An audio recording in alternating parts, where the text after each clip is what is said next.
A Parcel of Patterns by Paton Walsh. Read by Brigit Forsyth. A parcel of patterns brought the plague to Eyam. A parcel sent up from London to George Vickers, a journeyman tailor, who was lodging with Mrs. Cooper in a cottage by the west end of the churchyard. This was the common report and credence among us, though I heard later that the plague was at Derby at the time when it reached us, being brought thither by a lordship and a ladyship fled out of London in vain hope of their own safety. Yet though Derby is the greatest town in our country of Derbyshire, it is many miles distant from Eyam, and certain it is that the Parcel of Patterns did come up to George Vickers, and that it was he who opened it. Mrs. Cooper was the widow of a lead miner, killed when his pick touched off an explosion of slicken sides in a vein under Eyam Edge. She had 2 sons, both too young to work his title after him, so she thought good to give house and hearth-room to George Vickers, first in exchange for new attire for herself and her boys, and later for money, when he should begin to be paid for his skill by other Eyam folk. He was a bird-boned man with a strange lolloping gait, brought about, we said, for we young folk all laughed over him, by sitting so long cross-legged on Widow Cooper's flag door plying his needle. He was quick-footed as he was quick-fingered, walking nowhere that he might run. He neither went to church on Sunday, nor walked up the village to Furness's house, where the friends met. Yet when his box was opened on his first coming to the Coopers, there were 4 books in it, besides the threads and needles of his trade, and his spare shirt and stockings, a book of sermons, a Bible, and 2 others. Mrs. Cooper, who told my mother this, could not read, and could not say what the t'others were. There was work enough in Eyam for a tailor's needle. While the Parliament was in London, or the Lord Protector, and Parson Stanley was our parson, we were kept in sober array, and taught to think it sinful to wear frills and colours. But now the King was back, and we had a new young parson, who wore lace at his cuffs himself, and preached not against tucks and dye-stuffs. There were many of us wanting new garments for the wakes. "How will your lodger fare when the wakes are come and gone?" my mother asked Mistress Cooper. "It was not the wakes that brought him here, but the fame abroad of Squire Bradshaw's new hall building," said Mistress Cooper. "There will be men-servants and maid-servants enough in such a household, and the squire must find them all in raiment."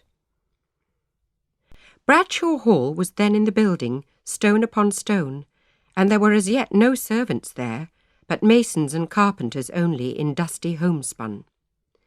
And so the first of the gentlefolk of Eyam to resort to George Vickers for apparel were not the squire his kin, but Catherine, the pretty young wife of the new parson, William Mompherson. She was as fresh as a Lent lily, with a bush of red gold hair that ever escaped her cap, and though she had borne 2 children, she was as slender as a slip of willow. She had lived in Durham, far off, and visited London ere ever she came with the parson to Eyam, and she had a desire for fine dresses greater than other folk.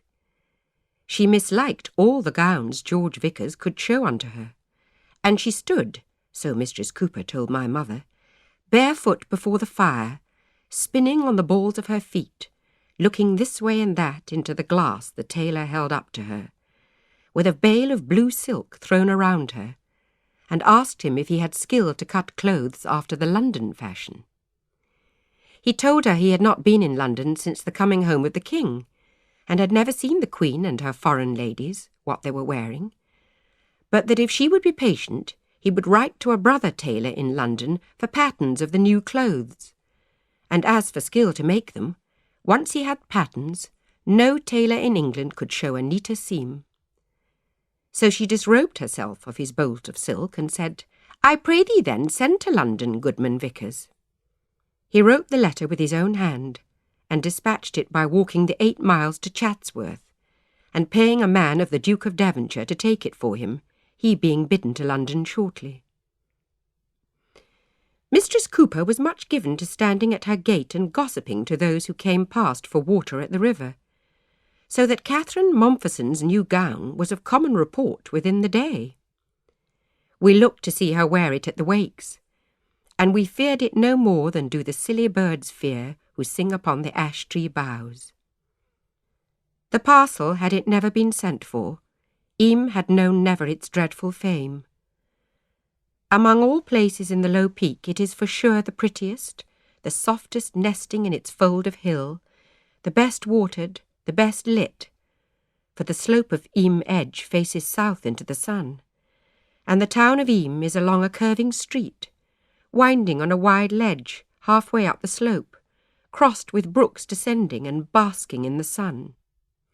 Middleton folk I know find words to say for Middleton, but I am of Eyam, one of the 400 and some souls of this place, and you may keep Middleton and all places else for me. At Eyam we have pasture enough, but our fields are poor arable, a hard and stony soil giving less wheat for our labour than other folk have of theirs on better land. Yet good livings have been and will be got in Eyam, because of the veins of lead which underlie the place. The lead is sometimes got with sore labour and scantily, sometimes more possibly and plentifully, but one always at hazard of men's lives. The miners live by their own laws, with bargains called lot and cope, and a barmaster who oversees all, assigns rights in veins to who first found them out, and sees to the paying of dues according to ancient customs. Many of the Eyam men are miners, fathers and sons. The keeping of a cow and growing sallets in the cottage garths they leave to women, together with spinning and weaving and keeping house. The mineral time of day is from 7 of the morning till 4 of the afternoon, and for that time you will see no men in Eyam streets, but it be the smith or the squire, or the old men sitting in their doorways to the sun, or one of the parsons. I see now that for this task of writing I have undertaken I lack wit and skill, and set things down awry. For Catherine Mompherson her dress is already written here, and how she came to Eyam is yet to be set down. But then it is no matter if it be disordered, like enough, so long as all is told. So then, at the time of the parcel, of parsons we had 2. Parson Stanley had been with us many years, longer than I can remember otherwise.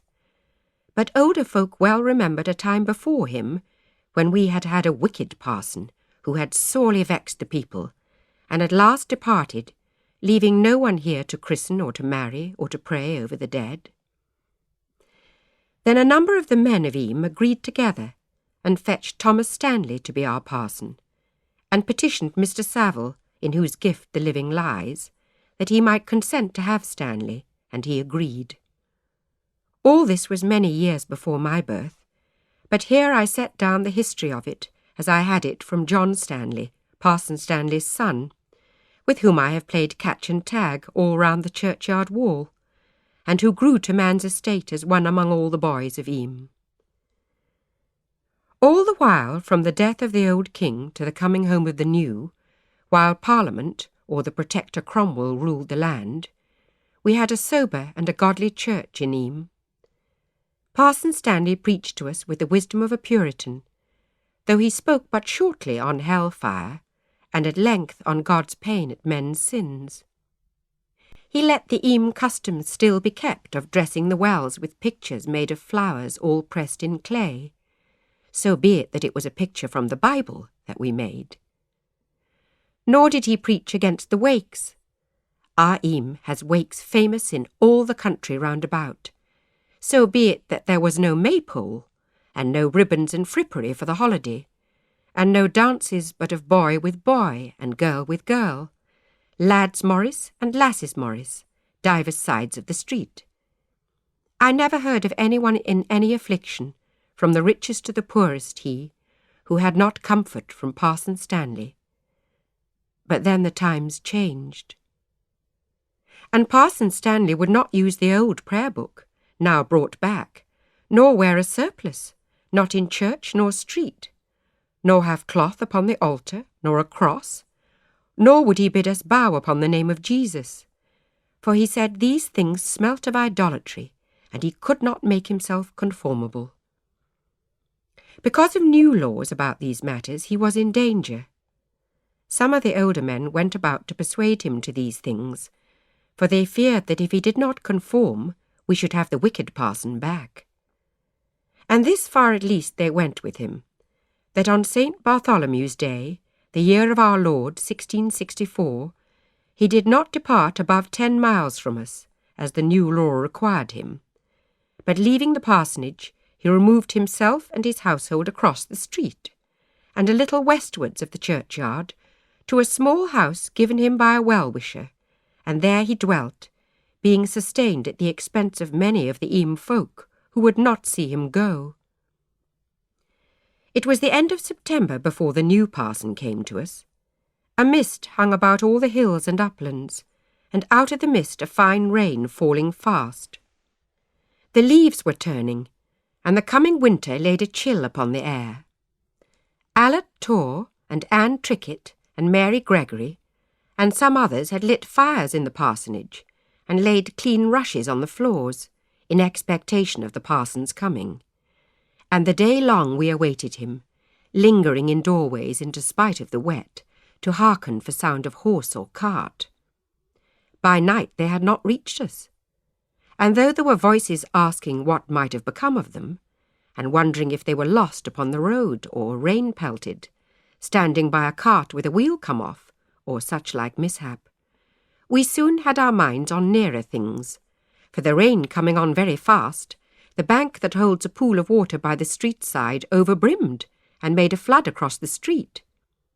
A fast fresh stream runs down there, that the old women call the Everwater, but we younger call the river.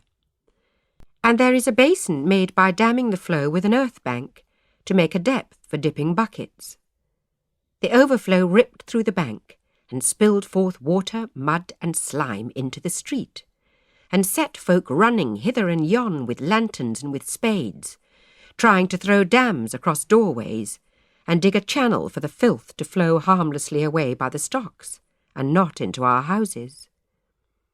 The parsonage was all forsaken, with none to mind and mend the fires, and while we were thus beset, the parson came riding up with his wife set on the saddle before him. He had a wide, plain countenance with a big nose, and yet with not enough features for so large a face, and his hair was fair and long to his shoulders.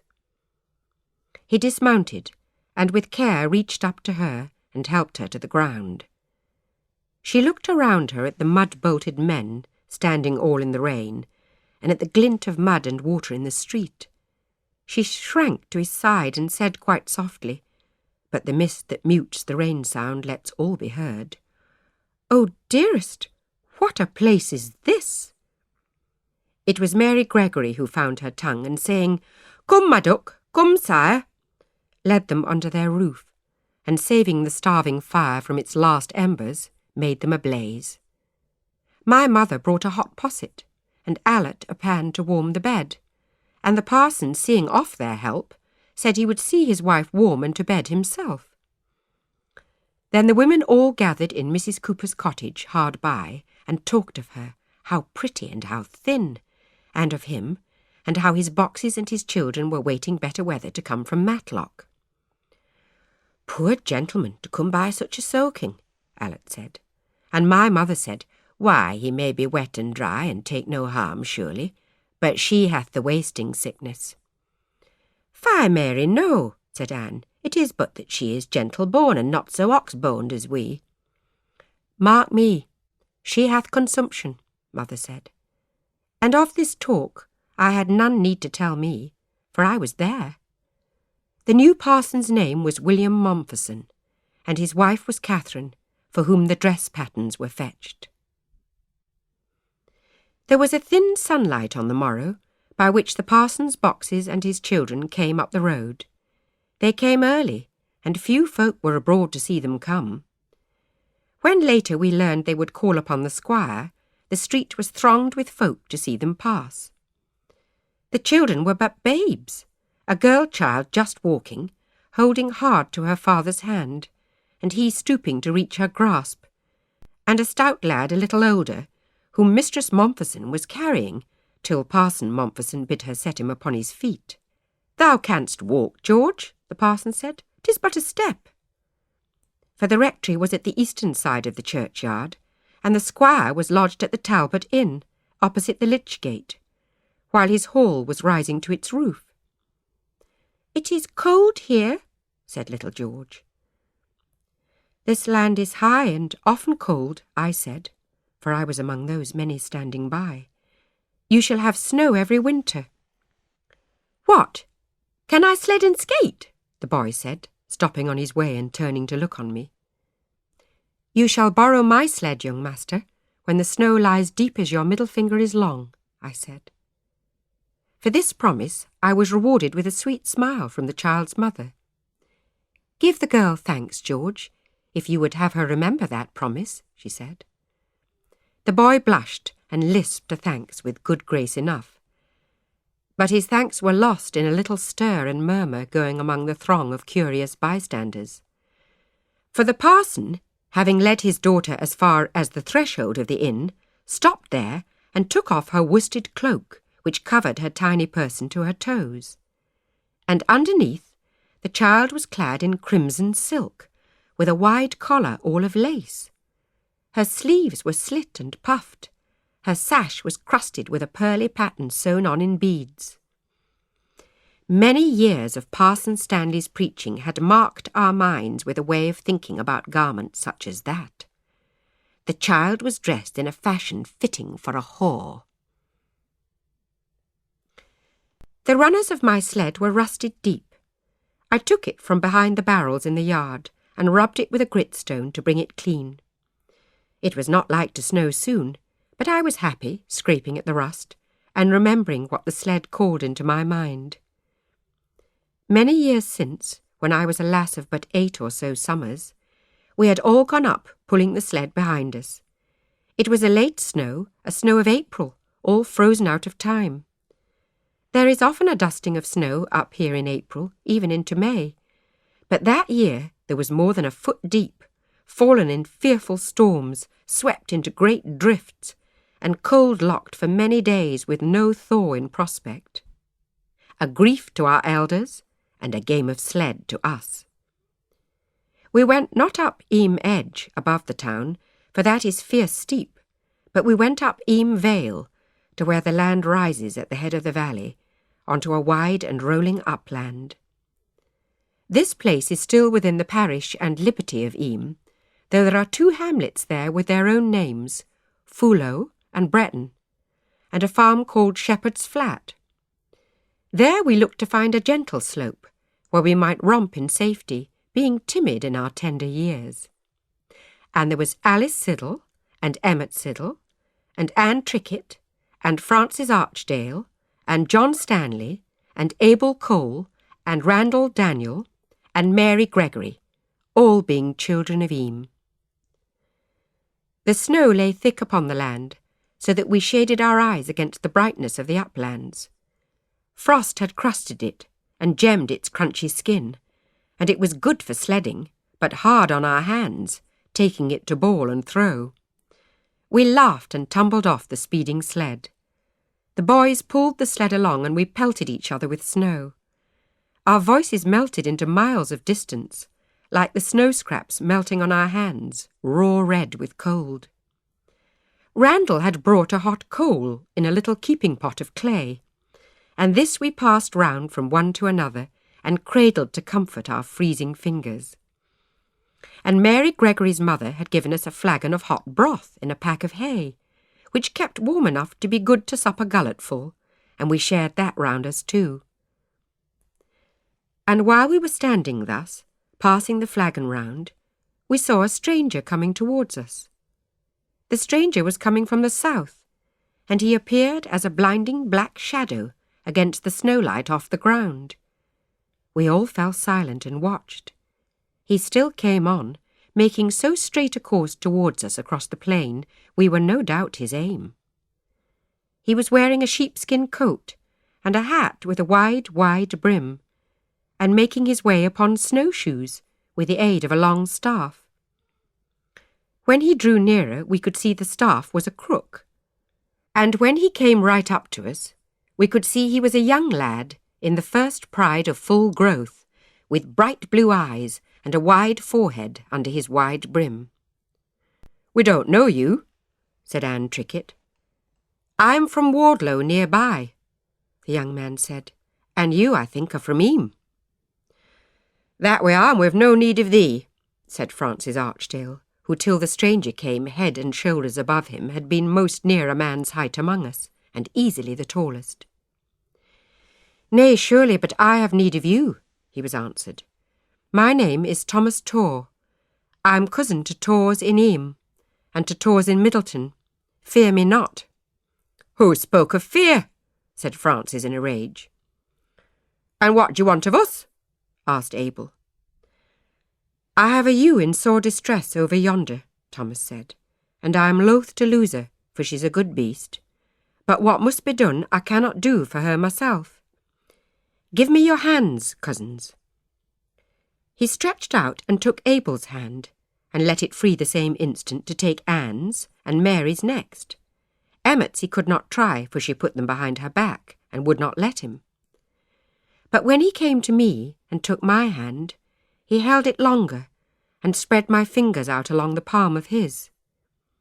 His was wide and big, with great bony knuckles, hard and square, and against his mine was slender and short, and curled with cold. "Thou art the one, little maid," he said to me, "if thou wilt to save me my ewe and lamb. Thy hand is small enough." "She goes not with thee on thy errand without I go too," said Francis. "What do we know of thee of sure knowledge?" "So be," said Thomas. "Get on the sled behind her, and come along with me, and I will return you here within the hour." "We must be home by dark," I said. "That you shall," he answered, and bending his strength, he drew the sled behind, going over the snow the way he had come. The ewe lay in a snowdrift into which Thomas had dug to find her. His spade lay beside the broken surface, and the ewe in a brown-stained, melt-smoothed cavern from which he had taken off the roof. From her hind parts, the hoofs of the lamb were thrust forth, visible. Thomas lifted me down into the snow pit with him, and told me that the head and forefeet should come together, the nose of the lamb well down, as though it dived into the air, like a boy into a rock pool in the summer. He asked me to push the feet back, and reach in and press the head down and make it come so. I shuddered, and put my hands behind my back. "I cannot bear to," I said in a small voice. "She will die if none help her," he said. "And the lamb?" said Francis, but Francis was standing at a safe distance by the sled. "The lamb may be dead already. I will roll up thy sleeve," said Thomas. Then he knelt at the ewe's head and spoke soft words to it. "I can't," I said. "It is but one of God's creatures, as we are," said Thomas, "like us, of blood and bone and slime. Take pity, wench, for you are of her kind." Then I knelt down in the snow, and taking the lamb's hoofs in my left hand, I thrust them in again. "Now," said Thomas, "the head will be free. Reach in and feel for it, and press it down. Canst thou feel it?" My hand slipped on slimy hardness in the loathsome warmth of the ewe's bowels. "I think so," I said. "I think I feel an ear." "Press the head hard down," said Thomas, "and pull upon the hoofs. Pull with what might thou hast, little maid." The lamb came smooth and sudden. It gushed onto the snow and lay there steaming. I was blood to my elbow, and blood lay upon the snow. But the foul little creature bleated faintly where it lay, and my heart lifted at the sound in purest joy, and made me smile at Thomas from my heart. "What is thy name?" he asked me. "Mall Percival." "And how old art thou, Mall?" he asked me, smiling back. "I'm 8 summers," I told him, watching while the ewe struggled round to find and lick her lamb. "Thou hast a good stout stomach for one so young," he said.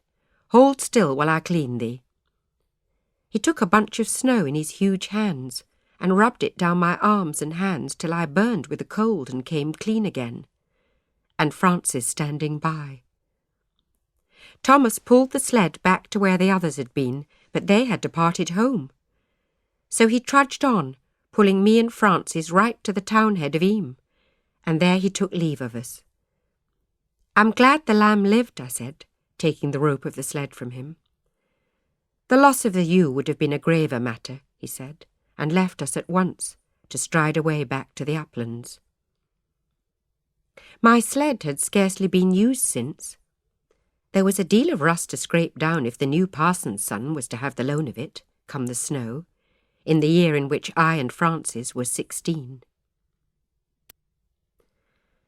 There had not yet been a Sunday since the new parson came, when Thomas Heald was trapped down a narrow vein in the glebe mine.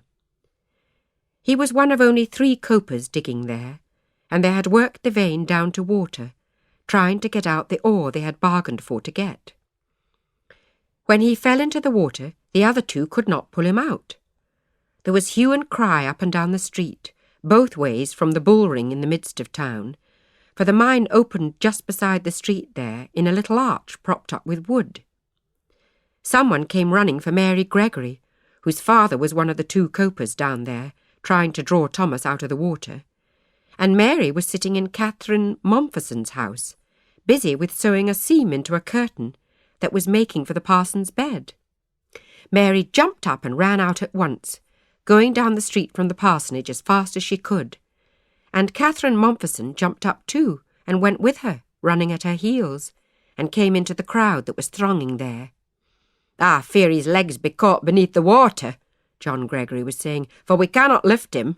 The place is so narrow we can heave but one at a time, and but we lift him soon the cold will dull him and he will be lost." "I will go down and get him," cried Marshal Howe in his loud, roaring voice. "Rather let me try," said Robert Wood. "Try a fall with me and we'll soon see who is the stronger," cried Marshal Howe. And at that, "Peace, neighbours," said Thomas Stanley, the old parson, who had no need to raise his voice to have a hearing. "Go both and try, and God grant you contrive it." Marshal Howe and Robert Wood were certainly the biggest and strongest men in Eyam, and little liked to do anything together in an ordinary case, for Marshal was a foul-mouthed, cursing sort of man, often deep in drink, and barely able to give a wench good morning without giving offence, and Robert Wood was a Quaker of a most sober and quiet demeanour, who neither drank nor sang, nor gave good morning to any, but was the most silent man in Eyam. They 2 now went together, crawling into the mine-head, leaving the throng waiting, and poor Mary Heald in mortal fear among them with her children and wringing of her hands. Thomas Stanley began a prayer, but was soon cut short. John Gregory came up again, saying the rope they had around poor Thomas Heald was but thin twine, and was cutting his flesh as fast as they drew him up by it. He called for something softer, but strong and of a good length, and voices rose again, asking who had a bolt of cloth, or a rope of good thickness handy.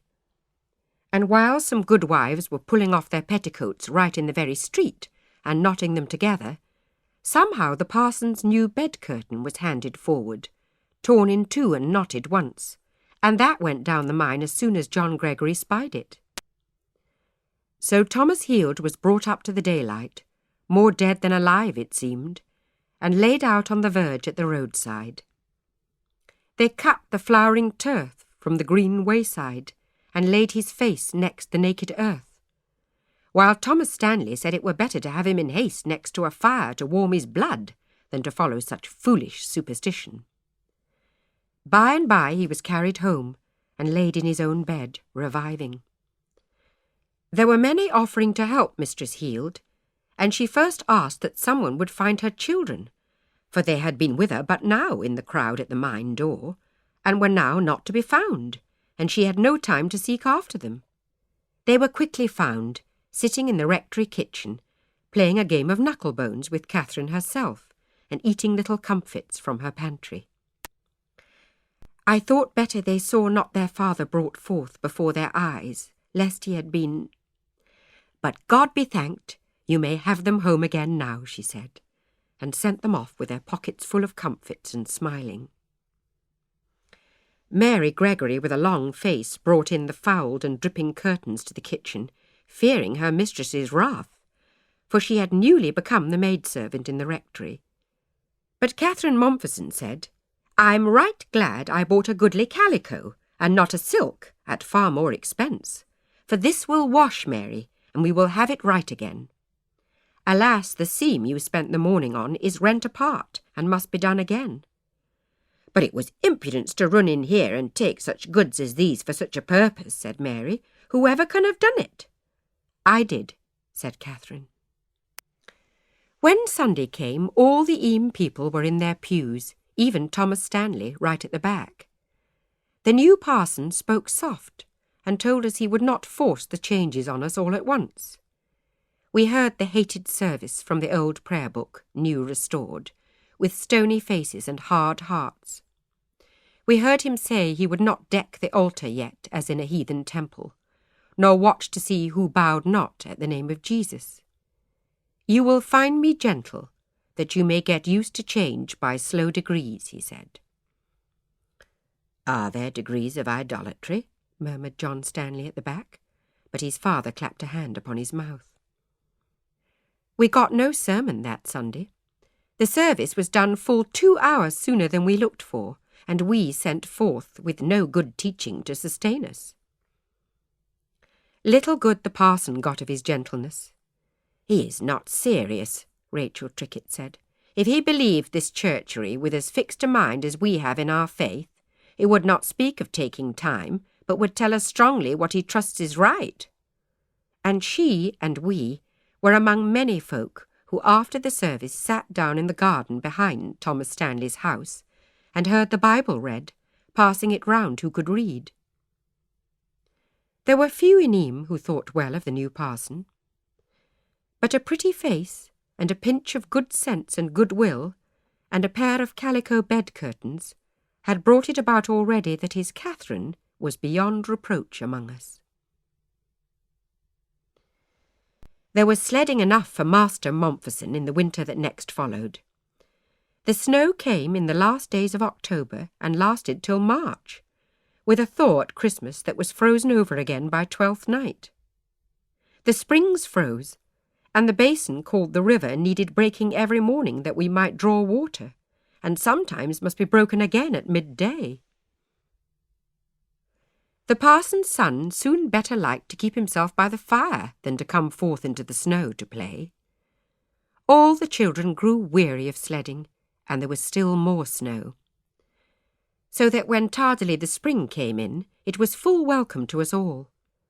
The snowdrop and aconite stood close above the leaf mould on the woodland floors, and the grass broke green, and it was good and pleasant to go up to the sheep runs, instead of bitter and full of hardship.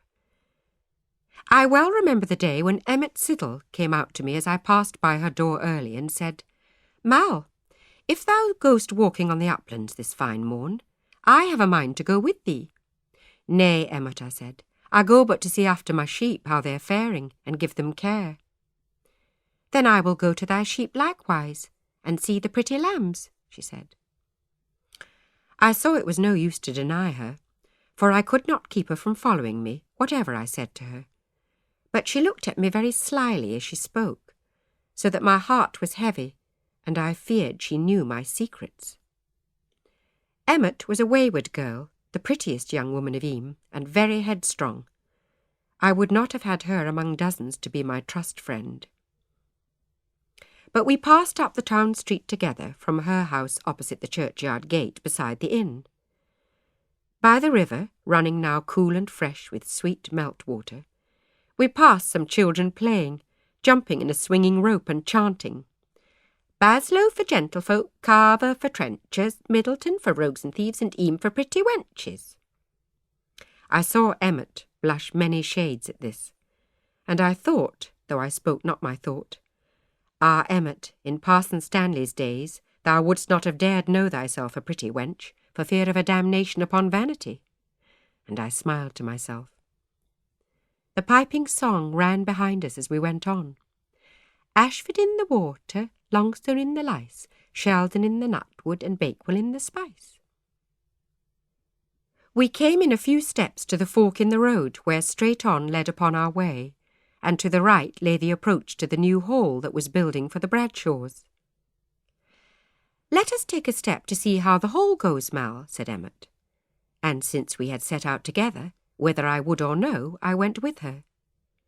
We stood and gazed upon the hall, a fine, fair building of clean-cut new stone, 3 stories high, and with great windows that would need a deal of glass to close them in. The masons were working to the eaves upon planks and ladders, and before the pleasant door the carpenters were making ready the roof timbers to go up. "There will be nothing to compare with this fair house," said Emmet, "for many miles around." "Indeed not," said a girl's voice from behind us. "But it is time we had a dwelling worthy of our station." We found the squire's lady and his daughter had come upon us as we stood and stared. Fine ladies both, all in fine-spun and good Nottingham lace.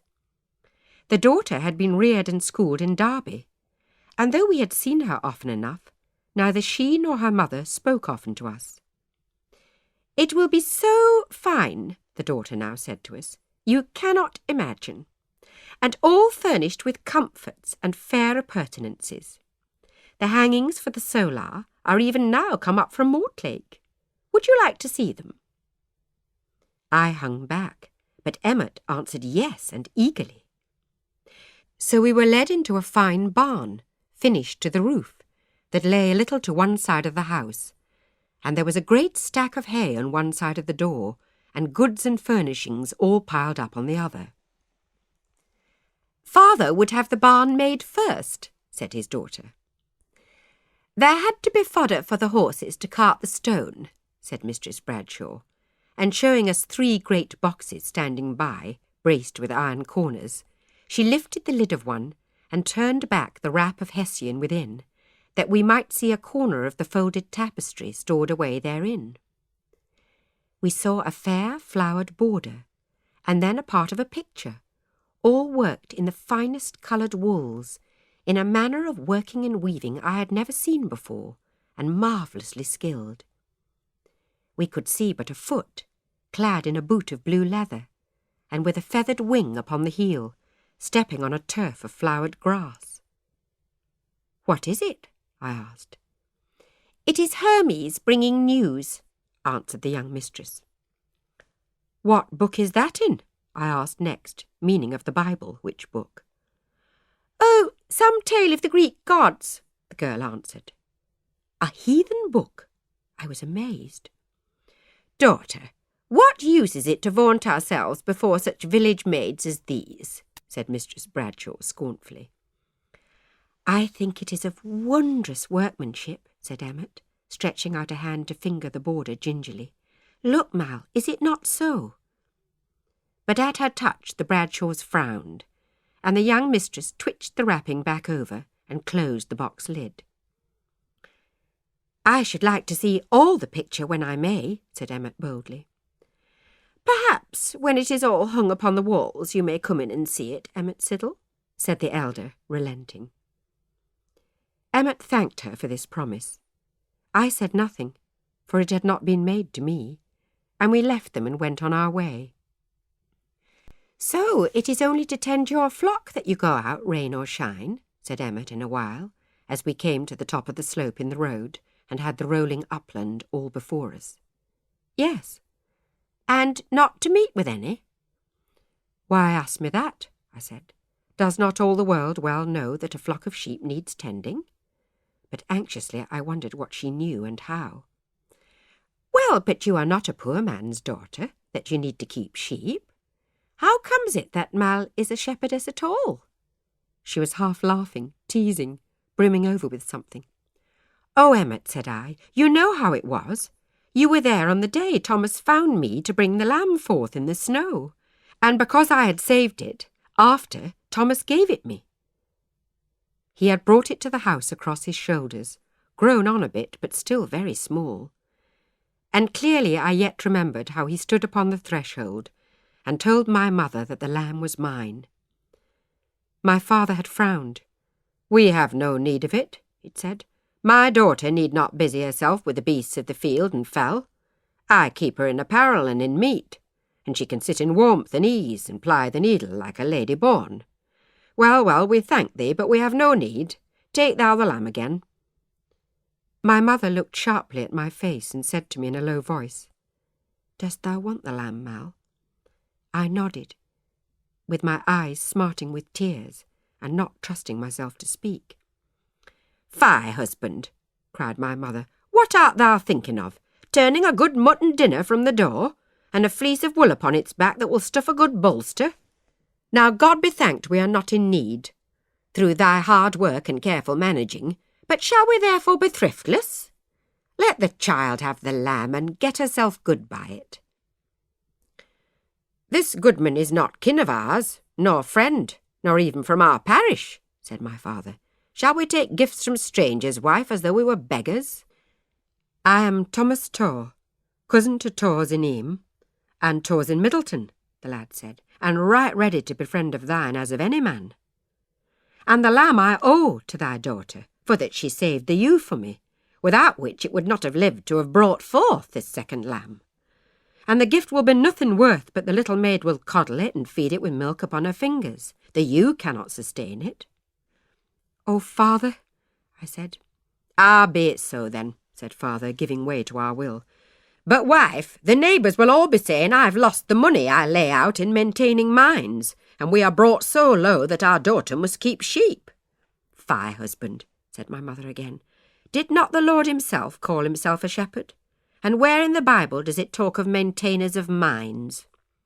"Give over, woman," my father said. "Did I not say yes? And doth that not suffice for thee? Go and get a cup of milk and an oaten cake to give this Thomas for his pains." So Thomas put the lamb into my arms and promised to instruct me in its care.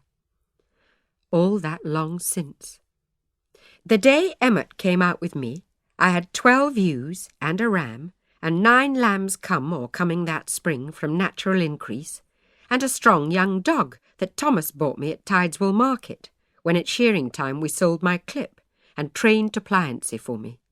He was called Ranter, for the barking and growling he made about his work, and as I walked with Emmet, he was running as ever at my heels. "A bird told me," Emmet said, "thou goest every day to meet with Thomas rather than thy sheep." "Alas, what mischief is this, Emmet?" I said. "My sheep run with Thomas's sheep. Thus when I work I see him like as not." "But the bird sang me a different song, Mal, and told me that he calls you Mouse, and dreams of you the day long, and not displeases you. And the bird told me further that Thomas would speak to your father, but that you and your mother fear he would be sent off at once, for that your father is become a greater and a greater man these last few years, and looks not to have his child wed a common shepherd. And so you keep silence, that at least none will stop you from keeping sheep and meeting with him. Is it not so, Mal?" "Oh, Emmet," I cried, "it is not so." "I think it is," she said. "It is in your power, Emmet, to do us both much harm. If this should get about the gossips of the town—" "I will not speak of it, Mal," she said. "I would not harm you for anything. Why should I so? Did you not share your spice pies with me the day your father brought you some from Bakewell?" Still she was laughing as she spoke. "Thou art not known for keeping secrets, Emmet," said I bitterly. "And where canst thou have learned this one? Is it already noised about the town?" "Mal, trust me for it, for I have changed, I swear," she said, suddenly very grave and quiet. "I learned about you from your Thomas's cousin, Rowland Torr of Middleton. It was your Thomas himself who told Rowland. They are close cousins and have been friends from babes." "Why, then, how ill did this Rowland do to take his cousin's secret and tell it abroad?" I said, and vexation and dread brought tears into my eyes. "But I am not abroad that he told it," she said gently. "He and I are sweethearts, Mal, and are to be wed in good time." She turned on me a shining face and said, "I am so happy, Mal, that when I go to walk, my footsteps dance beneath my skirts. Wish me well, Mal. I am to be handfasted at the wakes. My father gives a feast then for all our kinsfolk who will come from miles around." "In good truth, I wish you well," I said. I was confused at Emmet so changed, and so quickly going from laughter to gravity and back again. "I know I have not been a friend to thee in special, Mal, and not always kind," she said, blushing a little. "But if thou wilt let me, I will be thy good friend now. My Roland has asked me about you. When we are man and wife, his father will give him a good independence, and he will make shift to help you and Thomas if he can." By this time we had arrived within view of the flocks, and there was Thomas, leaning upon his staff, with his 2 dogs waiting for me. "Who have you brought, Mouse?" he asked. "Emmet Siddle," said I. "Why, and I took my cousin for a great moonstruck romancer, and all for telling me true," said Thomas, smiling at her. "A fine family, the Tors," she said jauntily in return. "Mal, which of all these sheep are thine?" So then we whistled to the dogs. They sped like arrows round the scattered grazing sheep, and he whistled and cried, "Away, away, away, away, away, bye, bye, bye," and they divided mine from the rest and brought them, bleating, to us. We showed her what we were about, assuring ourselves that the new lambs were not sickly and were sucking well, making good guess in our wisdom which ewes would next and soonest drop their lambs. But having said her say, she soon lost all care to see the sheep, and wandered off singing to herself and picking primroses on the brim of a tiny stream. "Why are you sad, Mouse?" Thomas asked me. "It touches on our safety, love. She hath an idle clacking tongue, and an edge of spite." "Nay, love," he said, "doth not love make lovers all conspire against the whole world else? Do you not smile to see her in this plight?" I did smile, and on the homeward path, as we again passed by the children, still with their rope at play, I did her better justice in my mind. Sure it was not at Eyam for pretty wenches she had blushed so deep, but at Middleton for rogues and thieves. Her Roland's father was the biggest man in Middleton. Emmet's hand-fasting to young Roland was soon known abroad, and giving a feast of cheerful gossip up and down the town. And Emmet was as good as her word, and had become kind and gentle to me. She brought me a pottle of strawberries from her mother's garden, where they were ripe, and came to talk to me of how her parlour should be furnished and such like. She learned soon that I was cunning with my needle, and sweetly asked my help and company when her store of linens was in the making. I spun some of my own fleeces for her, and helped her willingly enough, though I never lost a care of what words I spoke when I was with her, knowing her from of old. The time I spent with Emmet would have been longer had not the season of summer that year, the year of our Lord 1665, been of prodigious drought. The oldest men amongst us could not remember any like it. For nigh on 3 months we were without any mercy of rain. A glaring haze masked the sun, and the sky looked like dully burnished metal. What clouds we saw had no edges, but looked like bruises on the heavens. Our fluent streams dried up. The small ones vanished utterly, leaving the track of pell-mell stones dusty and silent. The larger waters broke apart into still and separate pools, with sluggish waters of oily smoothness, and dusty surfaces with specks of blown earth and fallen seeds.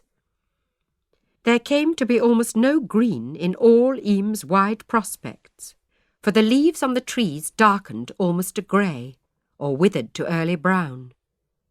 The burnt grass lay golden far and wide, but for a bright fringe at the margins of any water remaining. And trees in high places began to die as the water sank away from their roots. It was a desolation as of March, and the hues of March, all in July and into August. and it gave shepherd folk work to do, for our poor beasts could not forage for themselves in such a time. It was 3 nights before the wakes, and I came home by moonlight from a long evening, bringing my sheep to water and to some fresher grass, far off by a diminished spring, and bringing them back again. Francis Archdale was with me, my father having asked him neighbourly to come for me, that I might not be alone in the nightfall. We two were ambushed by Brigit Taylor and Eliza Abel, who came to us creeping from their gates and speaking low.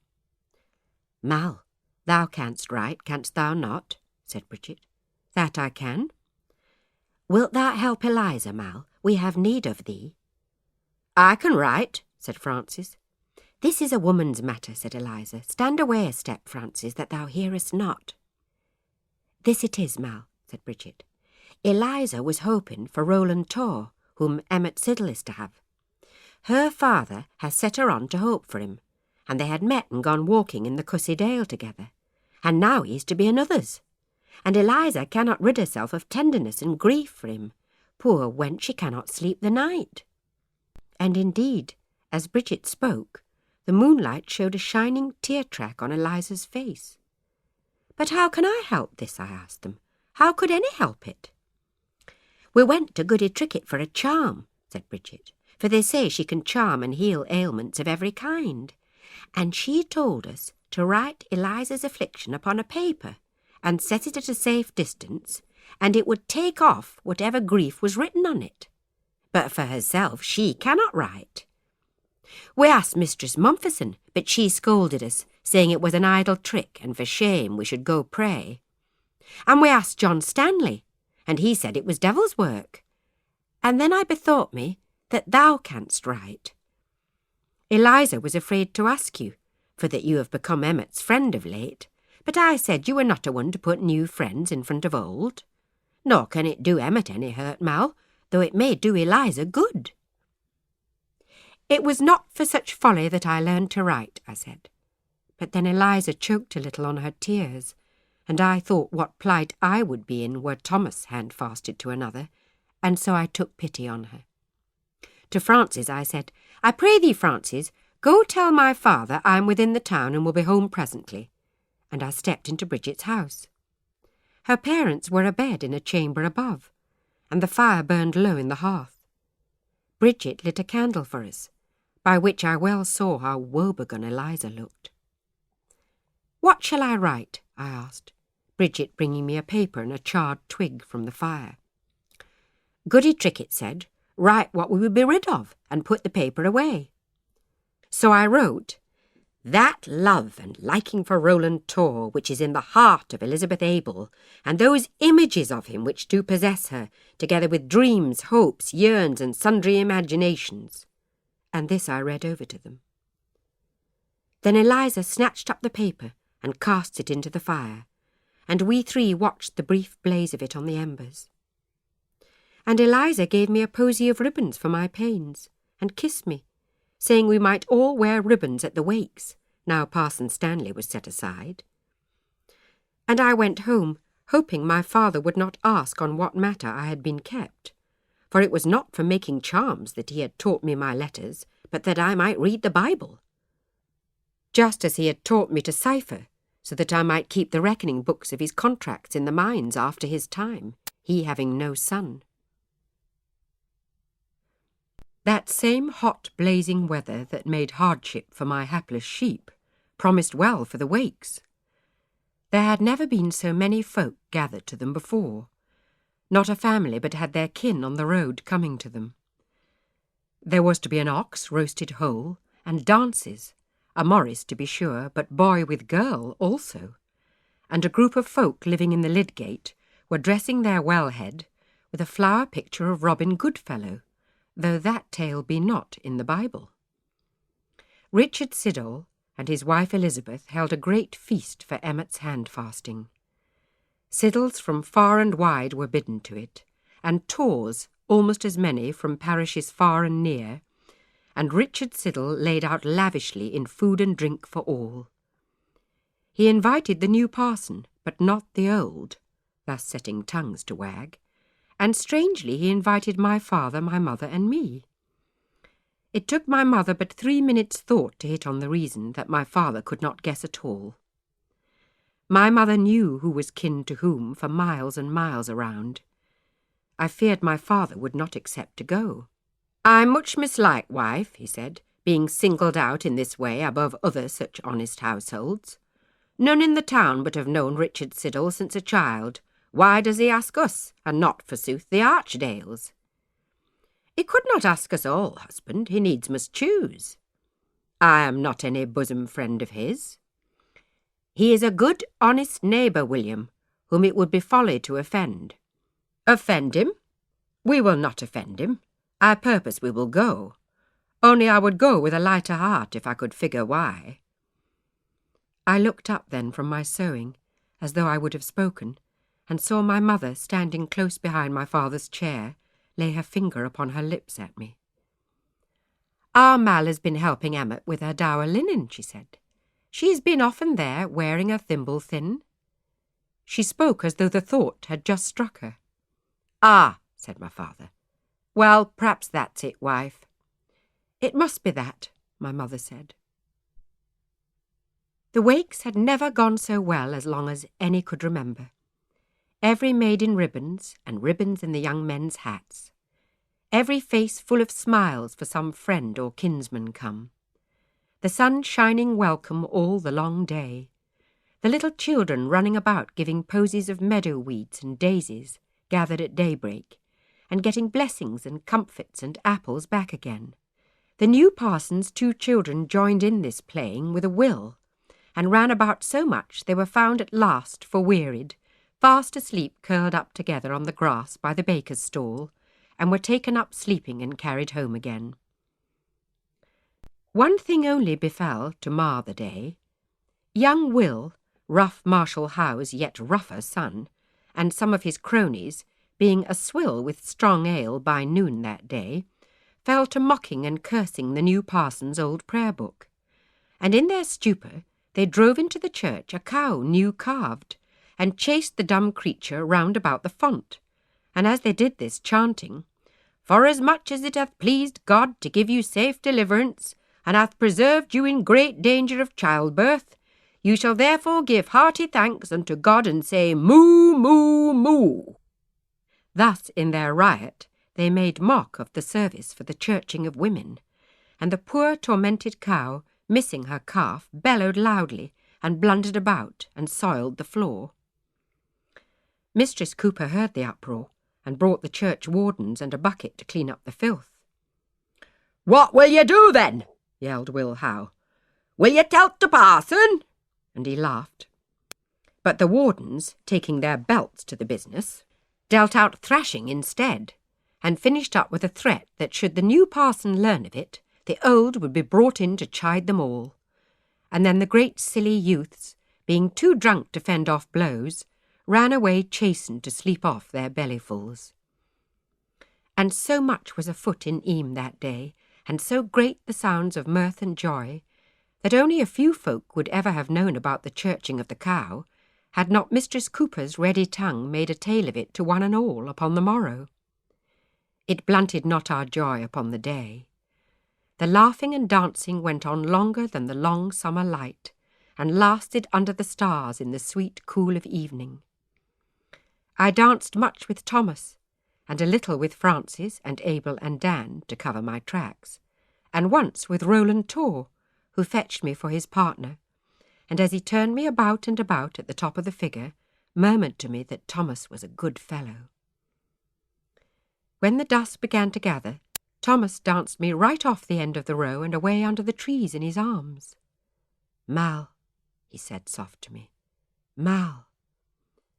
Then we heard a dry cough, and looking startled round we saw that Parson Stanley was standing at the edge of the trees, looking at the dancing and festival, while lanterns were lit here, there, and everywhere, and he on the margins of the dark.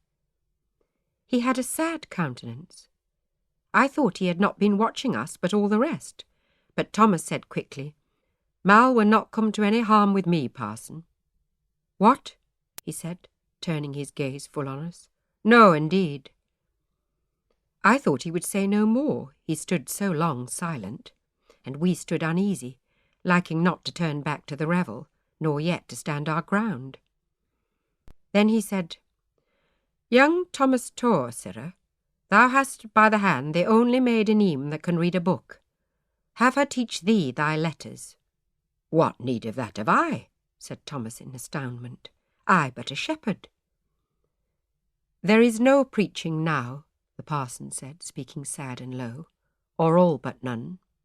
And what there is, see already how the people forsake virtue. 'Tis small things now, only ribbons and posies, but anon, and for any that can read, the word of God is at hand, and none can keep them from it. In the time coming we shall sorely need that word." "I have no Bible, sir," said Thomas. His voice was troubled. "I will give thee one, that day thou comest to me able to read a page." "What page will you have him read?" I said. "Matthew 5, he told me, "wherein you both may read, 'Blessed are the pure in heart, for they shall see God.'" "Well," said Thomas. "Well, come, Mal." And drawing me by the hand, he ran me back to join the dancers in the bright lantern light and the squeal of the scraping fiddle, leaving Parson Stanley where he stood.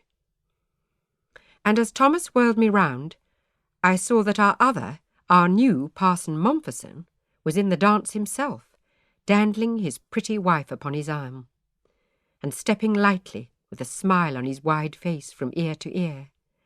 And I stood stock still a moment and missed my step, thinking of that other parson, all alone in the leafy darkness, looking on. Though Catherine Mompesson looked lovely enough, dancing and laughing in the lantern light in the wakes of Eyam, it was in her old gown that she looked so, for the pattern for her new dress was not yet come. The tailor had kept busy making other girls' garments. The marvellous fine weather saw out the wakes, and lasted a few days longer. Then in September, in a run of great thunderstorms, it broke and rained long and heavily. At once it seemed the grass sprang new again, and the burned plains of scorched yellow were broken with a tender haze of blades of such brilliant green as we never before had seen. A week after the rain, the whole land blazed emerald under the trees too early bronzed. The sheep ate bellyfuls at last, and gave us better hope that they might gain strength enough against the winter dearth, of which we had given up hoping for. And the tailor's parcel came up at last from London, set down on Widow Cooper's doorstep, with George Vicar's name written clear and large upon it, and was found to be drenched with damp. The tailor exclaimed in annoyance over the parcel. He tutted and clucked so loudly that Mistress Cooper stepped through from her kitchen to ask what ailed, and he prayed her for a knife to cut through the twine round the sodden bale of goods. "He would not set his scissors to the twine, though they were even in his hand at that moment," said Mistress Cooper, telling the tale to my mother. A knife being brought him, Goodman Vickers undid his patterns. They were a set of fancy shapes in sackcloth, or coarse canvas, and the rain had got into the parcel and wet it right through. The tailor put a line across the room, and hung up the patterns before the fire to dry. The rain pelted the little window panes from without, and soon they sweated and ran within from the mist of the drying cloth. Steam wisps rose faintly off the canvas, and Mistress Cooper went back to her bread-making, leaving the tailor sitting on the floor, staring at his drying line, putting the pieces together, as she supposed, in his mind, figuring out how the outlandish dress was to be made. He sat on till supper-time and later, sewing, Mistress Cooper thought but languidly, at a collar that he had to finish, and staring at the homespun patterns. When Mistress Cooper lit her candle to go up to bed, he still sat, fingering his needle. She offered him a ladle of milk, and he would not have it, but only water. Everything in the room was moist, everything sweating with the steamy air from the drying out of the cloth, and there was a stale and dirty smell given off by the stuff. Even the tailor's brow was beaded with damp, and he sat so still that there was not stir enough in the room to fright the rats from creeping about the floor. They fled away at Mistress Cooper's heavy tread, bringing the water. She counselled him to sleep presently, and he thanked her for her care. It seemed to her that the stench from the parcel had filled up all the house, so she threw open the casement in the room where she and her son slept, and the sound of the rain outside kept her long wakeful. She did not hear the tailor come up the stairs to his garret.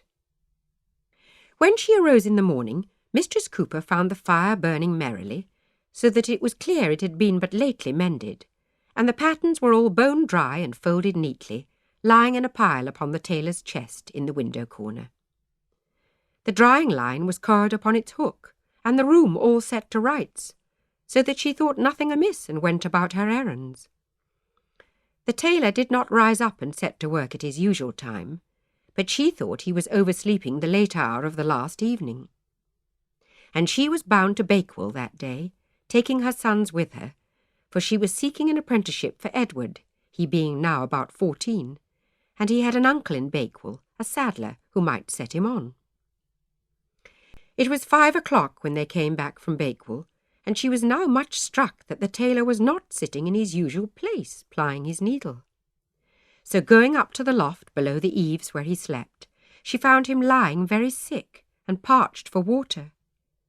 As night came on, his fever worsened, and taking pity on him, though he was not kin of hers, Mistress Cooper called upon Goody Trickett, who came and left a pinch of herbs to make a tea to give him to drink.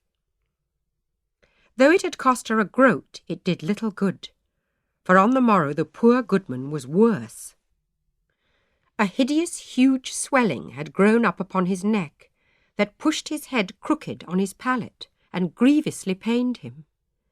His words were wild, and he knew not where he was, nor could he remember Mistress Cooper's name, but wildly gave some wench's name from long ago. Hearing that he was sick, Mistress Mompherson came to visit him, and climbed the narrow steps to his room, and when he saw her his senses returned a moment, for he said, "Alas, my girl, your London dress." "Be of good courage, Master Vicar," said she, "I shall wear it yet." "No, no," cried he, starting up and falling again upon the bed. "I will fetch forth my husband to pray with thee," she said, and once she was gone, he howled for Mistress Cooper, and implored her to burn the patterns. His words were furious as he tore at the bedding with frantic hands, and she could not make head nor tail of the half of what he said so wildly. But she understood clear enough that she should burn the patterns, and that in haste. They could not with safety be put upon the hearth, so she took them into the garden, and her 2 sons set fire to them with a hot coal, and stood over the smoking pile till all was consumed to ashes. The sick man would have no peace till she could tell him it was done. Parson Mompherson came in the evening, but the tailor would not hear him, and swore and blasphemed fearfully. The parson said calmly that it was but the fever speaking, and not the man's soul. He gave a blessing, and spoke a prayer from the bed-foot, and was gone. The tailor howled and moaned piteously for half the night, and then was quiet. When Parson Stanley came to visit him secretly at first light, he was found dead. All this I know because it was much on Mistress Cooper's mind, both then and later, and she told it all over both in the gross and in the detail to any that would hear her patiently, and my poor mother was one of those who would. I have sat spinning, and heard it all told time and again, to the dew on the windows and on the tailor's brow. It was a sorry tale, and we had some grief of it. Many Eyam folk brought the late flowers from their garths to cover the bare earth of the grave. The church was full, and there were many to follow the corpse to the grave in the far churchyard corner to join in prayer for him. But he had been a stranger in the village, and had not dwelt long among us. All but Mistress Cooper put him very soon out of mind. What special cause for fear she might have had, she did not speak of to any at the time. It was the 6th of September, the year of our Lord 1665, that George Vickers died, He was buried on the 7th, buried and forgotten for a fortnight. End of Disc 1. Disc 2. Right well do I remember the season when George Vickers was buried. The weather was soft and sweet. The hills still held the warmth of the long summer's heat, but the rainfall had cleansed and sweetened the land. The streams all ran again, and there was good drinking for men and sheep, and the new grass was springing everywhere in so marvellous a bright green our common hills might have been lawns in paradise. Yet though the grass looked spring-like, the golden blaze of autumn had come early upon the trees, and in Eyam none remembered any September like it for a fair season. That time I was meeting Thomas with the flocks each and every day, and as soon as our tending was done, we would find a quiet spot and sit down together, and I would bring out my slate from my apron pocket and set to teach him his letters with a stub of chalk, and our two heads leaning down together over the little slate. There was a way to sit very close side by side, and even for me to take his hand in mine and push it round a making of O or M, and no harm thought of.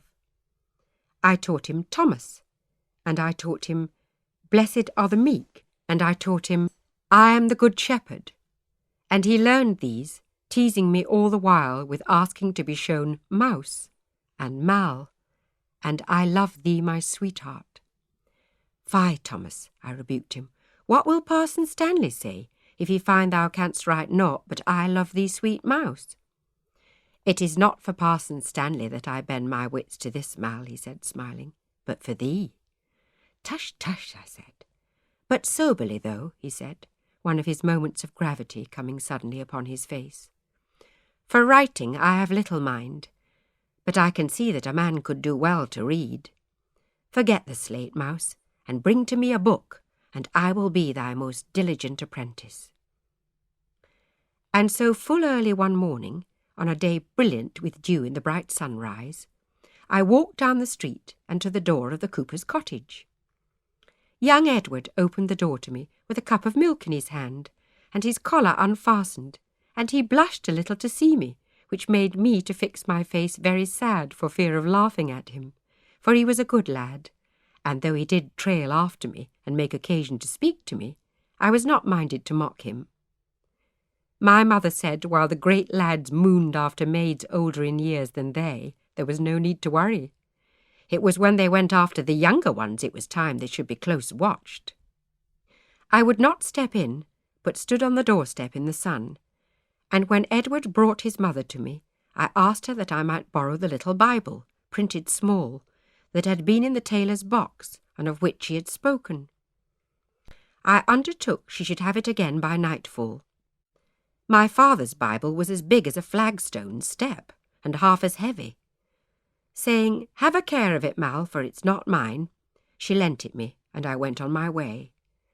Edward came with me a step or two, smiling, and promising to bring me cakes and comfits when he came home from Bakewell next.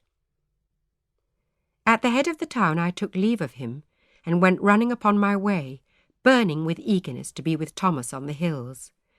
I would hitch up my heavy skirts with my shepherd's crook, and free my feet for running and leaping across rocky ground. So I came up to Thomas, as always, out of breath.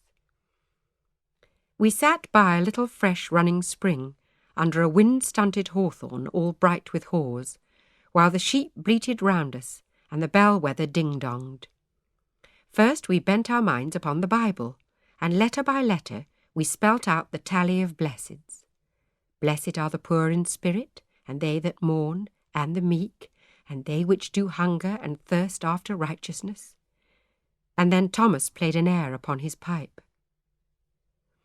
When the sun was high overhead, and the patch of shade we sat in was shrunk to a kerchief size, we heard voices near by. I was ill pleased at any company, but Thomas stood up and hailed them, and there were Emmet and her Roland, he with a basket on his arm, come to seek us. They had brought bread and cheese and a jar of ale, and we all sat down together and ate heartily. Roland held Emmet by the hand, which made Thomas bold to take mine also. Emmet looked at Roland sideways with such a shine upon her face as made me smile to see. Roland Tor was but a man, of medium stature, plain features, and dark hair. She looked upon him as if he had been a London gallant, or at least an angel, but he was not handsome, except when he looked at her. When we had eaten, Thomas piped, and Roland and Emmet danced. Then as we sat down again together, Thomas had a tale to tell. He said as he came across the sheep-walks that morning, he had met a stranger upon the road, a fat man in a dusty cloak, covered with twigs and burrs as if he had slept in a bush, who asked him for a draught of water from his flagon.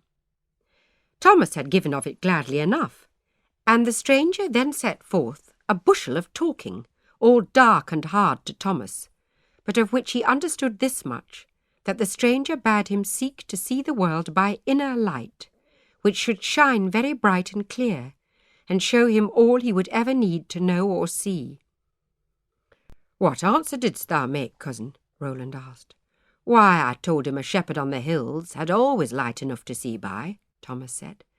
"How even in the storm, when the great clouds roll above, the sun puts fingers through, and how when the sky is clear, our hills are lit as though they were at the gates of paradise.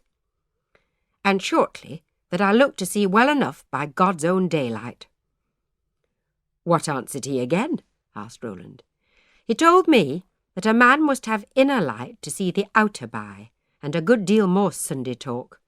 So I told him cheerily today was Thursday and took my road." Roland laughed and challenged Thomas to race him to the ridge, which race Thomas won easily, while Emmet and I looked on. Then he and she parted from Thomas and me, and we sat a while alone, with little said, but much contentment in our quiet. In a while Thomas said, "I mean to have you, Mal. I would rather die else. When may I ask thy father?"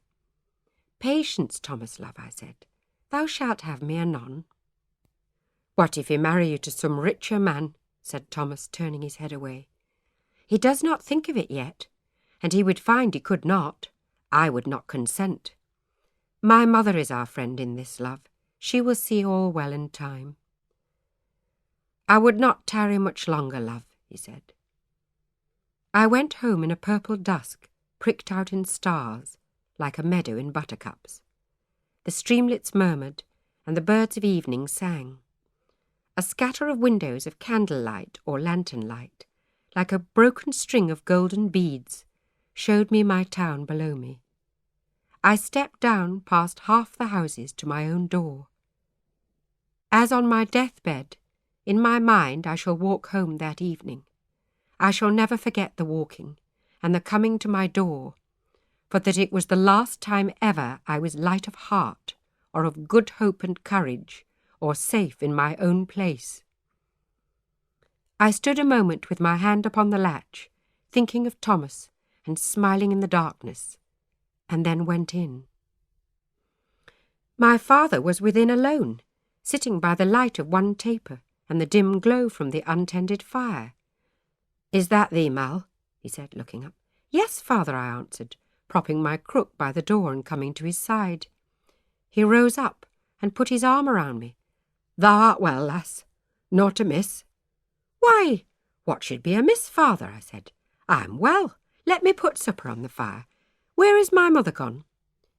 "She is comforting Widow Cooper, Mal. Young Edward Cooper is dead." "Oh, no, father. No, he cannot be," I cried. "He was well and laughing this very morn and walked away with me." "He is fallen sick and was dead within the hour, Mal, believe me." "Oh, no, no, dear God," I said. "I must go down at once. I must bring some help. I must go."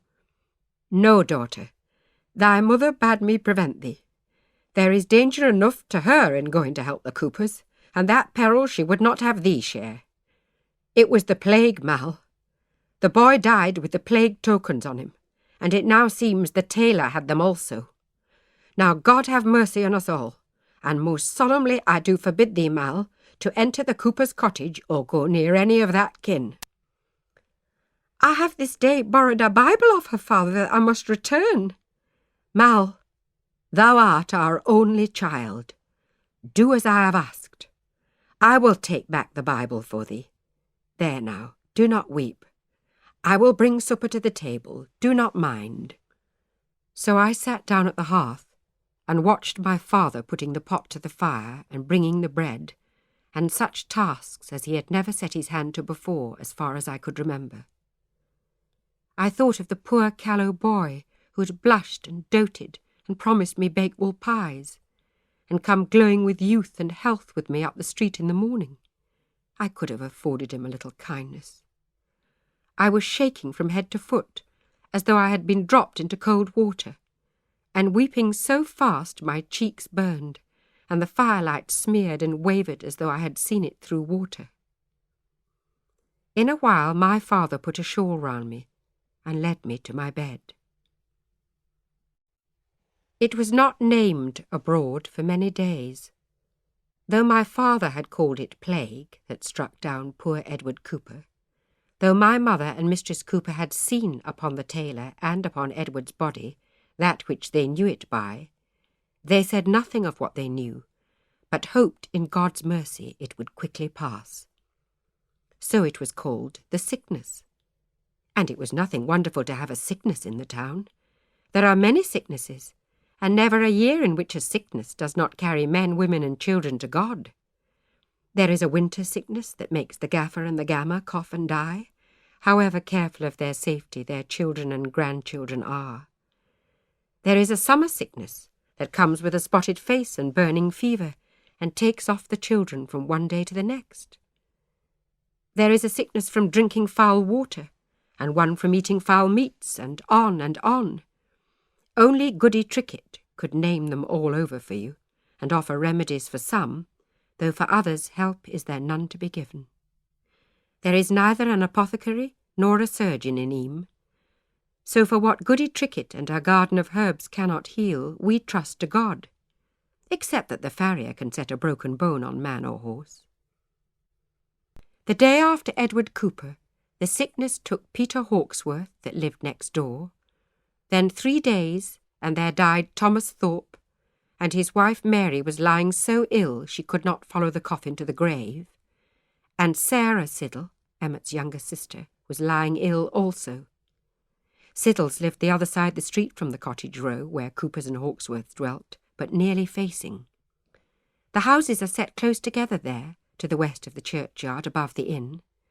Left and right of the street they crowd up close until you reach the river on one side and the stocks on the other, and there is some open space and room between one dwelling and the next.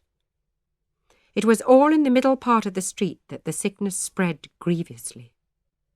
A path was newly beaten along by the back of the street and into the top of the churchyard from the open hillside, for none would so much as pass through the village street by the infected houses, being afraid of taking contagion from the air.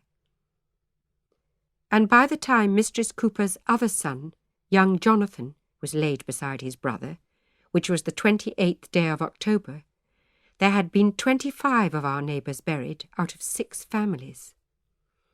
There were some Tors lost, whom I had thought to have had as kinsfolk, they being cousins to Thomas. But poor Emmet Siddle had lost her father, her brother, and her 4 younger sisters, and not all that my father could say could keep my mother and me from going to Siddle's, my mother to her mother, and I unto Emmet. Though many of their sometime friends avoided them, hastening past them in the street, and stepping never across the threshold of their house, Roland Tor had come up from Middleton, bringing once his mother and father. Emmet's mother in her sorrow talked on of the hope of Roland and grandchildren to comfort her, and Emmet talked in likewise to me. We sat at her casement, closed against the autumn wind, but bringing the brightness of the sun, for it looked south, and we could see from it the tree-tops of the woodland dell below the town. "Come, Mal, make a charm with me," she said on a time, brightening a little. "I heard that to put a sixpence in the book of Ruth, and to put the Bible beneath the pillow, and to sleep, is to dream of who will be husband, and see, I have found and kept a sixpence to try it." "Oh, Emmet, should we?" I asked, ill at ease, looking at the black band upon her sleeve, and thinking of so many of her family so lately laid to rest. "Oh, Mal," she cried, "I cannot bear it. I shall go mad with all this weeping and talk of death. Am I to have no joy ever again while I live? Thinking of Roland buoys my spirits up, and this charm will make me dream of Roland, Mal. There is no truth in charms, Emmet, as I think, and this one but fond maid's foolishness. It is upon the Bible, Mal, and may be the worse for that. Try it if thou wilt, Emmet, when I am gone home again. It will show me Roland, Mal. It must show me Roland. But I'm afraid to try it when I'm alone. Please, Mal." So I consented, for I saw it helped her sadness. She needed me to find the Book of Ruth, and she set a sixpence in the pages, and closed the book upon it, and set it beneath the pillow of her bed. Then we two lay down upon the bed, and leant our heads side by side upon the pillow. But we were not soon asleep. Little wonder in broad day. We whispered together, and Emmet would have had me tell her if Thomas had kissed me yet full upon the lips, and I would not say. But we drowsed off at last, with the warmth of ourselves fully clad, and lying close under the coverlet. And I dreamed bright and clear. I dreamed of the day in the snows of April, when I drew forth the lamb for Thomas in the deep cavern of the drift. Each moment I dreamed very slow, so that Thomas walked for ever towards us in the sun, and pulled me and Francis for ever back towards his ewe. The dream had remembered how tall Thomas stood that time over my head, when I was but a child. And all the time I dreamed I saw not Thomas's face, for it was deep shadowed under the rim of his hat, but as I woke I saw the boy's face of Francis Archdale, who had brought me home to the town head. I reckoned little of this charming for aught it had done for me, but I had no leisure to think of my dream, for I woke to Emmet weeping and beating the pillow with her fists, and I was hard put to it to calm her frenzy. I guessed full easily that she had not dreamed of Roland, but of what she had dreamed she could not say for tears.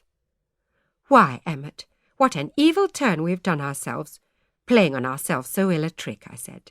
"This was all foolishness, and well enough if it served to comfort thee, and not worth a pinch of feathers else." I spoke many words before she ceased to weep. Poor girl, she had enough cause for weeping without any dreams. At last she grew quiet, and she told me she had dreamed her mother left her, and went away to live in a hollow cave in the dell side. She was left all alone in the dark, and could not find a taper nor a spark of light. "Well, we have learned our lesson, Emmet," I said. "Let us resolve to play at charms no more." "Art thou certain they are folly, and bring no truths to light, Mal?" "I am certain of it. This serves only to fright us." "Would it help if we put the sixpence in the poor box now?" "That must needs do some good," I said. "Take it and put it in," she said, giving me the coin. "Give it yourself, Emmet," I said. "I do not like to go out and into church, Mal," she said, "to see folk shrink from me and turn away." "Then I will take it for you," I said. My mother and I stepped across the road to the church, and I put Emmet's sixpence in the box, and then we would have gone, but the new Parson Mompherson was there putting a white cloth upon the altar, it then being Saturday, ready for the service on the morrow. "You have been visiting Siddle's house," he said to us. "You should have a care." "Do you tell us not to visit our neighbours in their affliction?" my mother said. Her voice was very low, but I knew her to be angry. "There is peril in it," he said. "The sickness among us is the plague. I have seen the unmistakable tokens of it upon the dying." "And shall folk die and grieve without comfort, alone, here in Eyam as in a savage land?" my mother said. "I will go in and minister to them. It is my duty. But you, good Mistress Percival, and your daughter may have a care, and look to your own safety." "It is the duty of all Christian people," she answered him. ice-cold and angry yet. He opened the church door for her to go out. "Could not Mistress Siddle and her daughter sit with you at the hearth in your goodly house, in the clean air of the upper town, better than you all sitting in the contagious spot?" he said to her. "Comfort may be given as well in your house as in hers." And when my mother, on reaching home, told over this talk to my father word for word, and in a fine rage about it, he said it was the first morsel of sense he had yet heard of from the new parson's lips. Now word was out it was the plague we had. Such secrets do not keep for long. Folk took fright at it. On the morrow of the day when my mother had been offended at Parson Mompherson's counsel, we were awoken from our beds by such a clattering and to-do in the street as we had seldom heard, and going to the casements and brushing off the breath-dew upon the glass, we saw 3 empty carts going up the town. As we took breakfast, there came a neighbour to tell us that they were gone up to Sheldon's farm, and ere we were done eating, the carts came down again, laden high with chests and chairs and bundles, and the baby strapped on the top of the curtain-bale, crying loud, and manservants and maidservants carrying or driving cows, and the little boy Sheldon leading the goat, and Mistress Sheldon bearing in her arms a loudly quacking hamper of withy weave. Even the ducks from off the pond were going away. As you may well suppose, this noise and spectacle brought families staring into every doorway in the road. And then they had their fill of it too, for at the tail of the procession came Mistress Agnes Sheldon, Farmer Sheldon's spinster sister, a deal older than he, and a thorn in his flesh daily, as all the world well knew. And as she walked she railed upon him. "Going to Hazelford, indeed," she cried. "Since when was Hazelford grand enough for Sheldons, may I ask?" "Thou'dst best hold thy tongue and come too, sister," said Farmer Sheldon. "Fie upon your brother for a cowardly man. What will the neighbours think?" cried she. And lest we didn't think what she supposed, she continued, "I'll tell thee. They'll wonder what evil deed is on thy conscience, brother, that thou art afraid of the Lord's vengeance. An honest man fears not the plague, but trusts in God. Oh, thou shameful fellow, thou!" "Go to, sister, go to," he said, hanging down his head. And by now half the town was trotting along behind the trundling carts, and the shouting woman all ears and smiles. My mother and I went along with all the rest. My father had more dignity, but he missed the best of it. Beside the churchyard gate she baited him at last to stand at bay. "There is a foul contagion here," he said, "and we are going to a place of clean airs and safety until it has passed. And, sister, I implore thee for thy own health to come with us." "He hath another farm at Hazelford," she told the eager crowd, "which ever till now my lady his wife thought not fit for her, though she hath tried very hard to make me dwell in it. And now, lo, suddenly it is good enough and more. Bad conscience, say I. That baggage his wife hath cause to fear the Lord's displeasure, and dare not say that the righteous shall fear no ill, not she." "Oh, sister, for shame," said poor Mistress Sheldon, very red. "Thou knowest no ill of me, that you should speak of me thus." "Dost thou think the Lord sees not what way you treat a poor spinster aunt?" cried she. "Dost thou think the Lord knows not what happened to my silver thimble, or who tore my stump work box? Did not the Lord hear thee yesterday se'night, what thou saidst to me?" We overhearers were all moved to laughter, and that intemperately till our sides would split. But sudden, here was the old Parson Stanley coming down the street to us. "Agnes Sheldon," said he, very grave and severe, "the Lord's displeasure is not thine to bandy with. Thou dost blaspheme. Silent, woman." A small gleam of triumph entered the eye of the farmer's wife, and she darted a glance at her terrible sister-in-law, but said not a word. "Parson Stanley," cried Agnes Sheldon, not a whit discomfited, "tell thou my fool brother and his fool wife that the hand of the Lord will be upon Hazelford as it is upon Eyam and elsewhere, though they flee to the utmost end of England." "Woman, dost thou not know what word the Bible hath for him that calls his brother a fool?" said Parson Stanley. "Let them depart, if they are set upon departing, and do thou repent those wicked words, lest the vengeance thou hast laid upon another fall on thee." And now he had her mute at last.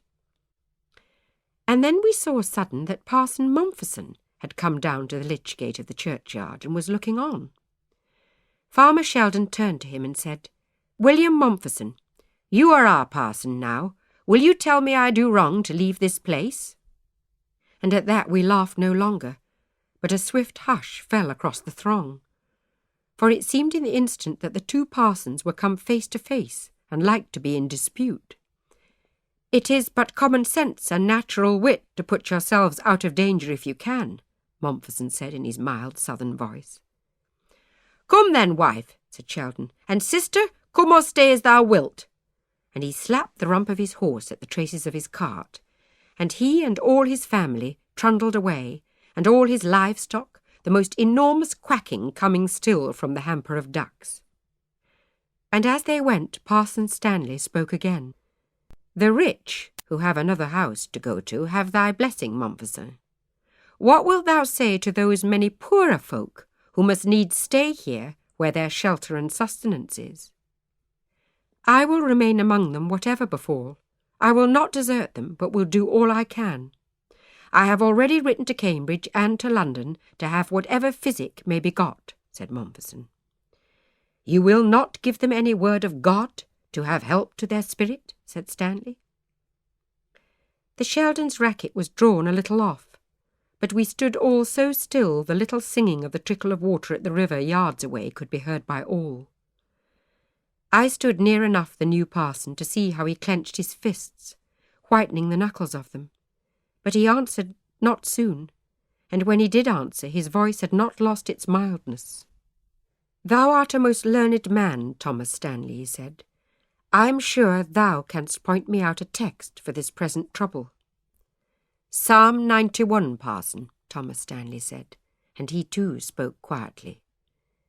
"Yes, indeed," said Mompherson, and raising his voice he said to we all, "Trust God, and there shall no evil befall thee, neither shall any plague come near thy dwelling, for he shall give his angels charge over thee, to keep thee in all thy ways." It was not till the evening, by the light of a tallow candle, that opening the Holy Book at 91 of Psalms, to read as the old parson thought fit, we saw at once that the words of preaching the new parson had spoken were those of the very psalm Stanley had named. Mompherson had it by heart, word for word. After the Sheldons left, the world grew worse for Eyam. The Bradshaws left their fine half-builded hall, standing unfinished beside its finished barns, and all their masons and carpenters departed.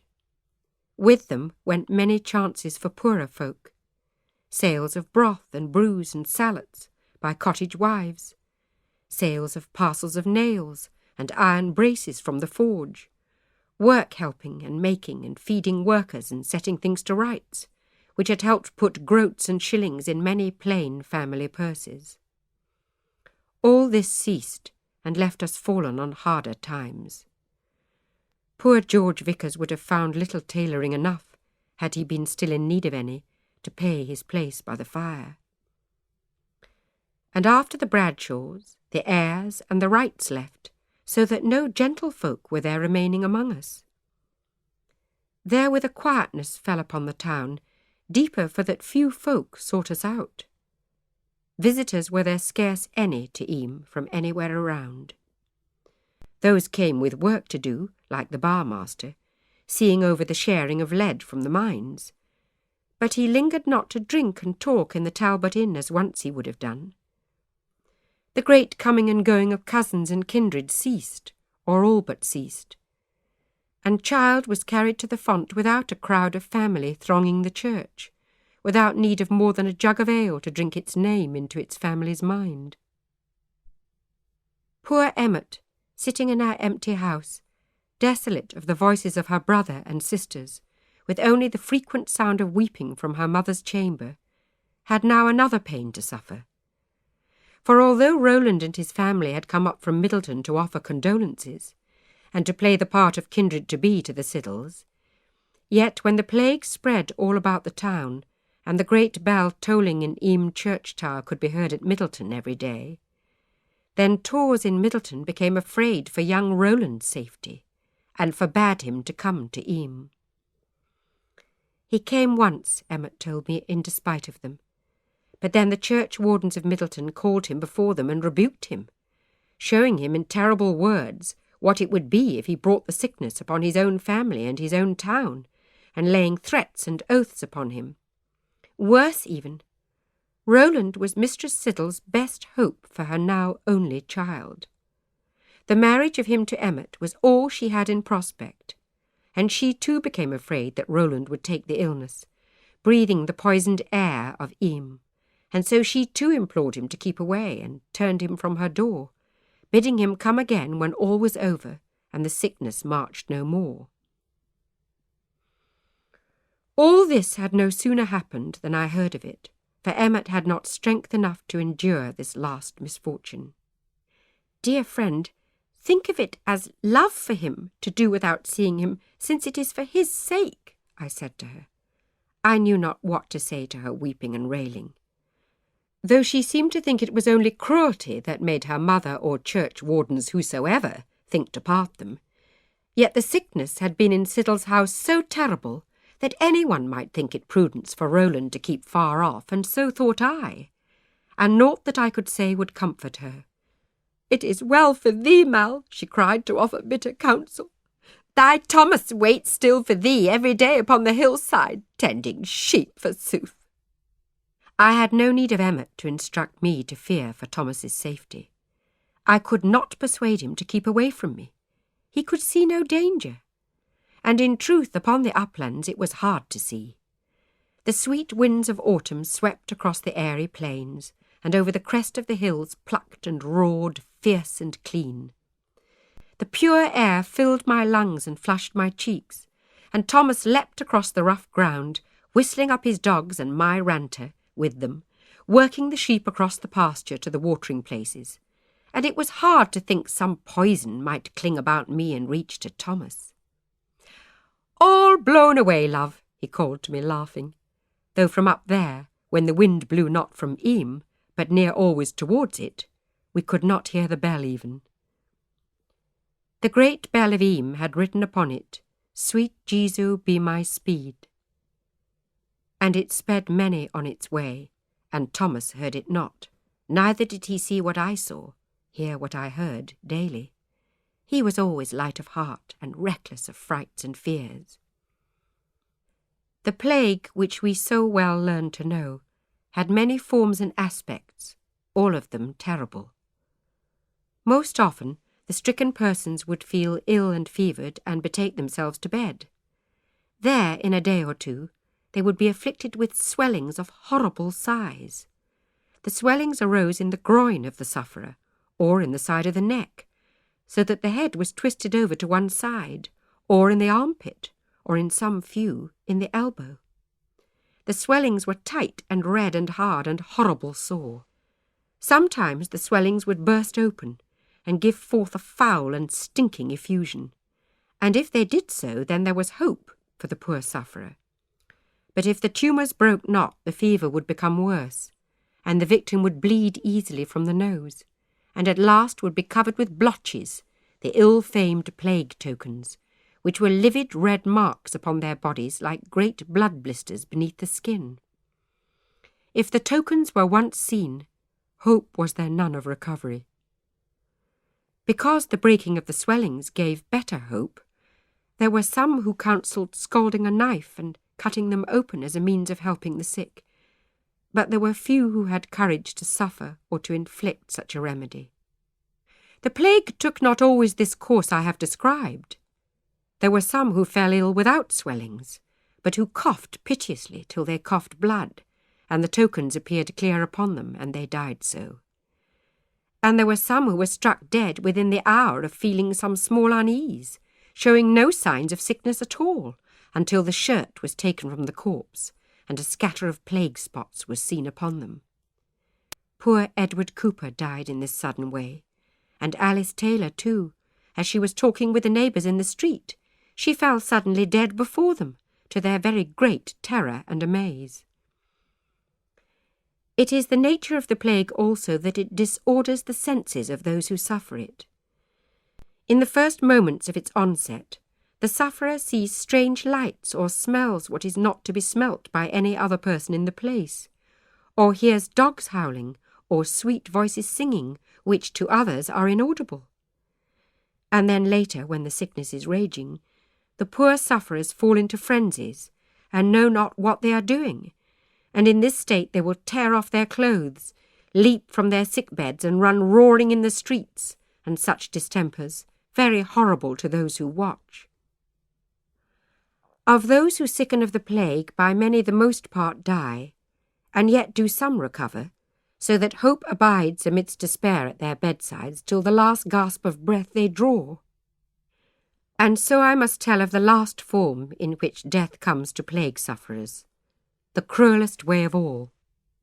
It befalls sometimes that the illness goes off, the fever cools, and the frenzy ceases, so that the sick person returns unto himself again, and lies smiling at the rejoicing of his dearest ones. And then, feeling no more distress, these survivors make some movement, starting up from the pillow, or, wishing to trouble no more the weary kindred who have tended them, they go to creep from bed to close a casement, or reach a sip of water. And as they move, they die, like a candle going out in a gust. No manner of dying gave more grief to those who lived on than this. During the time the plague was at Eyam, we sought to see what we might do to aid the recovery of the afflicted, but the knowledge escaped us. It was like grasping at mist to try to comprehend the working of the sickness. Margaret Blackwell, for an example, lay, as her brother Anthony thought, dying in late October, and though none would come into his house to sit with her, yet he had business in Tideswell buying coals that would not wait if they were not all to freeze that winter. Anthony therefore rose at dawn, put a piece of bacon on the fire for his breakfast, and ate it in haste and was gone, thinking the sooner to be home again. Poor Margaret became afflicted with a tormenting thirst, and the frenzy was bringing and fetching her wits to and fro that she knew not what she did for 3 minutes together. She rose up from her bed and came to the kitchen and found there a wooden piggin, as she thought, of clear water standing, and gulped it all down and returned to her bed. What she had taken was not water, but the fat from the bacon. And when her brother came home, looking to find her dead, he found her sleeping easily, the sickness having left her. On account of Margaret Blackwell, a nasty pot of melted fat was offered in vain to many sick folk in Eyam. Yet others, who had drunk no such potion, recovered as well as her. Much anxious talking went on among us in our trouble, as we told over what had happened to this one and to that, seeking to know what help might be found to be given, and never found we anything with any certainty. And if we sought eagerly to know what might aid the sick, with frenzy we sought to know what might keep the sickness from us. That it was a catching illness seemed most probable, yet there were those who came and went in every afflicted house, sat by many bedsides, lanced tumours, carried away soiled linens, cared nothing for their own safety, and took no harm at all. New parson and old breathed the foul air of every sick room, and were untouched. And others, going but once to comfort a friend or neighbour, seemed in a moment to be stricken, and to carry the trouble into a whole new neighbourhood. It was readily apparent that one who had suffered and recovered was less like to be smitten a second time, and more like to recover if, against likelihood, they were distempered twice. But that was poor comfort indeed for those still in health. We knew not, therefore, what to do to save ourselves, and some took no care at all, saying, "What will befall, will befall," and others were afraid even to call to a neighbour across the street, or so much as look upon the kindred of the sick. And they that did much to keep from catching it, and they that did naught, fell sick alike, so that there was no discerning any cause or reason in what befell, except it was the will of God, his providence and judgment upon us. And if it was indeed God's judgment, it was a judgment upon our secret hearts, for nothing the neighbours knew for or against each other's virtue would answer with the dealings of the sickness. For all that, I think it must have been God's hand. Is not everything alike his doing? We must needs remember that God may carry the good early to heaven, as soon as he may dispatch the wicked into hell. And yet I think it was poisoned air also, for the very beasts took the contagion from us, as any might see, and the rats came out of their holes and died as thick as we. And here I have set down all that I know of the plague in one place, for I know if I were to write for all my friends and neighbours, for all the children I used to play with, for each several one of them the manner of their dying, that such a one was taken thus, and another swelled up in such a wise, while his brother and his sister and his father and mother died in another way. If I should try to write thus, I should have no heart and stomach for it, and could not write this spelling that I have set my hand to any end at all, nor ever cleanse my mind of what I have seen befall so many and so beloved souls. I resume then with writing that I was afraid for Thomas, that he would take the sickness from me, and that I might carry it to him, not knowing myself afflicted, so suddenly could it strike. Winter was coming upon us, the rams were out among the ewes, and I knew not how I should keep my sheep foddered and safe if I worked not with Thomas and his dogs. And I thought if I should leave them all to him, my flock and his together would be more than he could muster and tend, and dig from drifts in winter. And then I thought how he and I would meet and labour together, and I was afraid the sickness would pass from my clothes to his, my hand to his, my very breath to his, I all unknowing what I did. So having taken thought, I went up on the hill a day that Thomas was to market, with Ranter at my bidding running beside, and parted my sheep from his, and drove mine down to Eyam, there to keep them penned. I had thought where they might be safe kept in, and that was in the barn of Bradshaw Hall, among the stored furniture in the great boxes. Half the barn was full of good hay, handy for the taking. There I would visit them, and thence I would drive them forth to graze the slopes near by, and need go never near Thomas all the long winter through. So thought I, and when it was done my heart was very heavy, and the thought of days without sight of Thomas or word with him was on my back like a heavy burden to heave every step I took, though I was resolute and did not change my mind. Emmet had found some calm and cheerfulness, to my surprise I do confess, and she laid no more gloom and tears on me to worsen my own lowness. I wondered if she would chide me for making bold and putting muddy beasts in the Bradshaw barn among their finery, and indeed, "But if they knew," she said, "what if thy sheep eat up those woolly pictures, Mal?" "I purpose not to open up the store chest for them," said I, smiling. "Dost think I should?" "It would serve Bradshaw's right," she said, with sudden bitterness. "Oh, it would serve them right, coming sporting their wealth and finery before us, and then fleeing away, leaving us to suffer, while they sleep in sweet safety. Your sheep could not trample and soil enough to please me." Then she smiled an odd smile and said, "Mal, what if they knew? If someone told them the beasts were pastured in their keeping place, what then? How they would grind their teeth! But would they come back to keep their goods from harm? Not they, I'll wager. They would just lie awake, fretting and afraid to come again. That would be a fine spite on them."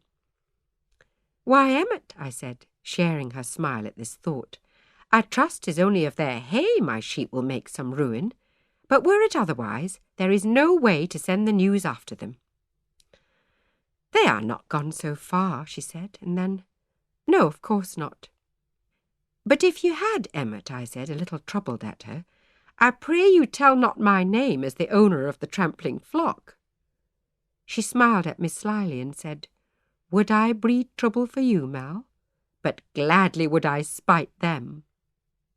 While we were talking thus, we heard laughter in the street outside.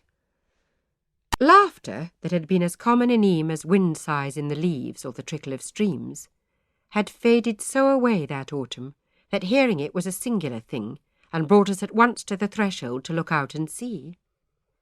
There, coming up the street in a line, were a dozen or so ducks, the most miserable, sodden, dejected fowl that ever I saw, and scarce able to waddle another step, so it seemed.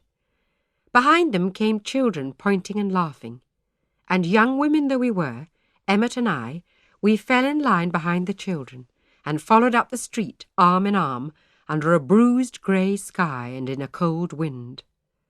The ducks at last reached Sheldon's pond, and with feeble quacks and splashes launched onto it, whereupon out of her door came Mistress Agnes, calling down blessings and scattering grain, declaring that any one of the wanderers returned was worth 2 and 3 of her brother and sister-in-law for grace and sense and knowledge of the ways of the Lord. Most providential and pious ducks to walk home from Hazelford. Eggs and feathers for Agnes, who trusted God, and God had given the ducks back to her. Praise him in all his ways. And when she had thrown half a bushel of grain at the ducks, she handed out lardy cake to every one of us who stood laughing at her, with a good deal of talk about the Lord's providence for us too. The day after Sheldon's ducks came home, their pond was frozen iron hard, and none but Marshal Howe was hefty enough to break it for them. And at nightfall the snow came on. It was early for heavy snow, the 2nd day of December only, but it fell and laid down near 3 foot thick on everything. My father was glad of it, he supposing from what he had been told the pestilence would abate in cold weather and perhaps leave us. Yet there died 9 in that snow-girt December, there having been 7 in November, which was wet and mild. And for everyone buried there was another fell sick. It was but a sad Christmas we had, and at the turn of the year there had been 45 dead out of the small number in this our little town. And the newest into the ground was Anthony Blackwell, he of the bacon breakfast, Margaret's brother, who died on Christmas Eve. Yet it was cold enough for anything. The springs were frozen. Tricket's cow died against a hedge in a field. Fiddler's Brook froze to the mud, and the boys took fish up out of it in blocks of ice. I had needs make free with squire's hay to feed my flock, there being no grass for them to graze upon. And ever in my mind was the thought of Thomas, striving with his much greater flock, alone on the waste of snow on the icy wind-swept hill. In time of trouble, the people turned for comfort and for counsel to the clergy, and we had not 1 but 2 parsons to whom to turn, but they spoke not with one voice. Thomas Stanley, our old parson, was forbidden by law to preach to us now, and he stood not in pulpit nor in the street to speak, but people sought him out, asking him for his words. In the garden of that house whereto he had removed, all those of the old way of thinking, we Puritans, would forgather on Sunday at dusk. We would hear the Bible, and Thomas Stanley would teach us and speak to us. Anyone might have denounced him for doing this, and had him haled forth by force away from us to terrible punishment, but none had yet done so at the time of which I now write. And there was comfort in what Parson Stanley said. No sparrow falls, he taught us, except by the will of God. And we stand all every hour in the immediate providence of God, and draw not one breath save by his will. Those wicked men whom he hath chosen to punish, and those good men whom he hath chosen to try by suffering, as he tried Job of old, will find death and sickness. But the disease cannot of itself spread among us, for not a hair of our heads can be touched except by God's will. Refrain not, therefore, from visiting the sick. Draw not back your hand from their very sores. There will no harm befall those who have faith. Put no trust in sweeping the house clean, or in burning herbs, or such like idleness, but repent your sins, and have faith in the Lord. Listen, and I will read to you what hath been promised to us by our God. So stood we under the snow-laden boughs, under a cruelly frosty sky, our shawls clutched close about us, and our breath in drifts of mist by moonlight and torchlight, and heard him read to us in his strong, faithful voice. Because thou hast made the Lord, even the Most High, thy habitation, there shall no evil befall thee, neither shall any plague come nigh thy dwelling. For he shall give his angels charge over thee, to keep thee in all thy ways. Thou shalt not be afraid of the terror by night, nor for the arrow that flieth by day, nor for the pestilence that walketh in darkness, nor for the destruction that wasteth at noonday. 1,000 shall fall at thy side, and 10,000 at thy right hand, but it shall not come nigh thee. We were comforted hearing this, and with a right strong believing, I believed it until I run forward, setting things down out of good order. I resume. When someone asked Parson Stanley why God's displeasure and his justice were heavy upon us, so many of us, he answered very sorrowfully that he feared that the plague of God was in the land for the new mixture of religion that was commanded in the church. And still all who heard him were comforted. For those of us who stood in the bitter cold to hear him were those who much misliked the changes, and would fain have kept the old ways of worship still. And so we surely stood in less danger than those folk of Eyam whose hearts went with the changes. In altogether a different sense did our new parson speak. True, Parson Mompherson also bade us repent our sins and throw ourselves upon God's mercy. He reminded us, but in a gentle tone, that some had made a mockery of God's holy service, bringing a poor dumb beast within the sanctuary. And how had he learned of that, we wondered? There were hard hearts amongst us that would not give credence to God's sacraments. All this we should repent, and our kindly Father in heaven would turn aside his wrath. But he told us also we must not tempt God. We must not ask his help while neglecting what we could do to help ourselves. He told us, therefore, that we must not enter the houses of the sick, unless it were having some most pressing need, to give physic perhaps. We who had, he said, no duty to risk ourselves should keep away and leave it to him, upon whom the duty fell, to go in and minister comfort to the sick. He had got physics up from London, he told us, which he would bring to any who had need. He had heard that burning bunches of herbs would cleanse the air of contagion, and urged us to purify our houses with this remedy. He told us to bury our excrement in a deep pit some distance from the house, and likewise any other foulness from kitchen or sick-room, and for the time being to cast no such matter forth into the street. Moreover, we should be sure to drink clean water. Eyam being blessed with its several clear-running streams, all that was needful was for us to draw it and carry it in clean vessels, and we should find courage to bear our tribulations with patience. There were very few of us who liked his words. Burning of herbs and such like seemed but a poor help against so great a peril. And though it was in great fear that we crept in to visit friends lying sick, yet still we thought it was our duty to do so. And should most Eyam folk heed Parson Mompherson, then it should be our turn to lie tossing and burning on a pallet all alone, and none would come nigh to aid us in our turn. A prayer from the new parson might not console us for the lack of water, or a clean bed cover, or a draught of Goody Trickett's herb tea.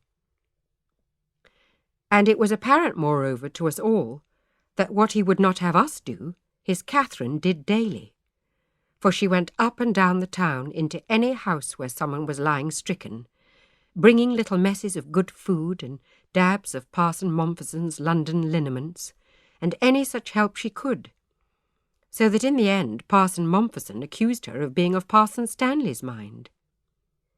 This next I had from Mary Gregory, who was of an age with me, and played with me of old, and who came and went to our house often as a trusted friend, and who was the Momphersons' maidservant since their coming into Eyam. Their manservant they had brought with them, and he kept his own counsel, so that naught could be learned from him. But Mary told us that the parsonage was a most quiet place, with never a word raised in anger or reproach, and that she had to knock at any door before entering, even the withdrawing-room, where the parson kept his books and papers, lest she come upon the parson and his wife with their arms round one another. So Mary said when she heard them quarrelling, she was quite set back by it. Their voices were so loud, she said, she could not help but hear. But she blushed a little saying this, so that I guessed that she had had her ear next the keyhole when she overheard so much. The parson was saying, Mary told us, "My dove, thou shalt go no more into the people's houses." "I must in all things obey you, William," she said, "but I should be sorry to be commanded thus." "But so I do command thee," he said. "Do not so," said she. "In pure Christian charity should I not bring what help I can to so great afflictions?" "Thou dost venture every time what is more dear to me than life," said he. "Catherine, if thou comest to any harm—" "God will keep me," she said. "Why, Catherine," he said, "art thou of one mind with that wicked Puritan, who persuades the people to be so reckless of their safety, and upon whose words will lie the blame for many deaths? Wouldst thou step off a tall cliff crying that God will keep thee? Or hold thy hand in the fire, saying that the righteous need fear no evil? How then wilt thou go into the pestilential air of these narrow houses, saying God will keep me, like a prating Puritan?" "Then," said Mary. She answered very low, but it happened I could hear her in spite of that. "Alas, William, what terror is in thy words! What terrors do surround us! Let us go hence together, William, on the instant. See, on my knees I do implore thee, remove thyself and us while there is yet time to flee away unscathed." "My dear, I cannot go," he said in a most troubled and afflicted voice. "My duty is here with these people. God knows, and you know, I did not wish to come here. God knows, and you know, what a divided and uncertain welcome I have found. But I am their pastor, and I will be pastor to them to the limit of my powers. But thou art not likewise placed, Catherine. It would be good wisdom if thou didst take up the children and remove to a safer place." "No, William," she answered. "If thou stay, I stay. For my life I would not leave thee." There was a silence then, and Mary heard nothing, and could not see through the door. She supposed they were embracing. Then Catherine said, "I shall remain here while you remain, William. But our sweet babes, could we not send them hence a while?" "They would be safe in Yorkshire," he replied. "If thou canst bear to part with them, Catherine, we will send them out of danger on the first possible occasion." "Thou wilt forgive me if I weep to see them go," she said. "But I would not keep them at my side to give me joy at hazard of their lives." "So say I of thee, Catherine. But I will not go." "Well then, if thou remain, go thou no more into the houses of the sick. Keep thyself out of harm's way for my sake." "I am loath to obey thee in this," she said. "Abiding here and hearing tell of all this dolefulness and doing nothing of kindness is a hard conduct. But as you are my husband, I will obey." "And the poor duck," said Mary, telling me and many more all about it, "lay weeping in her chamber a full hour after this. And when she called me to bring her a sip of milk and set the children's supper upon the table, her eyes were red and swollen that badly. Truly, she's a merciful and kind lady," my mother said, "but she'd best heed her husband. She's not of a strong constitution, and think you not she might take sick easily." "Thou hast the right of it, neighbour," said Mary. "She's often a dry cough, which never seems quite to go, and she's thin, a deal too thin." Again my story runneth all awry. I resume. We had 2 parsons, and they taught us differently. Some inclined to one and some to the other. Only my father railed on both holy men. "Is it the cow in church hath brought us low?" he asked. But Marshal Howe's rascally son was the ringleader in that, and he walks hale and hearty, while others who had no part in it lie dead. Is it the changes in the service book? And has Eyam alone, then, in all this part of England, changed its ways? Why die they not in every place in Derbyshire, but only here? But, father, then, what do you think the cause? I asked him. I was loath to leave off believing Parson Stanley, for repentance was a thing possible to me, and I clung to the hope of safety promised upon it. Child, he said to me, if none know a thing, and none can know it, it were best none claimed to know it. I will tell you this, child, I would not soon trust my safety in a lead mine to the providence of God. I would sooner trust my own contriving, my own care to study cracks, and put props to the roof. My mother rebuked him then. Dost thou think God's might goeth not underground? It may be that God's providence runs everywhere, he said, but there is no understanding it. It was a hard winter. I was thankful full often that my ewes were nearby, penned in. I went up the snow-filled street to them at dawn and at nightfall every day to bring them water and fresh hay. My father grumbled at my going on thus.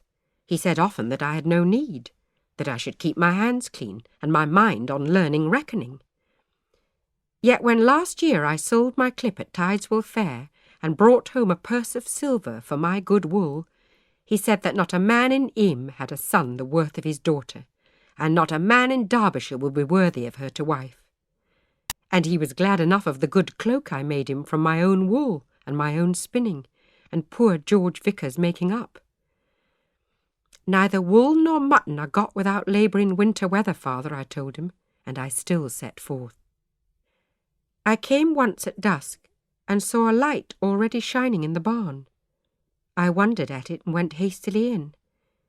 There was Thomas on his knees, at work with the oldest ewe, the poor beast miscarrying her lamb.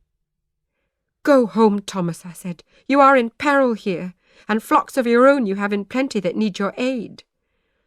But my voice took the colour not of my meaning, but of my poor heart, overjoyed to see him.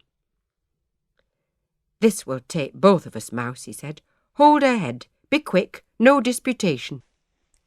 For all that we could, we lost the ewe that night. When she was dead, Thomas clipped her coat and rolled it up for me, and asked me did I want also the skin, but I could not bear to see it taken in my distress for the loss of the beast. This loss you can well sustain, Mal, Thomas said, as we sat wearily on the straw. You have been doing well enough. Wilt have a bite of my pasty for sustenance? How do you know how well I've been doing, Thomas? I asked. I've been by some few times, he said, and looked how things were with your sheep. Tonight, when I found something amiss, I waited for thee. Thomas, you must not come. Say'st thou so, Mouse? Dost not love me, then? Is it not love that makes me fear for thy safety coming so near? I cannot endure being parted from thee, he said. Let me come, or come thou away with me. And if I come with thee, and coming bring the sickness into Wardlow, and suffering such as we have seen in Eyam comes into your parish also, what then? Thou dost not look sick to me, Mal, thou of the light tread and the rosy cheek and shining eyes. Kiss me, Mouse. Thomas, I have seen a boy well one moment and dead the next. I could be in full vigour while we talk, and fall dying at the roadside in the short walk home. It is not a thing to take lightly, Thomas. I shivered a little, for the truth was I was afraid. I was afraid for myself as well as for him. It is hard, he said. Why, if even that scatterbrain Emmet Siddle can possess herself in patience parted from Roland, surely we can endure it, I said. Ah, but she sees him every day, Thomas said. Knew you not? She slips through the woods from the bottom of her garden into the slopes of the Cooklet Dell, and he waits for her there. His family know not of it, and hers neither, I do believe. And, Mal, this is a secret. Thou shalt not tell. But I would try what I can to stop her, lest she bring ruin to Middleton as you would do to Wardlow. Oh, how can she? And the plague has been in her house, and she hath seen it. Perhaps she loves Roland too well to drive him off, said Thomas. Perhaps she loves Roland more than thou lovest me. Then I said, Thomas, if I must choose between losing all my joy in thee and thy safety, it is thy safety I will choose. Far would I rather thou wast living in another girl's arms than dying in mine. The tears ran down my cheeks as I spoke to him. He was silent a long moment, then he said, There will be no other girl, Mal. Though the plague last 100 years, yet thou wilt find me the day it is over, an old man still unmarried, waiting for thee on the Wardlow road. Pray it be not so long, said I. Begone now, love, and farewell, come no more. I went the next day to visit Emmet, and to her I said that it was no love she showed unto Roland if she risked taking the plague to him. Then Emmet wept. Mal, I cannot do without I see him, she said, and all that we contrive is, he stands upon one rock and I upon another, and so we talk. And never tempted to lay hands or cheeks together, I doubted. Why, Mal, the plague has no power to spread all by itself, she said. Only if God will it can it touch anyone, and if God wills it, what will it help not to kiss sweethearts on parting? Art thou not afraid, Emmet? I asked. Mortally, she said, but you cannot gainsay what I have said, Mall Percival, for it is what Parson Stanley teaches. Therefore I see, Roland, and I keep a careful watch upon my deeds and thoughts, and I trust God. What harms will flow from it if Parson Stanley in this be wrong, I said, thinking aloud. Why should he be? Emmet asked. Well, Emmet, you were little disposed to think him right when he spoke against ribbons on dresses and girls dancing with boys at the wakes, I said, trying to make her smile. But he's a virtuous and learned man, Mal, she said, her speech eager and her face grave, who has spent a whole life reading and thinking on such things.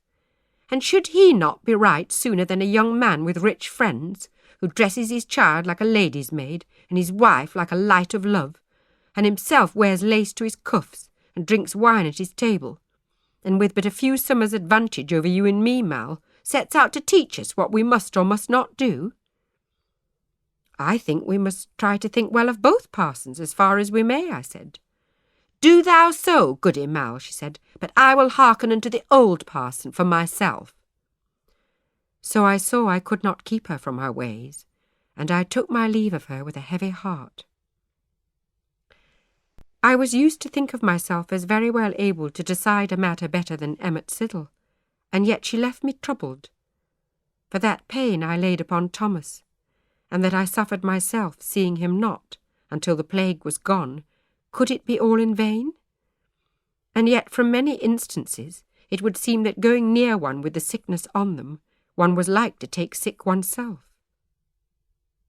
It was in the miserable wet and cold of February that something happened which set us talking for a day or two. It seemed that a carter living in Bubnell was given an order for a load of logs to be delivered to Eyam. The logs were for Mompherson's fires, so it was said.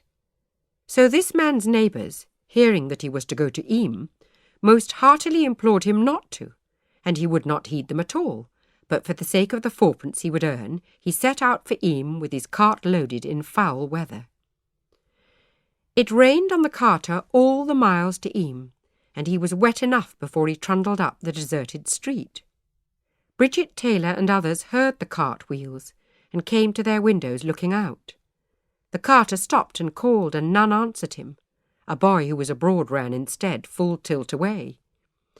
He could find none to tell him where the parson's house might be, and none to set hand to his load to help him, but seeing him a stranger, putting himself in peril, all Eyam folk kept behind closed doors.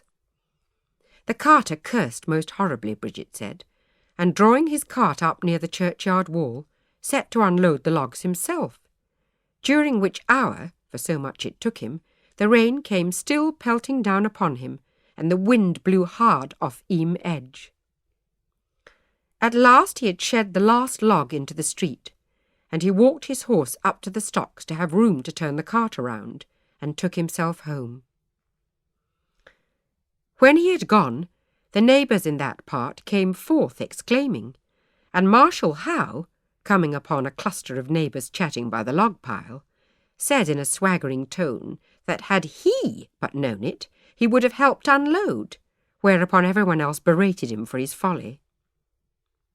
And in the midst of this Parson Mompesson came forth and said, his logs now being piled into the road, let anyone take of them who had need, so long as they lasted, for it could not be easy to get loads delivered to us now.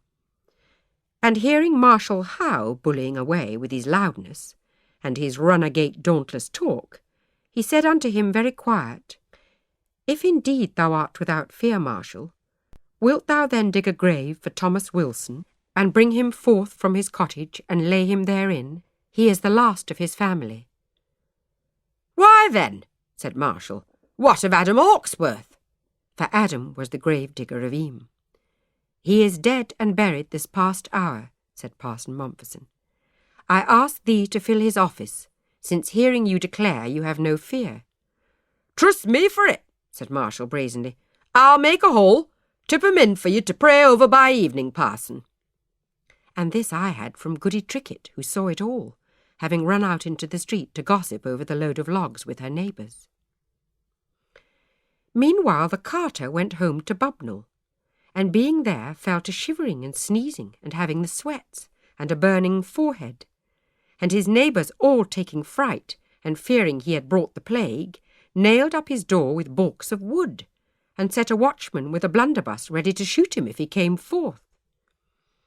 His wife and child were within, locked up also, and no food was in the house, so that he was driven to plead for mercy from an upstairs casement. And it seemed this caused such a to-do in Bubnell that the great Duke himself, the Duke of Devonshire, who dwells in the palace at Chatsworth, got to hear of it, and sent forth his own doctor to look to the carter, and see if it was indeed the plague that he had. Yet the doctor had no wish to go near the patient by any wise, and so went down to the east bank of the river Derwent, and summoned the carter to come and stand upon the west bank, and so calling across the water questioned him about his disease.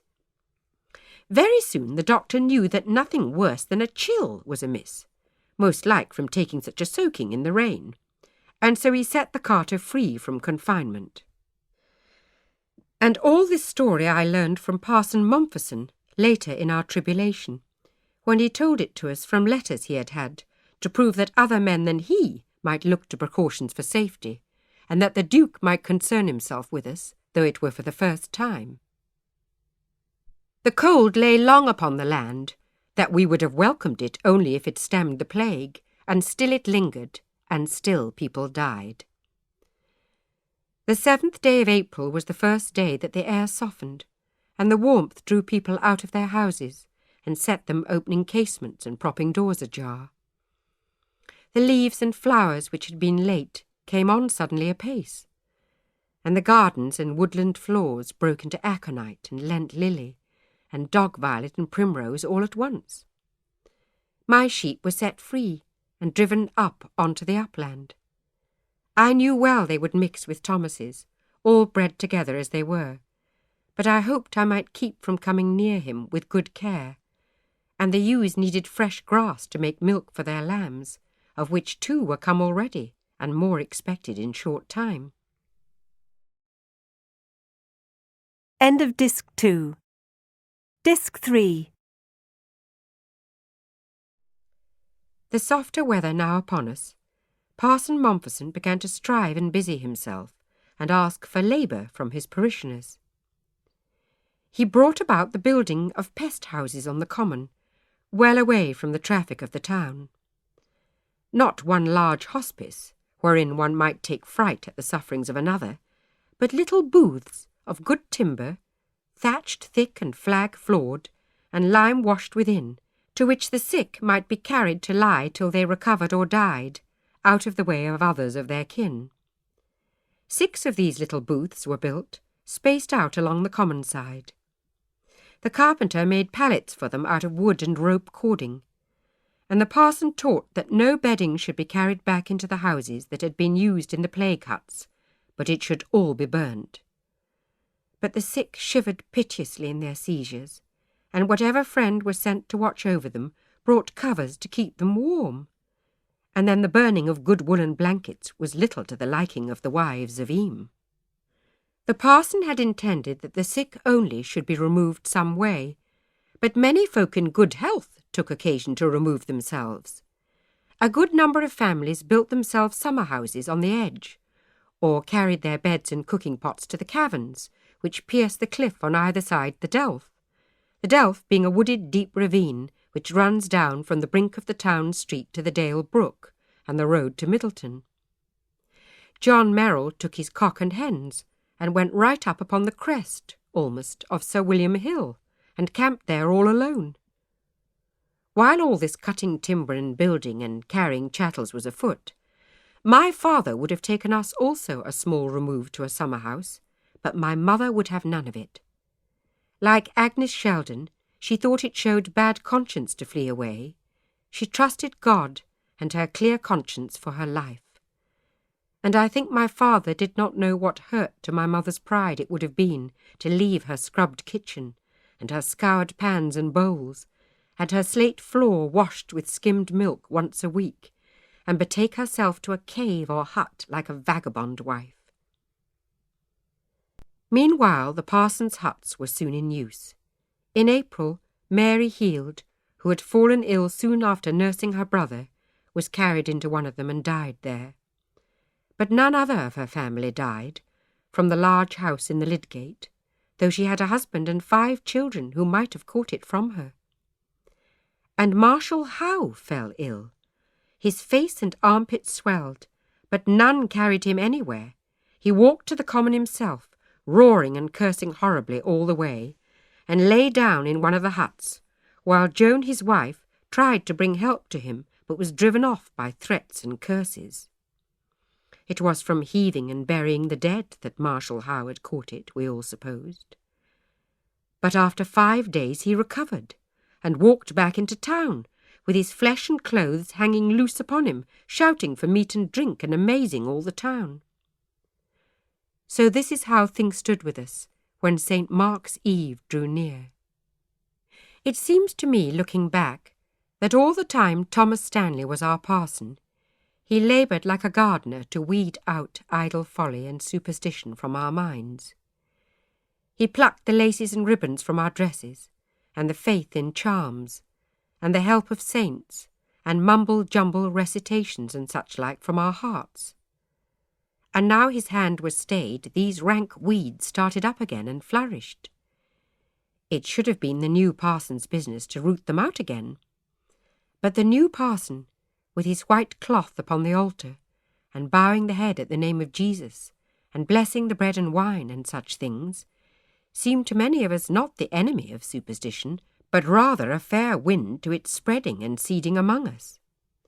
This I do know, that we began to hear tell of many superstitions, which I, being young, could never remember before having been talked of in my life, for Parson Stanley had driven them underground.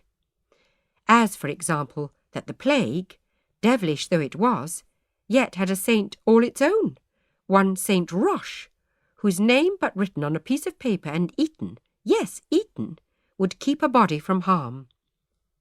Saint Roche, it seemed, back in King Henry's time, had a shrine on the wayside on the road to Hazelford.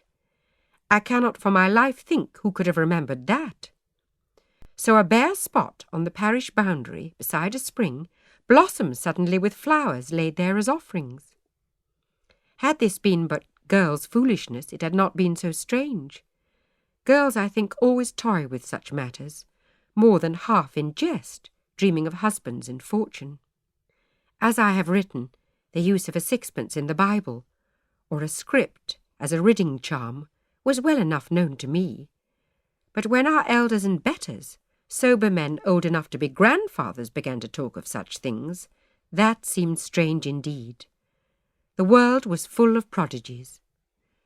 And it seemed that once, way back, it had been thought that anyone who kept watch by the church door all night, and until dawn on St. Mark's Eve, would see pass through the apparitions and semblances of all who would die in the parish in the year following, until the next St. Mark's Eve.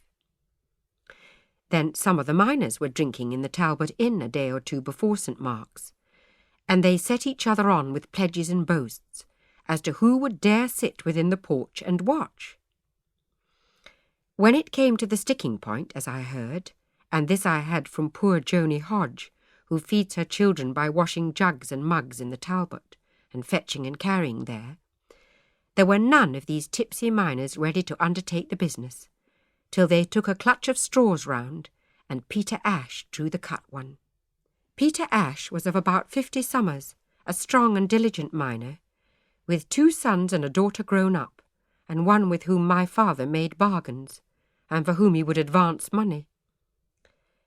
That he was about to keep watch for ghosts was soon known up and down the town. My father was sorely troubled by it, and I baffled that he should be so. "Father, you cannot give credit to such a story," I said.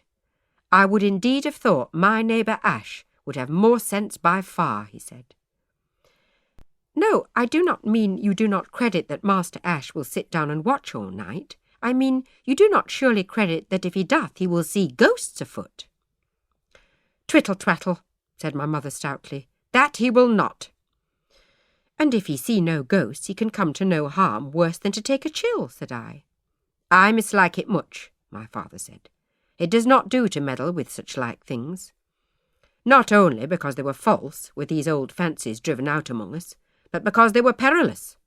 I've tried to talk Peter out of it, but he would sooner put his soul at risk than back down and be called a cowherd by his drinking cronies." I wondered much that my father should have put himself to the trouble of talking to Peter Ash on such a matter, and all in vain.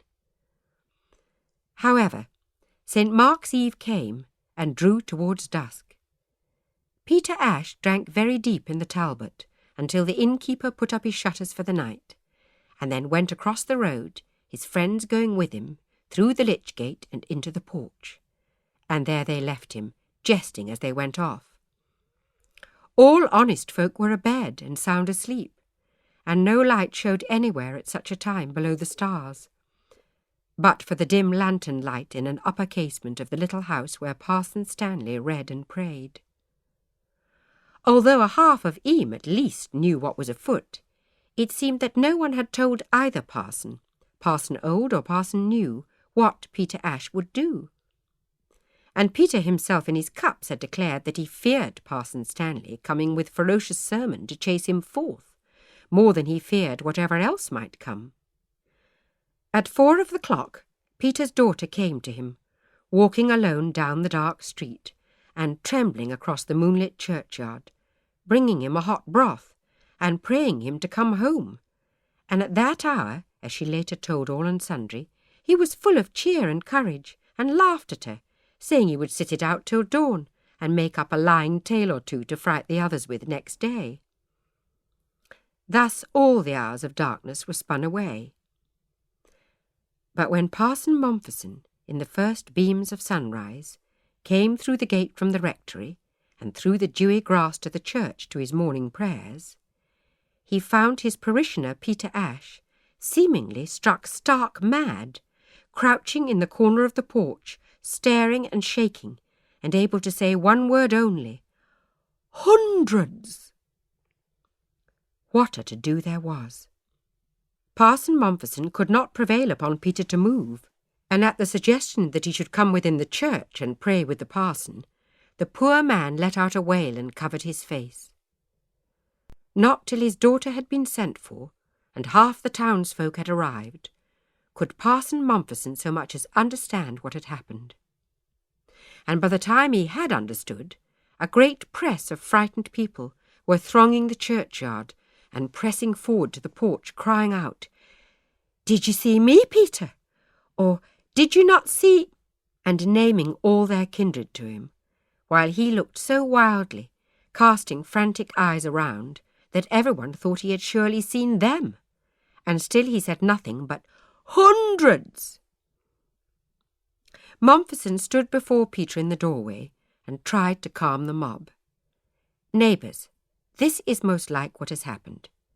Peter here has overwatched, and at last in the dawn has fallen asleep, and since he looked to see ghosts, he has dreamed of ghosts, as any might who fell asleep thinking of them. He has frighted himself with his own folly, but there is no cause to fright you. Take yourselves off to your day's work, and pray for your foolish neighbour, rather than fear for yourselves and make uproar." I am ashamed to write that none heeded his words, but all called out still to Peter. And some few threatened the parson if he would not stand out of the way, and let them come to Peter, for they would know whom he had seen. So then some in the crowd went running to fetch the old parson, and some sober men, like my father and Robert Wood, for fear folk would lay hands on the new parson in their frenzy. My mother and I went along with my father in haste, and when we got there, I saw myself how Catherine Mompesson stood by, standing upon the stile into the churchyard, white-faced, and watching how the Eyam folk treated her husband, while Mary Gregory stood beside her on the ground, holding her fast by the hand. And as we came to the churchyard, there came old Parson Thomas Stanley also, with his son John at his side. Thomas Stanley thrust through the crowd, pushing folk out of his way, and in a great voice called, "Peter Ash, thou hast done the devil's work this night, and the devil hath repaid you for it." "He will not go in with me and pray," said Parson Mompesson to Parson Stanley. "Then he shall come forth and pray with me," Stanley replied. "Into this furious throng?" asked Mompesson. Whereupon Stanley turned and cried out to the people, "Neighbours, for shame! It is the devil hath given visions here. Is the truth of any man's fate to be learned from the devil? It is all falsehood. It is not your deaths that you can discover, but your damnation you can devise by asking. Be off! Be gone all!" Even for Parson Stanley they were slow in going, and grudging, and though they moved off from the churchyard, they lingered in the street. But seeing them a little withdrawn away, Peter got up, and with one hand covering his face, and the other held out before him to grope his way, like a man blind he went towards Parson Stanley. Stanley turned and walked away, Peter following after, into the street and towards his own house. Parson Mompesson stood looking at them go. I wondered at him, seeming to bear it so calmly, being slighted once again. But Catherine jumped down from her perch and went swiftly to his side. At that I turned away, and followed my father and mother up the street, going home a step behind Stanley and Peter. And as we all came up to Siddle's house, Mistress Siddle came running forth, and seized Peter Ash by the hand, and said to him in a shaking voice, "Good friend, as you hope for mercy on Judgment Day, tell me, did you see my Emmet's spirit going into the church?" So swiftly did she come, that Parson Stanley, turning round, was too late to stay her, as was my mother, running forward. Peter gave no answer but a crazed stare, and a mumble without meaning, full of distress. "Emmet?" said my father to Mistress Siddle. "Why should he have seen Emmet rather than any other one?" "She's lying sick," said Mistress Siddle in a bare, faint whisper, "and I am afraid." "Go home, Mal, and I will help here," my mother said. But I was running before she had the words out, and was within the door before her sentence was finished. Up to Emmet's chamber and there found her flushed and burning, and a great swelling on the side of her face. I thought she could not see me, as I busied myself, though I trembled as I stepped with bringing cool water, and making a herb broth, for her eyes were dimmed over and cloudy. But later she said, "Is it Mal?" "Yes, Emmet, I am come, and thy mother is resting." "Be not angry with me, Mal," she said. "I go not to meet Roland today," I thought she said, "or ever." But her voice was dying, and perhaps she only ended with a sigh. The days of Emmet's sickness were sore and hard for me. The lambing was upon me. Each evening I had to walk up to my flock, and drive down to the Bradshaw's barn those that looked like to lamb before morning, and rise in the night and see that they fared well. Then in the dawn I would return them to the hillside, and all this time I had to keep far from Thomas. I saw him, at work as I was at work, but I fled away if he came towards me. As soon as I could see the ewes grazing and the lambs taking suck, I would hie home again, and breaking my fast with a snatched chunk of bread and a morsel of cheese, would go out to the plague hut where Emmet had been taken. Sending home her mother again for a rest, and more than half asleep myself, I would nod at my duty until my mother came up to take her turn and send me home again. We both forbore to go near my father this time. He sat at the far end of the table to his meals, and slept alone in the upstairs chamber, my mother sharing my pallet by the fire. We drank not from his cup, nor washed his platter for him, and his linen was washed by our neighbour. I talked a little to Emmet, and read a psalm to her, when she woke, which was but seldom. The poor girl slept through her sickness, like one who tosses in a bad dream. I heard her speak Roland's name, and call for her father once. She died in the night of the 28th of April, and was buried in the late afternoon the next day. Marshal Howe dug her grave, and dragged her to it on a hurdle, wrapped up in a sheet. I was dry-eyed at her graveside, because I could not weep for trembling, and in my mind I kept thinking to tell Emmet all about it, as though I could turn round and see her living, skipping along beside me, and as though she might not have heard that she was dead. Parson Mompherson read the burial service. Parson Stanley stood at Mistress Siddall's side, and held her up while it was read, and after led her away with him, to console her as best he could. And I found Brigit Taylor and Eliza Abel waiting for me at the churchyard gate as I came from thence, saying they would go with me to my sheep, and keep me company if it might cheer me. They took each an arm of mine, and then I wept freely, thinking how they might have looked askance at my newer love for Emmet, when so long before I had no better friends than they, and how they might have been afraid to come nigh me, when I had been closeted with Emmet in her dying. All the way up the hill I wept, and then I found the last of my ewes to lamb already in labour, and the lamb's right hoof not showing, and that brought me quickly back to my senses, and had me hastening to work, and to telling the other two how to help me. Thomas was nowhere to be seen that eve, and I was glad of that. I supposed he was tending one of his own flock. It was a balmy evening, with a sweetness and a touch of warmth in the air, and cooling fast under a rosy sunset.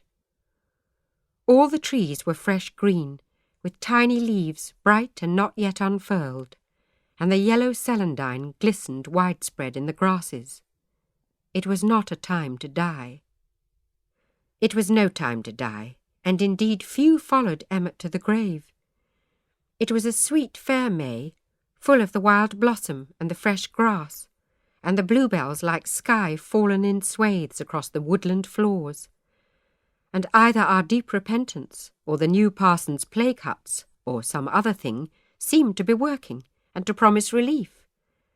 For in the whole month of May only 4 people died of plague, 2 Thorpes early in the month, James Taylor on the 11th, and Ellen Charlesworth on the 24th. We thought the trouble was passing from us, and the disease had spent its fury, burnt itself out, like a fast fire in a small wood. Still I kept far from Thomas, circling round him on the high hills, whistling ranter to part my sheep from his. Thomas played games with me, shadowing me as I went upon the hillside, or bringing his flock across my homeward path, and sitting in wait for me on some knob of rock. But my eyes are as sharp as my wits, and I kept clear. He made me laugh with his tricks and stratagems to entrap me near to him, and as long as it was always I who had the best of it, and I evaded him, I was not afraid. Had he been able to come near me, it would have torn my heart between longing and fear. As May wore on, I idled one afternoon, lying upon a rock in the warm sunshine, and smiling to see the lambs kick up their back legs and jump and play. Suddenly I heard Thomas's voice, very low and very near me.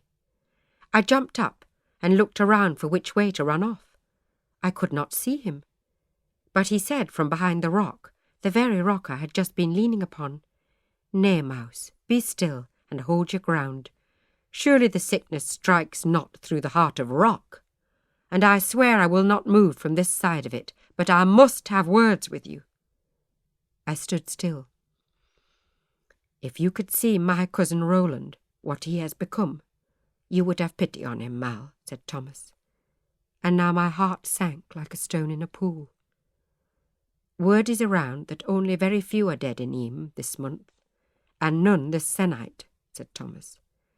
"That's true, Thomas," I said, "but the parson says it must be full 3 weeks with none dead and none taking sick before we can count ourselves clear." "Roland goes every day into the dell, and Emmet comes no more to meet him there." That I answered not, but the tears welled up in my eyes and ran free down my cheeks. "He's in a frenzy of fear for her, Mal, and saying what if she be dead? But I've told him that you said you would put a stop to her coming if you could, and that perhaps if it were discovered that she came, the whole town would arise to prevent her. This I say to comfort him, Mouse, but I would fain know that this is thy doing, from thy careful and well-meaning heart, and no worse thing. Mal, what must I say to him? Tell him he must not look to see her. She can come no more," I said, the tears now shaking my voice, as though it were an image in troubled water. "Oh, Mal, dost thou mean?" Thomas was asking, but I was in full flight, running out of earshot, across the plain with Ranter at my heels. And God be my witness that saying, "She can come no more," I thought I had told Thomas she was dead. I meant no harm to Roland, nor did I think to cause him to suffer the pain of long-continued hope and fear. Indeed, that day I had no thought of the long continuance of our suffering, for so few had died in May, and so many of those struck ill had bravely recovered, that it seemed to us all the cloud was passing from us, and we would soon be free. Around us the sweet airs of May and the breaking buds of May flowers could not but lift our spirits. And I, as I walked home, was cradling in my heart what words I meant to use to Thomas and to my father, telling them both, as I meant to do anon, how I would be wedded at the August wakes, as poor Emmet should have been, and how my father had best not thwart me, and talk of better men for husbands, for the world held not a better man than Thomas from edge to edge. I knew of my own knowledge now. Death had brushed by so close, that life was like the flower of the field, that if you pluck it not today, will not be found tomorrow. I was ready to reach for my desire, and take no heed of counsel.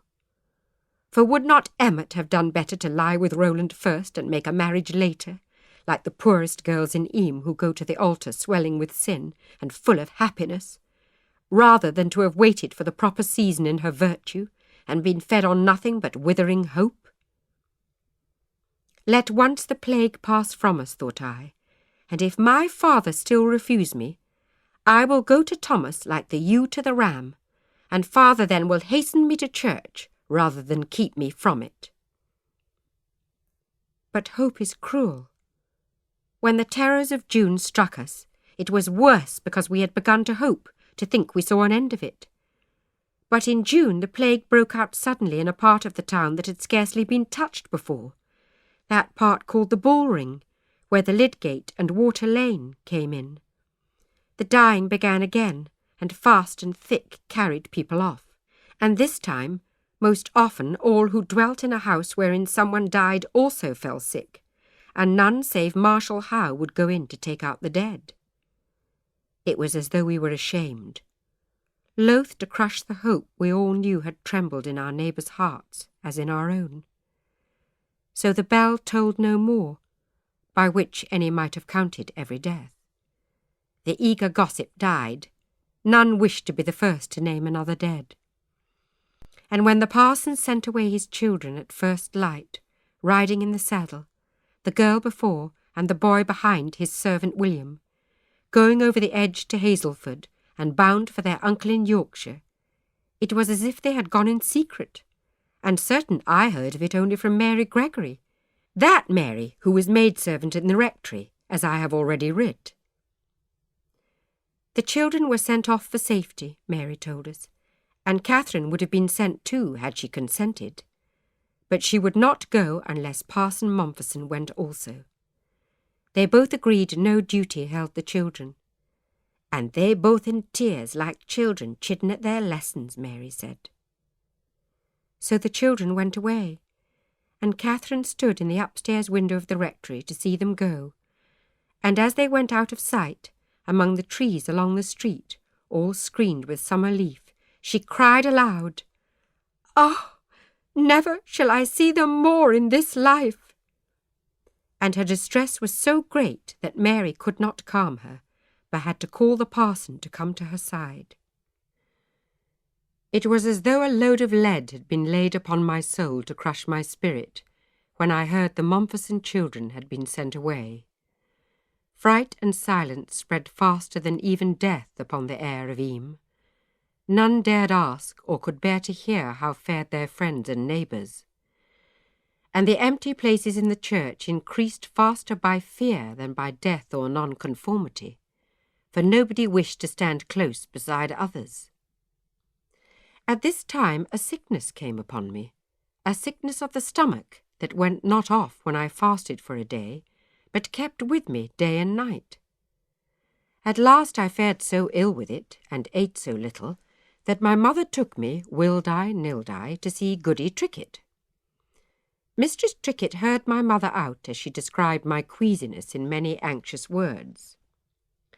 Then she said very quiet, "Old friend, herbs can do much, but they cannot take off the fear of death." "What? Is it that?" my mother said. "Fear sinks from the head to the stomach very oft," Mistress Trickett said. "I will give her a brew of valerian to soothe her stomach, but I know a better cure if she will take it." "What is it?" I asked. "Look fear boldly in the face and vanquish it," she said. "I am worked off my feet, Mal. Folk batter day and night upon my door, crying out for help. I cannot make tincture and infusions fast enough, what with water to carry and plants to cull. Come you to help me, your sickness will go, I warrant it." She was right. With bringing clean water to her house in buckets, with taking little jugs of tinctures and teas and brews, and putting them at the doorsteps of stricken households, I soon forgot my sickness and recovered hunger for my food. But helping Goody Trickett was no easy matter. Behind her house there was a little garden full of physic plants, but she would have no help, nor any within sight of her, when she gathered up herbs for a medicine. She chopped and mixed all by herself, and would have no help with that. Help could be given only in heating the fire and straining off the juices from the brew. I asked her once, meaning no harm at all, what went into a drink for plague we were making, and she growled at me churlishly as though I had been wicked to her. But later she spoke me soft and said, "What I know, Mal, is all I have to live by, and I am a poor woman. I have it down from my mother and my grandmother, and she from hers before that, and many of my kindred have been in fear of being named witches for it. It is all good, what I know. I have learned no receipts to do harm to anybody, but it is secret, even from you, child." And by, finding that I knew many plants by sight or smell, and could put a name all unthinking to some mess she was concocting, she sent me off, declaring that I was cured, and took as her helper Joni Hodge's little daughter, a girl of perhaps 12 summers, pinched by hardship, who was a little simple, and could be trusted not to learn while she worked. It seemed to me all without need or reason, such careful secrecy. Goody Trickett was not the only person in Eyam with a little knowledge of remedies, though she was esteemed by far the best. And there were Parson Mompesson's medicines now, as well as his prayers, the famous liniments from London. I have forgot now how far June was gone when the fatal Sunday came, on which our great decision was made. But But June was not new, and many of those who died in June were buried already by that day. But this I do know, that it was on the very eve of that day that Francis Archdale came home. I forgot to write of his going in the right place in this my script, for his going I scarce remarked, as something not closely touching me. He had gone into Cornwall on some matter of business, bringing profit to his family, and in connection with mines.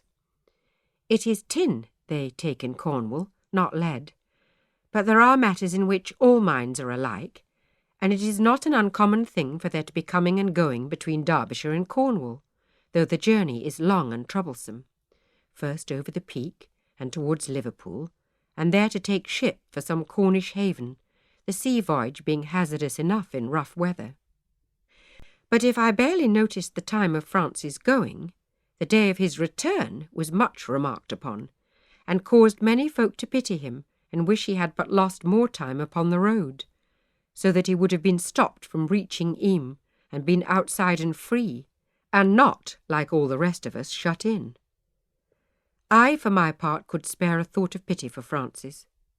Coming home to find all at once so many losses and disasters, which we had suffered piecemeal, we whom time and too many sorrows had soon made numb, and then to find not only home turned to a charnel house, but the door locked at his back. As I have writ, we had been in a strange dullness that month of June, a liking not to know, a fearful quietness upon us, and that was broken all apart on the Sunday when Parson Mompesson told us he would close the churchyard. This he said to us in church after the end of the service, and at first we heard him, shivering in dismay, but quietly.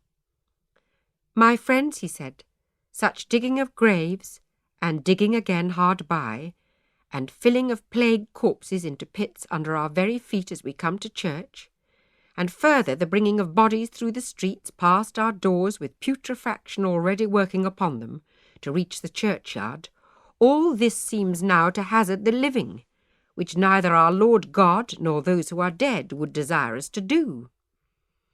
From to-day forward, therefore, shall there be none buried in the churchyard, but in the gardens, and upon the open hillside, wherever quickest it may be done, shall we consign them to the earth, and our prayers, while yet the graves are open, shall be but brief." "What? Not to lie in holy ground?" cried out a woman from the back of the church, I know not who. John Stanley, the old parson's son, made answer at once with, "Fie! We are as near to heaven lying beneath our own thresholds as in any ground upon earth, be it or be it not priest blessed." "We shall be scattered hither and yon, and how shall he find us at the judgment day?" wailed Johnny Hodge. "Tush, tush," said Agnes Sheldon. "Think you it could be beyond the wit of God to find thee, should he wish?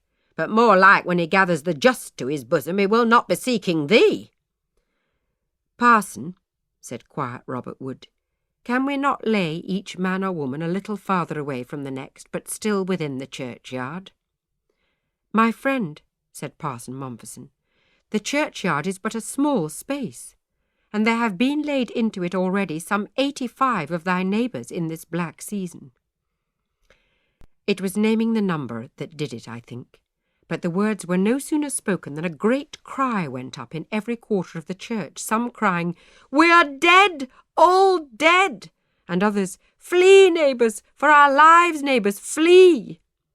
"We must forsake Eyam utterly," cried someone in a great voice, and folk began to rush forth from the church and pour out into the churchyard, taking to their heels as though they would run away in that very instant.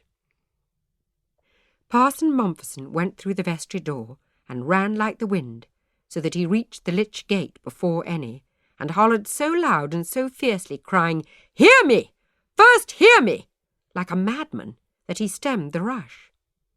The folk of Eyam were penned in the churchyard like sheep in a fold, and stood like sheep flinching from the dog, swaying and on tiptoe, trembling, altogether braced, as though they would run off any moment, but none would go first, and so they were held waiting for the Judas sheep to break away, which all would follow. And while they hesitated, Mompesson spoke. My friends, the safety of all the country round about us is in our keeping. If you all flee away, you will take the plague with you far and wide. You cannot escape death by flight. Many of us are already infected, though we know it not." At this a groan came from the crowd, and I, in the midst of the press, stood so close against my neighbour I knew not if I too had groaned or no. "The invisible seeds of death are hidden within your clothing, and in the bundles you would carry with you, and in your very bodies. While not saving yourselves, you will bring death upon countless others as you go. Oh, will you go to God and his judgment with the guilt for deaths innumerable and suffering untold upon your souls?" As he said this, the crowd broke.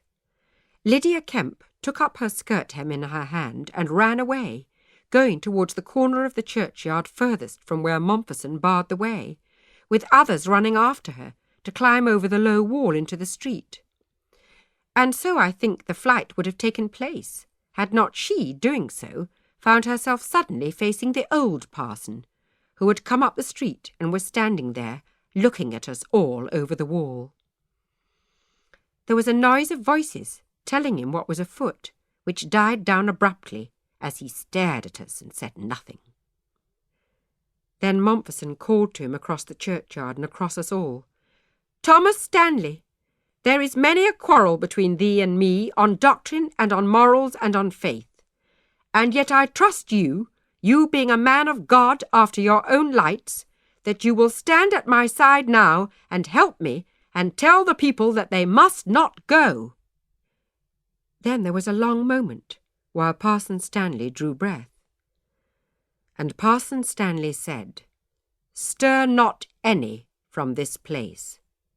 What good will it do you to flee from the will of God? Is there a place of safety if God wills your deaths? Or any danger if he wills it not? Stay where God has appointed you to dwell, and pray without cease." And at that, the frenzy ebbed from us and left us feeling weak and much distracted. Many of the women sat down suddenly upon the grass, or leaned their weight against the trees or the gravestones. We could hear the wind sighing on the corners of the church tower, and going on up the edge, we could hear the water running in the brook near by. Then Robert Wood said, "Parson, granted that we do not take to our heels and scatter to the ends of the country, still every day we come and go, fetching bread and flour from Hazelford Mill, forge iron for the smithy, threads and needles and fodder for cattle, much that we cannot have in Eyam and cannot do without unless we should starve.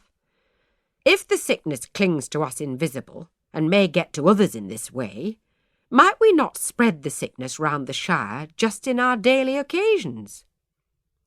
"We must bring all such traffic to a cease," Parson Mompesson said. "It will be very difficult to live, and full of hardship even for those who keep in health, if we do as you say, Parson," my father said. And Mary Heald went up to the parson and plucked his sleeve like a beggar-woman bidding alms. "We must go," she said. "Do not keep us. Let us go." "I will not desert you," he said. "What help I can find you shall have. We shall not lack the necessaries of life. I will appeal for what we need to the Duke at Chatsworth and other worthies, and they will provide for us." "As have never done before, then," cried out Marshal Howe. "The lordly would damn their souls sooner than trouble over us." "But if the parson ask for us," murmured Mary Gregory. "Let him try. Much good will it do." "Listen to me, Marshal Howe and all," said Mompesson. "We will confine ourselves utterly within the parish bounds, and so I will promise the Duke. None shall cross the parish bounds for life or death until the plague has run its course and departed from us.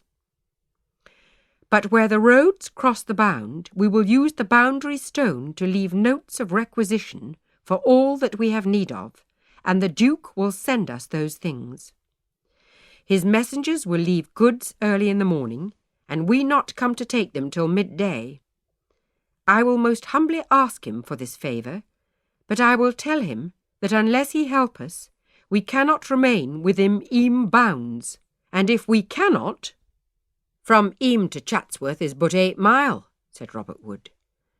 "And plague no respecter of place and wealth," said father, a grim understanding in his tone. "Parson! Parson!" called out Joni Hodge suddenly. "There be no boundary stone where the road to Hazelford goes out, and that's the way the bread comes in." Some of those standing nearest her harshly bade her hold her tongue, and jeeringly told her she said nothing to the point. But Parson Mompesson said most gentle to her, "We'll have a stone put there, hard by the roadside spring, Joan. I thank thee for bringing it to my mind." So those who sniggered at her were shamed by his courtesy. "And, my friends, we must all trust one another in this," Mompesson said on. "Who would be willing to stay if he thought one of his neighbours might creep away in the night and bring about the evil which he suffered to avoid? So we must swear. We will have a Bible brought out to us, and this day, before we go from hence, we will all swear that we are resolved upon, that none shall cross the parish bounds." "As for swearing, what says Thomas Stanley to that?" cried a voice from among us. Abel Cole, I think it was. Aye, let's hear what Parson Stanley says. How likes he this swearing? Does he not say it but the will of God, and naught can be done to prevent it?" That was Mistress Agnes Sheldon, for all that she herself had stayed and scorned to flee. Then Parson Stanley stood upon the churchyard wall, where he could by all be seen, and said, "You all know well what I have taught you in our present trouble. The Lord hath promised safety to those who trust in him. Safety he hath not promised to those who flee, having no faith, and taking thought only for their own safety. He who saves his life shall lose it. That he hath certain said to us. Some of you do believe with me that the plague is in the immediate providence of God, and fells whom he chooses only. And some of you perhaps believe, with William Mompesson here, who has taken my place, that it goeth abroad of its own might, in seeds invisible, and that we have reason to fear the breath of the dying and the bodies of the dead. But this certain we do all believe, that if any man dies in Eyam who might have fled away, but who stayed for fear that in going he would infect others, then that man will gain a heavenly crown, though he be the worst sinner among us. For like our Saviour, he will have laid down his life for his friend. Who loses his life will save it. We have God's word for that. Do therefore, as you hope for heaven, as the new parson, the law's new parson, counsels you. You do no wrong to bind yourselves by oath, and I will lay my hand to this too. I will bring my Bible also, and hear oaths that in haste we may assure ourselves, and steady ourselves to the course we have set. We were calm then. We went through the gate, and each in turn laid a hand upon the Bible, and swore our oath. Some to Parson Mompesson's side, and some to Parson Stanley's, but we all bound ourselves alike. Then Mompesson said, I must seek out all who came not to church this day, and swear them to it likewise. He would in his haste have turned away, but Stanley said then, Shall I help thee, Parson Mompesson, with that task, since there are so many houses, and these new scattered huts and caves to find? And Mompesson said, I thank thee, Thomas, I would be glad of it. If thou wilt take the east parish, I will take the west. And so the strife between the parsons was strangely ended, and we had thrown a strong wall round ourselves, and lay imprisoned in its circuit. No troop of horse nor dungeon wall could have confined us, as we were now by our own wills confined. That evening, Parson Mompesson came past our door, stepping wearily down from the town head, where he had been putting the oath to a few poor and sick. My mother called him in, and brought him a drink of elderflower tea to refresh him. He spent a while in talking to my father. Will the Duke help us in good earnest, think you? my father asked him. It was then that he told us what had happened to the Bubnell carter, how the Duke had sent a doctor to him across the stream. From this I learn, said Parson Mompesson, that the Duke believes in precautions more than in providence. I think he will do much in hope of keeping the country round from harm. Keeping himself from harm the while, my father said. It is but common sense for him to help us, Mompesson said. When he had gone, he is not the fool he looks, my father said. Certainly the parson prevailed upon the Duke. The next Sunday he had a letter read to us from the pulpit. The Duke would put all those arrangements in hand that very day. For any exceptional or particular thing that anyone in Eyam should want, or any luxury to bring cheer in time of trouble, we should leave money steeped in vinegar upon the boundary stones, and the Duke's servants would take it and procure our wants. But for all our necessities, for bread, for meat, for simples and medicines, he would be at his own expense to give all that we needed in gratitude for our courage and charity for our suffering. He knew our livelihoods would be marred. He would have none suffer want, and might God keep us and reward us with quick relief. For this the Duke had a bushel of blessings every day from Eyam, which if God heeded should have rewarded his kindness to us. Nor did he stint his charity. From that time many poor folk in Eyam ate better at his expense than ever in health they could have done at their own. Good wheaten loaves, and bacon enough for all. I had an aunt living in the Lydgate, whom we saw seldom and loved little. She was my father's sister, and had some quarrel with him that had marred matters from of old, from before I could remember. Once I inquired after the cause of it, but desisted when I saw I caused my father pain. This much I knew, that she had misliked my father's marriage to my mother, and spoken harshly about her in some way that father could not forgive, and my mother did not urge him to. My father, through hand and brain in the lead mines, and through thrift and careful adventuring, had prospered greatly, and my aunt not at all. We sent her presents of good food from time to time, but still nothing was mended. She was crabbed and bitter in her speech, and when I encountered her never let me pass without some spiteful word, so that it never crossed my mind to claim kinship with her more than needs must. One of Eyam's many streams, called Fiddler's Brook, divided our part of the town from the lower part, and for a long time the plague had not crossed the brook, and all who dwelt above it were in sound health. But now in the Lydgate it was raging again, bringing death every day, and soon we heard my aunt was lying sick. My poor father had spoken so strongly to my mother and me on the matter of visiting houses with the plague in, had so rebuked us for sitting down in Siddle's house when Emmet was struck ill, had so deplored our folly, that now he did not, for shame, say to either of us what he was going to do, but getting up very early in the morning, before even I was about, he went all alone to the Lydgate, and found his sister there dying, and made his peace with her. And we still knew not what he had done, till one evening he pushed aside his plate at dinner, and declared he could not eat, and my mother rising laid a hand upon his forehead, and found him burning with fever. "Woman, it is no distemper of mine, but thy bad cooking that mars my appetite," my father said with spirit. "There is no salt in this dish, and it is scorched. What man will eat a supper that tastes of ashes?" "Mal," said my mother indignantly, "is aught amiss with a meal?" "Mine is good," I said. "And mine, and all ladled from the same pot, husband," cried my mother. "There, Mary, there," my father said. "Doubtless I do malign thee, but help me to my bed, love, there to pay dearly for my folly." And now I knew full well that he was sick indeed, hearing him use my mother's name, and admit to any folly of his own, though I still guessed not what it was. When we had him in his bed and as comfortable as we could make him, though he had begun a shivering, He told us very gravely that we should bring food and water to his bedside, and going out should lock the bedroom door, and leave the house, going to sleep with neighbours, or if need be on the open hillside.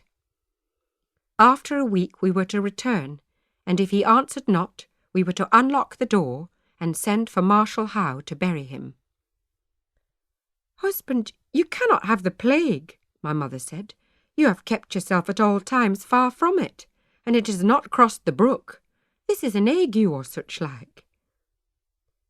Then in a low voice he told us how he had been down to his sister, and how he had lifted water to her lips, and changed the foul bedding in which she was tossing about.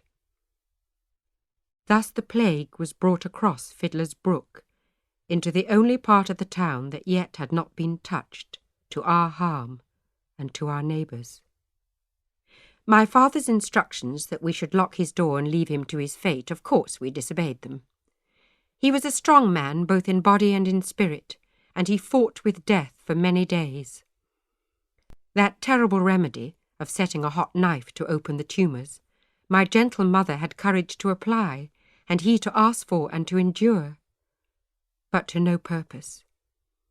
At the end a frenzy came upon him, and he ran roaring into the street, tearing off his shirt, and going howling almost naked towards the lower town.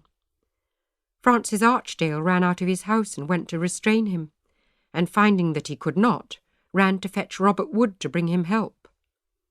Only Marshal Howe could vie with Robert Wood for strength in Eyam.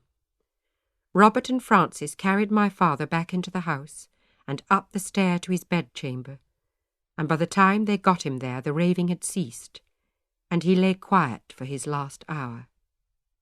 All that hour, while I sat weeping and my mother praying, Robert and Francis together dug a grave in the garden, hard by the kitchen garth, below the apple tree, deep enough for safety, and wide enough for 3. When they had done, they stopped by the casement, coming not again into the house, and told us what they had done, and that we should not need to call for Marshal Howe. And I so distracted I did not thank them by a word. And yet some thanks were needful, for it was true friendship in them to keep us from needing Marshal Howe. He of the loud voice and the strong frame, and the dauntless, vaunting courage, had become the common grave-digger of the town.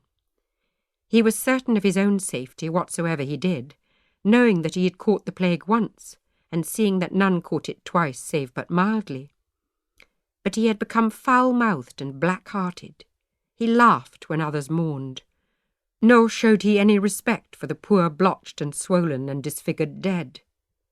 Coming in, he brought a great iron hook, and taking up the corpse by it, would drag it down the stairs and out along the path to a hasty hole in the garden corner, or in the field nearest behind the house. And as he laboured he swore horribly. Soon none would summon him until the last able-bodied person in the family was struck down, and in that case, seeing it was for the last survivor in each house for whom he came, he would then help himself to pewter and bed linens, to the very food in the larder, or the stool at the hearthside, or anything at all that he wanted, and would go off with it, boasting his employment to be the best paid in Eyam. When our neighbour Unwin was reputed to be dying in a house just above ours at the head of the town, Marshal Howe rushed in and heaved him on his back and carried him half down the stair, when he heard a feeble voice entreating for a posset to drink. And such was the wicked man's disgust to find his neighbour living, that he threw the man down and left him, lying on the stair just where he fell, and rushed off crying he would be back anon. Unwin had given up hope, having lost all, being of his kin the last one living. But he said later his rage and his discomfort saved him, for in his anger he crawled down to the kitchen and fetched his drink himself, and thereafter felt himself better from hour to hour. So my mother and I together carried my father's body down to the garden grave, and laid him quietly to rest, and covered him in, and Parson Stanley came up to bring us comfort and pray with us a while. And for this dignity too I had not the wit to give neighbourly thanks. Robert Wood, who had so helped us, lived alone but for a young nephew of some 13 years, and a little maidservant who was a waif and a charge upon the parish till he took her to work for him, and she shorter than his nephew by half a head. So when he felt the plague creeping upon him, and knowing himself beyond their strength to lift or carry, he went straight away into the field behind his house, and there dug himself a grave good and deep, and having his nephew put thick straw over the bottom of it, he tumbled himself into it and there lay down. The 2 children put a blanket over him and brought him water for a time. He lay living 2 days in the ground before he died. I heard of this later from Francis, who wept, telling me. And now I hardly know how to order this account, or which circumstances to set next. We were in such a storm of trouble, my memory stutters, and my heart shrinks from recalling it. But though I set things all awry, it could not be so disordered as we poor folk of Eyam were. My father died on the 26th day of July, and we wrote that date and William Percival upon a wooden board, vowing him a better memento cut in stone some later time. And that day died 4 others, and 5 the next. Alas, once we thought we were in dreadful danger when someone died every day, and now every day did many die together, like leaves torn off by autumn winds. And yet a breath of autumn wind, how welcome it would have blown!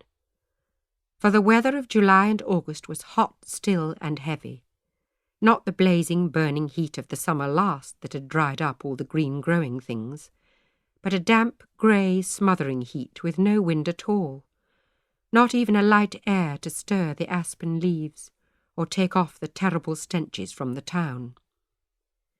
Full easy was it to believe it was contagion of the air that brought the plague on us, for in that weather the dissolution of the body began at a sufferer's last breath instantly, and the stench of sickness and death reeked from the afflicted houses for days together, and never a cleansing wind to blow it off. To pass a house wherein one lay dead, and breathe the stink of it, was to feel death in the pit of one's stomach. Hours later, still one could not cough or gasp the foulness out of one's lungs. I ran often up to the town head, and into the open country, for the most part of the upland sheep runs was well within the parish in the liberty of Eyam, and I had to keep my sheep from the blowfly that in summer torments and endangers them. There I could drink the clean air and the smell of grass, the hot smell of dew going off the green sward. And there I would see Thomas from afar, and take a little joy at the sight of him, though I fled fast home again if he moved to come closer to me. July was not out before Parson Mompherson closed the church as well as the churchyard. In that swelter he thought we should not throng together into the airless church, and stand there within a breath of each other, and yet never more had we needed our prayers. So he locked up the church, and appointed a place to say the divine service in the open air. It was the Cooklet Arch he chose. I know not who showed it to him.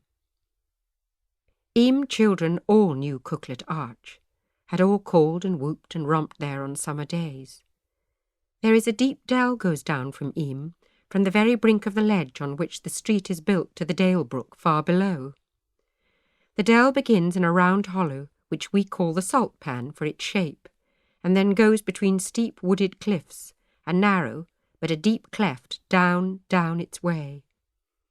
A tiny stream runs, though barely in summer, along the bottom, and the tops of the facing cliffs break out in bare crags of grey rock, and have a number of caves in them. These were the caves that had become summer dwellings for some who were afraid to remain in their houses. Mistress Siddle was gone there, for one of many, as Emmet had dreamed she would. And because it was a lovely and a peaceful place, and very near the town, there were graves there too, dug in the soft leaf fall of the dale bottom. Perhaps Parson Mompherson saw the Cooklet Arch for himself, visiting folk in the caves or burying someone, but more like someone showed him. At the top of the dell, nearest the town, where the stream enters the narrow part, there is on the western brink of the dell side an arch of grey rock standing clear with an ash tree growing hard by. There are fantastical shapes in plenty made by the rocks of the dell sides, all grey and cracked and wind-carven, columns and towers and masses. But the arch is by far the strangest, for it looks as though it were the last part standing of some ruined church, though where never a church has been, and rough-hewn. And what we all knew from our childhood games was that the arch played tricks with voices. Stand beneath it and speak soft and low, and the wind at your back would carry your voice, and the rock above you throw it down, so that on the far side the dell you would be heard plain and clear, even whispering or knocking two pebbles together. Though if you left the arch and cried out loudly, the listeners on the facing slope would barely catch your voice. This place, therefore, was made our church and pulpit.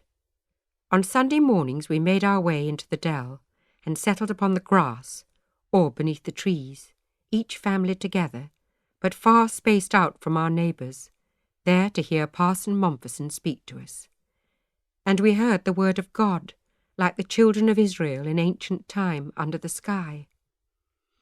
With each passing Sunday fewer folk came out, and all could mark and see who was missing. That first Sunday in the Coquelet Church, Parson Mompesson spoke to us of hope. He told us God would look kindly on us, because we had had pity on our neighbours, and stayed in our places for their sake. He read to us the 88th Psalm every word, and the birds sang, and the grown lambs bleated, and the wind sighed through his speaking, but we heard him well enough. O Lord of my salvation, I have cried day and night before thee. Incline thy ear unto my cry. I am counted with them that go down into the pit. I am as a man that hath no strength, free among the dead, like the slain that lie in the grave, whom thou rememberest no more. Thou hast put away mine acquaintance far from me. Thou hast made me an abomination to them. I am shut up, and I cannot come forth.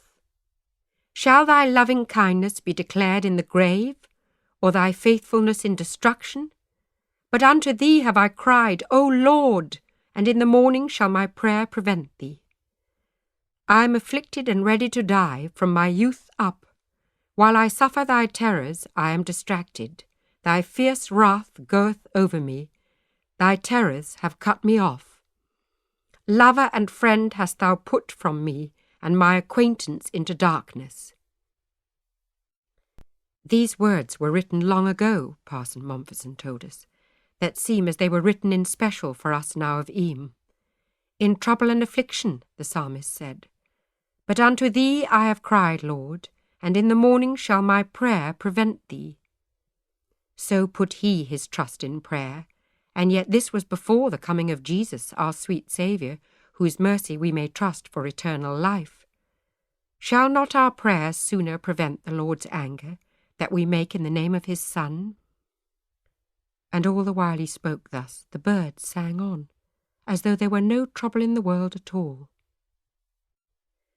Coming up from the dell, climbing the slope back into Eyam, we kept a safe distance from all but Agnes Sheldon, she of the providential ducks. But she stepped alongside my mother and me and began to rail upon the new parson. For making us worship in a field like heathen folk, and all for shameful fear, as though we had bad consciences. What a deal of secret wickedness there had been in Eyam, neighbour, said she. Some have felt the Lord's anger that I, for one, knew well were given to swearing or drinking, or going behind the cowsheds with sluttish wenches, or turning off poor folk that came for alms with nothing in their pinny pockets, or their jug, while plenty was to spare within the pantry, leave alone those who steal thimbles or take eggs. She paused, needs must, for breath.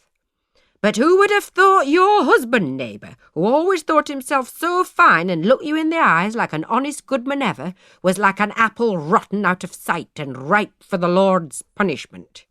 He and many another I always thought well of. My mother stopped in her tracks. I thought she would have blasted Mistress Sheldon with some fierce bastinado of reply. But she turned sudden away, saying nothing. "Humph! Humph!" said Agnes Sheldon, as astounded as I at Mother's silence, I think, and took herself off. When we were safe within doors, I said, "Was there no answer, Mother, to a speech as vile as that?" "Alas, Mal," my mother said, sinking into the chair by the fire-corner, "I sudden remembered your father saying he would not trust God for safety in a mine. He talked often like an unbeliever, Mal. Perhaps she hath the right of it." I left her crying while I made a brew of chamomile tea to comfort her withal. I would have nettle-whipped Agnes Sheldon from one end to the other of Eyam town had I been able, but I had to content myself with wishing the Lord might find as sharp an eye for her unkindness as she for others' faults, which thought I soon unwished and sore repented. We had no need to wish trouble down on any head in Eyam. My mother was in a strange condition after my father died. She brought me in mind of a bird I found once, a young thrush that a cat had caught, that had lost all its tail feathers. It was found not to be otherwise hurt when we chased off the cat and rescued it in the barn. It chirped and hopped and flapped its wings and made to fly. But in flying it tumbled over and fell down, and so, baffled, hopped and chirped and flew and fell, over and over till its strength was spent. Thus would my mother, rising early, begin upon some task, some washing or cooking, or sweeping of hearth or floor, and then all of a sudden stop and look amazed, as though she knew not why she did it, and at once sit down, leaving all in midway. "I am well enough," she would say. "Take no care, I will rise presently and set to." And so she would again, beginning on another thing, and soon abruptly leaving it. And ever upon her face the look of one who has lost the way, or quite forgot some needful thing. Strangely, when Parson Stanley came to talk to her of the Lord's will, which ever till then she had heard gladly, she turned away her face, and answered him very little, joining to his prayer not so much as Amen. But then Parson Mompherson came in, and began to talk to her a tittle-tattle of some fine device he had seen used in Nottingham, to wit, a water-ball, this being a glass globe filled up with water, and set in a window or before a candle. This, he said, greatly increased the force of the light, so that the lace-makers could work after daylight faded. A wonderful ingenuity, he said. And he was having a glass-blower make a dozen globes for his Catherine, to have good light by for her reading and her sewing. And should they all come unbroken, right gladly would he give one to my mother, that she too might profit by it. And at this my mother perked up and listened, and got out of her chair, and busied herself with bringing a drink for the parson, and seemed to welcome the proffered gift of a water-ball, and had even a smile upon her face. End of Disc 3. Disc 4. Such runagate talk was flowing free, when sudden the parson said that it were as well to burn the bed my father died in, and carefully clean the house, and he would give a receipt for the best fashion of doing it. "Why, as to that, good parson," said my mother, sweetly smiling, "I care not a pin whether I live or die. But your sweet child, mistress, for your daughter's sake, you must do as if you cared." My mother tipped her head to one side, as though she had truly been the bird I likened her to. "I'll get a cleansing bunch from Goody Trickett, and scrub the floors therewith," she said, "if it would do Mal any good at all." "Goody Trickett means well enough," said he, "but she is but a prating quacksalver, when the truth is known. My Lord Duke hath sent me the newest book of physic herbs, got up from London, newly printed, wherein it is said that water of rue will kill fleas, sprinkled freely about, and drive out the seeds of plague, where they lie unseen. And is it not rue growing right beside your door?" "No, no," my mother said, "that is but herby-grass that I grew for my own mother's backache many years agone." "Herby-grass," he said, laughing, "I have never heard it called that. Herb of grace it is sometimes called. Make use of it, Mistress Percival, and God be with you." So he took his leave, and my mother got up and boiled a bunch of rue in a bucket, and sprinkled and washed with it everywhere. Then she went up to bed and slept the day out, leaving the bucket of acrid green stinking in the middle of the floor. I was surprised at my mother, though glad enough she should seem more cheerful, even if I could not tell why. The next day Mary Gregory came to her, sent by her mistress, Catherine Mompesson, saying that the parson had seen in our house a pair of stockings hung by the fire to dry, knitted after a very pretty pattern, and Catherine asked my mother to step down to the rectory and show her the pattern, as she was to make a pair of stockings for her little daughter, to send as a present when it would be safe to do so. My mother brushed her hair and put on a clean pinafore, and went off with Mary and was gone most of the day. I, free therefore, ran off to my sheep and to glimpsing Thomas. Thomas himself drove me home, he coming too close, and calling to me with such a longing in his voice I was afraid I would rush into his arms. He knew not that the plague was come now in my very house, and I not now just perhaps, but very certainly, a danger to him. I was tired, and not so nimble as before, and I was hard put to it to flee past home again, and had a stitch in my side. So I stopped by Sheldon's Pond, and leaned upon a gate-post to recover myself. Whereupon Agnes Sheldon came out to me, and asked me if I would have a cup of water, and I thanked her and said yea. And while I was drinking from her cup, she began again upon her bitter talking. There were some, she knew, that supposed themselves safe enough when the Lord was but holding back his hand the better to strike. "Why, whoever do you mean, Mistress Sheldon?" said I crossly, being sure she meant me. "What of that whore who brought it all upon us?" said Agnes. "Shall she go unscathed? Foolishness and vanity." And when I still, as I suppose, looked blankly at her, she went on. "All for a dress, Mal. All for the sinful pleasure of arraying the corrupt body in silks cut in heathen outlandish fashion. All for the evil joy of exciting lust in every eye. Surely she will not much longer walk free, as I pray God she will not." At that I cast her cup from me and ran away, holding my hands against my ears. I met with my mother on the threshold, she just coming home from the rectory, and we went in together and began getting ourselves a supper. "Mother, is Agnes Sheldon any kind of witch, and can she do any harm?" I asked her. "Never that I heard, Mal. She's just a proud woman with a waspish tongue. Why ask you?" I told her the words I had had from Mistress Sheldon, and my mother sat down very sudden in her chair and said, "God keep the good lady." But as we were sitting with the stockings all but knit up, the parson came in, and Catherine, getting up, opened a casement, and then said she, "William, I would like to walk out and take the air. How sweet it smells." And he said, "Doth it, Catherine?" and went to the window himself. And then he looked at me, and so took her arm in his, and went out across the garden with her. I am troubled for her, Mal. "For that she would walk? Why, when she opened the window, I marked nothing."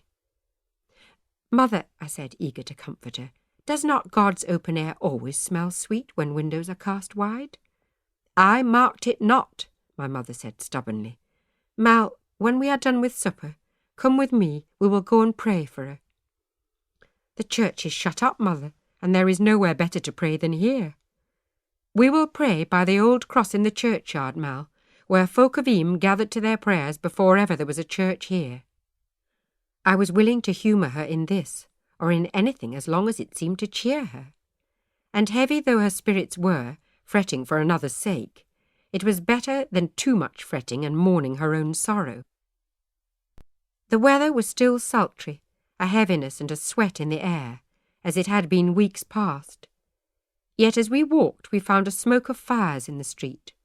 Folk were bringing kindling and building huge fires beside the stocks, and at the churchyard gate, and further down in the bullring, and to judge by the smoky dirt smudge on the sky, perhaps still more. As we walked, neighbours told us, frenzied in their manner of speaking, that someone had said in London they lit fires in the street to purify the air, and we should try that too. In vain.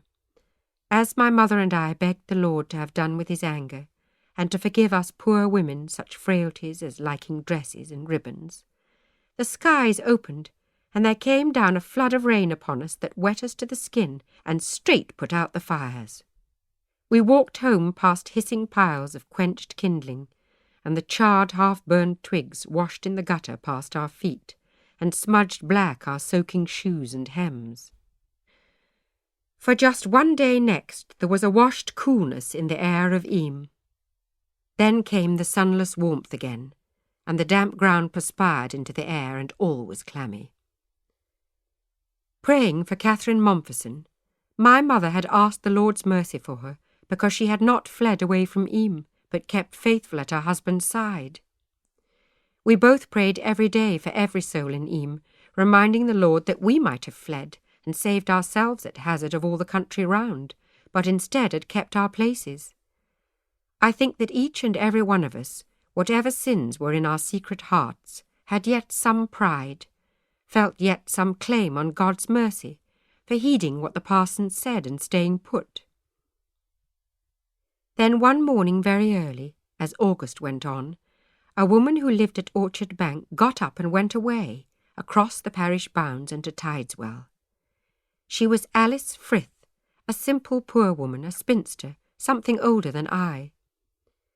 She lived in a row of cottages upon Orchard Bank that rises alongside the street in the upper town, and has gardens going back towards Bradshaw Hall.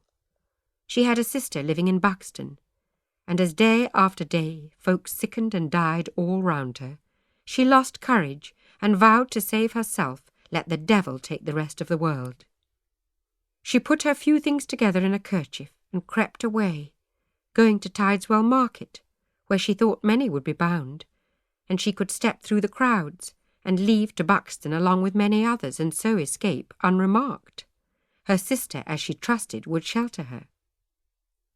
But on the Tideswell road she met a watchman's set, who challenged her, and 3 others with stout sticks came up and stood across the road. "Where are you from?" they asked. "Why do you ask?" said she. "None from Eyam pass this way," they told her. "Where are you from?" "From Orchard Bank," she said. "Where is that?" the watchman asked. "Why, verily, 'tis in the land of the living," she said, as though she would joke with them, and they laughed and stood aside, and she went on her way. But her luck did not hold. In the throng at Tideswell Market, through which she went light of heart, glad to be in a crowd again, and with a bustle around her, and all of folk in good health and without fear, she saw sudden a man who was known to her, and he in the same moment saw her. He cried out at once, "A woman from Eyam!" The whole crowd set up a howling and shouting, "The plague! The plague! A woman from Eyam!"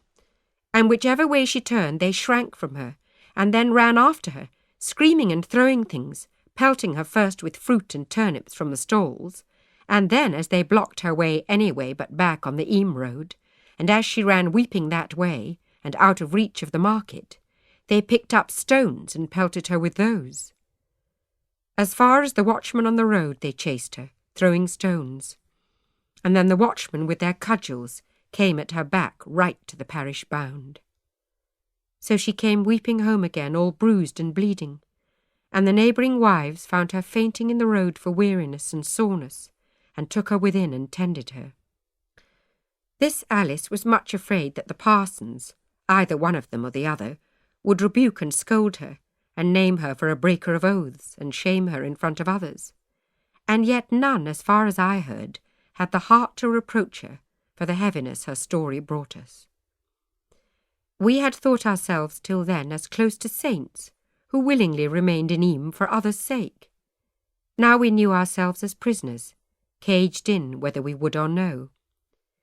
We had thought the people round about would have regarded us with gratitude. It seemed now they looked on us as a shepherd on a wolf, setting guards to watch against us, ready to pelt and pummel us on sight, a thought to sink our hearts that were so sorely laden already. I have written already that whereas we had once been in mortal fear because some one of us died each day, it came about that so many would die upon a single day, we counted that day kind on which only one person perished. And whereas we had once fallen preying, for fear that there might not be a family in Eyam that did not lose one of its members, yet now we saw commonly whole families that perished altogether, to the last one.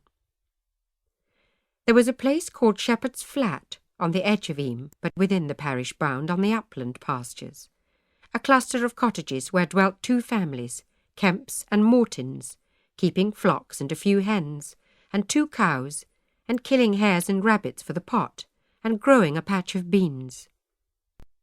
Their sheep and ours had often to be sorted by our dogs, and at shearing we had always worked together with them, and shared the labour and the ale, and the clip supper afterwards, good honest folk. The Kemp children played at tag and seek with children from Eyam town that August, and came home sickening, to their mother's frantic grief, she being a widow. Mother and children of the Kemps all died, and the Mortin father, Matthew, out of neighbourly charity, buried them. Within a day his own child Sarah, aged but 2, died sleeping, and he dug a grave for her by his house gable end, and laid her there. Margaret his wife was carrying a child, and near her time when she too sickened. And finding none would set foot in his house to help his wife, Matthew helped forth his child himself, while his son Robert, but of 3 years old, had perforce to be locked in a chamber near by, he now having the fever, and having not wit enough at his tender age to keep in bed. The child screamed all the time his brother was being born, to his father's grief. And this was not yet bad enough, for before the week was out, Matthew Mortin laid his son Robert also, and his wife, and his son new born, in the grave by the gable end, and dwelt at Shepherd's Flat alone, with but his greyhound and his cows for company. And so plentifully had the hares and rabbits flourished while men so declined, there being none to hunt and trap and take them, that the uplands were all overrun with small game, and Mortin's hound could bring him meat within a few short minutes any time of day. So he sat solitary, stirring not out, and the dog brought him victuals, and he milked his cows for them both. I went ever more seldom up to the sheep runs now, but there was a day when I went and found one of Mortin's sheep grazing with some of mine and some of Thomas's. The poor beast was torn about the shoulder, and soaked in clotted blood as though a wild dog had savaged it, and that not unlikely, for many a dead man's dog went unfed in Eyam to scavenge for itself that time. But I wondered that it seemed to have got no help, for Mortin was a good hand with the flocks, and a careful man and watchful, who had more than once saved lamb of mine from eagle, and should have saved his own. I went up a hillock not far from Shepherd's Flat, and saw not a soul moving, though I lingered, waiting for someone I might hail. At last I whistled Ranter to drive the beast down into the yard beside the house.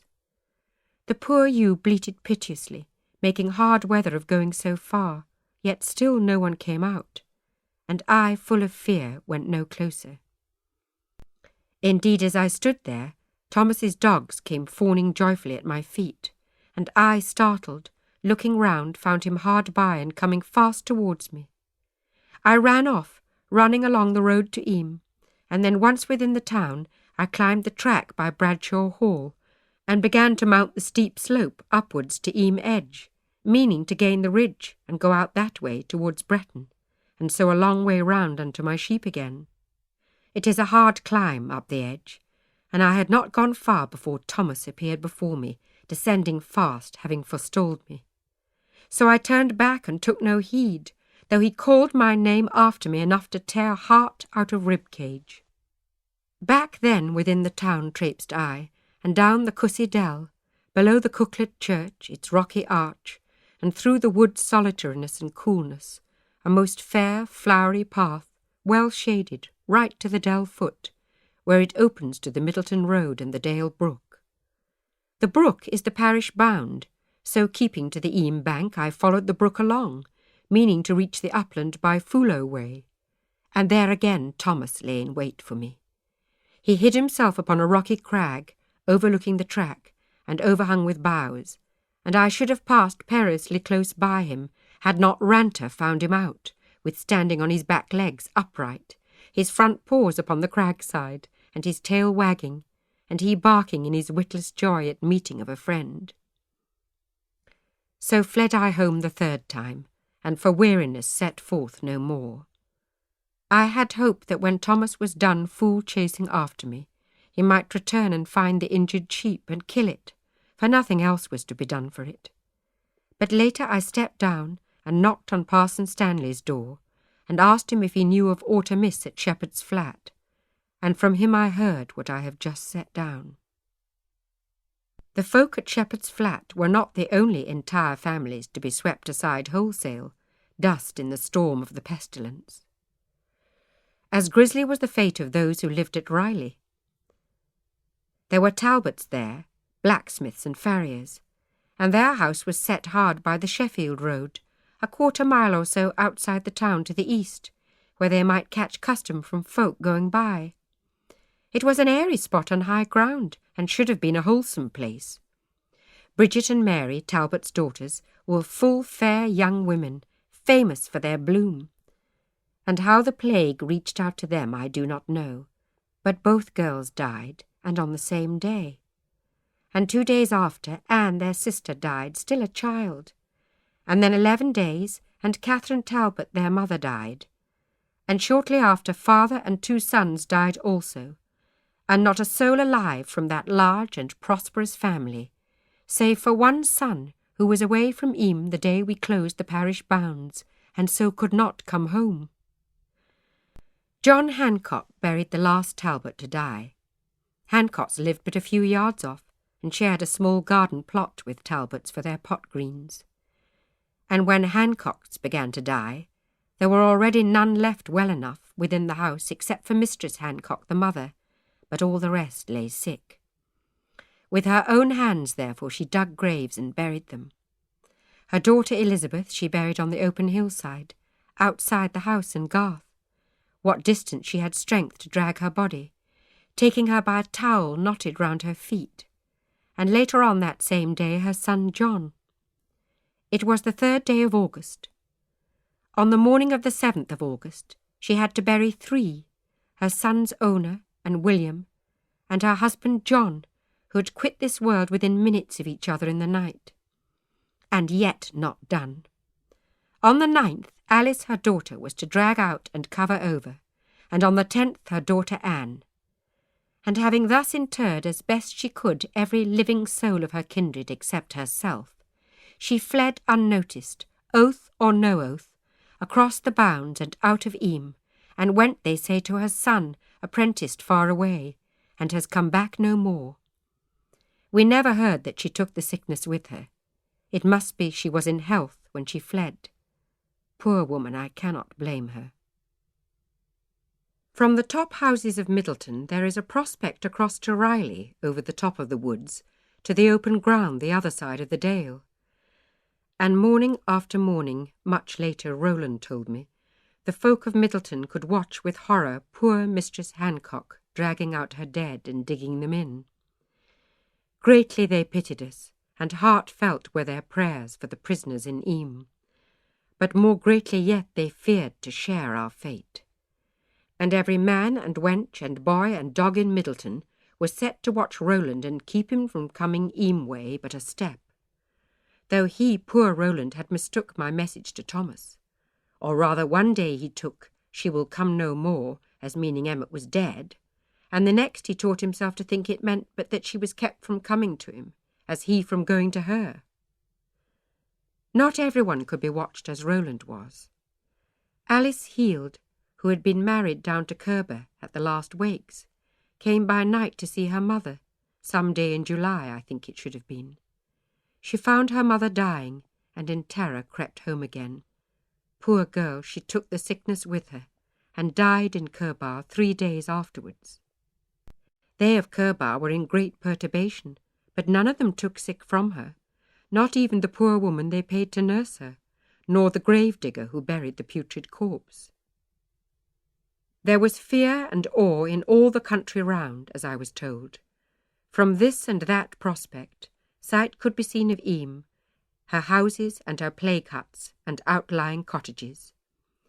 And when we dug graves, outsiders spied us doing it, or saw the fresh-turned brown earth on the hillside turf. And another thing signalled our woes abroad. The Duke sent still the bread and bacon and beer to us in ample quantity, soon more by far than the living could eat up. So we took less, and left some lying at the boundary stones. Still less was brought to us, and we took less by the day. And the sight of the spare loaves lying struck chill into the hearts of the Duke's servants. We had a horror of Marshal Howe, as I have set down, when I wrote that we had Francis Archdale and Robert Wood to thank for needing him not when my father died. But it was not for dislike of roughness or of swearing that poor Mistress Hancock struggled to bury her dead all unaided. Marshal Howe's evil speech did little harm really, nor yet his taking things from empty houses. I think he blustered so to keep his courage high, certain no one could have done his task without they hardened their heart exceedingly against others' sorrows. If we had not thought of this, nor well esteemed him for his services, yet when his help failed us before our need ceased, the lack of him taught us to esteem him better. It was thinking himself secure from having had the plague and recovered from it that supported that rough man's hardihood. Alas, when in late August Joan his wife fell ill, and swelled up in her neck and armpit, and after much suffering died, Marshal Howe thought he had brought the sickness unto her about his person from his fearful task, and bitterly repented him. With tears and gentleness he bore her out of doors, unto the meadow by the town-head, and with not a single blasphemy he laid her in the ground below a tree, and filled the grave with wild flowers from the hedge before he earthed her in. Then going home he found his son William lying fevered and discoloured upon the floor. 4 days later William Howe too was buried. Then Marshal Howe sat in his house alone, lamenting his foolishness, and he would come forth no more, nor dig another grave for anyone, but sat like a lost wit, broken in hope and strength. So day by day we went from bad to worse, and then to worser yet. And day by day the worst we feared befell us, and the least hope we had was spoiled. My mother, for example of it, had feared for Catherine Mompesson, only for that the lady had found the air of evening scented sweet and wished to walk in it. But the very next day we heard that Catherine Mompesson lay sick, and the swellings were on her body. She had but a short illness, having small strength to pit against the raging of the disease, she having consumption already, as we had guessed. She besought her husband to come not near her for his safety, but he in great grief and unquietness yet comforted himself that he should do all he could for her. When the fever and delirium possessed her, yet still she cried upon the name of her Saviour. When she would not drink the cordials he made for her out of his London book, he persuaded her to it by speaking of her children and asking her to sup for their sake. At last the calm came, and she lay quiet and obedient, and like it seemed to him to recover. And he sat and read to her the prayers for the sick, and the catechism, as he would do for any of his parishioners. All this while Mary sat upon the stairs, listening at the chamber door, in case she would be called for something, and readier to lose her own life, though she never for an hour sickened, than to lose her young mistress. Sometime the parson went to sleep a while, he at the limit of his strength for watching, and coming and going from one sick bed to another. Catherine called Mary to her, and asked her forgiveness for having given her a cross word, Mary not being able to remember any such at all. Then later Catherine would pray, and her husband came to her again. There by the light of tapers he read the prayers to her, and she said low, Amen. And then he came to an end, and she answered not. My dear, he said soft, dost thou hear? Yes, she said, starting up a little, and that the last word that she spoke, for as she moved she died.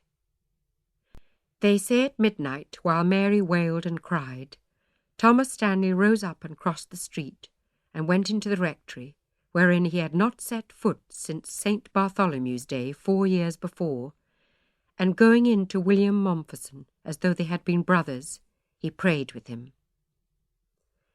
They would have made exception for her to lay her in the churchyard and in holy ground, but if they could find someone to dig the grave for her decent and deep, Marshal Howe would not, and there were so few left now in health. Weakness and fear, the long aftermath of the sickness in those recovered, the sights and smells of horrors, and nights sleepless with fear or nursing, had sapped us all to the dregs. And 6 feet down is far to dig in Eyam's hard hillside stony ground. Our parsons both were still in health, but with coming and going day and night, breathing ever the air of deathbeds, sleeping never more than an hour but someone woke them and brought them to another charnel scene, writing wills for each man in turn all round the town, and shortly undertaking to perform them, they were faint and worn. Together they prayed God to send them a grave-digger, and either by God's doing or by mine, their prayer was answered. In this way. The day that Catherine Mompesson fell ill, my mother was stricken also. She seemed not ill, but at her elbow there came a swelling that stiffened her arm, and she said she could not see for the angel's wings that beat across the room. Even my face, she said, was all obscured by golden feathers. I took her to her bed, with what fear in my heart may be imagined. My mother was a strong and sturdy woman, well used to working the day long, and she was not far advanced in age. I think she had the plague but mildly compared to many. By right she should have had good prospects of recovery.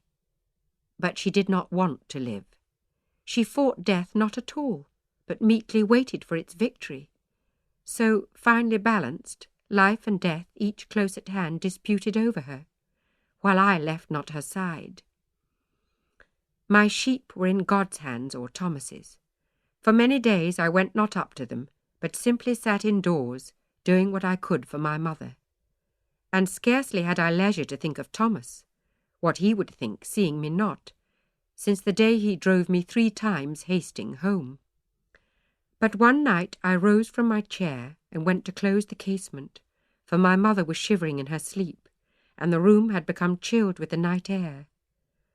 There was a bright moon shining, and by its ghostlight I saw Thomas, standing by the garden wall and turning his face towards the window where I stood. I ran down and bolted the door against him.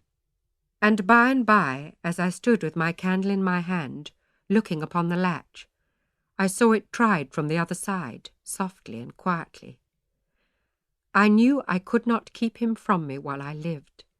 I was afraid to heartbreak for his sake. At daybreak, therefore, I went to seek out Francis, and I asked him to help me. Go up the hill to within call of Thomas, I asked him, and say to him that I am dead. Tell him to come no more, therefore. Francis much misliked it. This is a lie, Mal, he said, with a troubled look. No good can come of it. Francis, we have known each other from the cradle, I said, and I have none to ask save you. As you love me, do this for me. The lie be upon my conscience, not on yours. Yet find another messenger, Mal, I entreat you, he said. Thomas will more readily believe another than me. Why should he so? I asked, bewildered. I had not thought you would refuse me, Francis. Very well, he said, turning his face away from me. I will do it. This day, Mal, it is done. Francis went up the track nearly to Shepherd's Flat. He stood upon a hillock, cupped his hands, and called for Thomas into the 4 winds. Soon Thomas came, hieing hard towards him with his dogs at his heels, and called to Francis, What news from Eyam, friend? The Lord chastises us to the limits of his anger, Francis said. We have not so much as strength among the living to bury the dead. Ask me not how she fares, Thomas. Thy Mal is dead. And mistrusting his own courage for telling lies under question, Francis took to his heels at that, and hied fast home again. He stopped at my door to tell me it was done. How did he look at this? I asked wistfully. I fain would have heard that he laid his face into his hands and wept. I did not stop to see, Francis told me. Thomas told me he stood upon the bare hills under the steep light of rising day. Whichever way he looked, remembrance smote him. He saw a tree whereunder we had sat, he and I together, to have a shade. He saw a stream that I had leaned down to drink from. He saw my sheep with his sheep, and ran to running with Bess and Noll. By rainlight and by snowlight he saw me coming, and he saw the blood to my elbow in a cavern of drift, and I but a slip of child. He thought how once a stranger had come unto him, and spoken to him of inner light. He, Thomas, had laughed, and declared the outer light upon the hills was light enough. And the stranger had answered that a man must have the inner light to see the outer by. And now, Thomas told me, inner darkness overwhelmed his soul. He looked on the land without hope, and saw it not, even as the stranger had said. Then he walked northwards, and climbed up Eyam edge, and so along the brink of the edge, until the town lay all below him in his view. He saw the long street winding far below, set about with houses and gardens. He saw the church tower rise square among the trees, and in the dells beyond the town he saw the tops of trees that brimmed the clefts in the land with boughs and leaves. He saw a scatter of huts, where folk dwelt like beggars under wattles on the heath. And in the light of his darkness he saw what he would do. Then he plunged over the scarp and lurched like the land, downwards, running, arms spread like a bird starting into flight, across the steep grassy slopes, down, till trees and church tower top were level with his gaze, and then rose up over his head high above him, the church tower growing and growing, until he leapt the churchyard wall and stood at the church door, and the tower was still, tall above him, and there he stopped. He had been seen coming. Folk all bewildered walked into the street and stood to see him down. He came from the churchyard to the street, to face many pairs of eyes. Folk thronged not close together, nor all surged to come near him, but stood piecemeal, staring at him like oxen in a field. And here came both the parsons side by side from the rectory door. "Thomas, what do you here?" demanded Stanley. "Know you not that once here you cannot depart from us? What have you done, coming headlong down?" "I've lost all hope of joy in this world," Thomas said, "and I am come to stand full in the whirlwind, that it may carry me sooner to the next. No light is left for me to see by any other way." "But what do you mean, son? What do you mean?" said Stanley in amaze. I had risen that morning early, not having left the house for many days, and gone out, leaving my mother sleeping. The fever afflicted her sorely, and though I knew well there was no simple for the plague, yet Goody Trickett could pluck a plant to cool a fever, and I thought could I but cool my mother's burning limbs, her strength might rally yet against the disease. So on a fine fair morn I went forth on my errand. Goody Trickett's door was standing wide. Her chickens pecked across the kitchen floor, and a rat lay dead in the ashes of the cold hearth. I climbed the stair, dreading what I might find. The upper room was all disordered, and the rats ran upon the rumpled bed. I looked out through the casement where I stood, and saw the new-turned hump of earth in the garden side.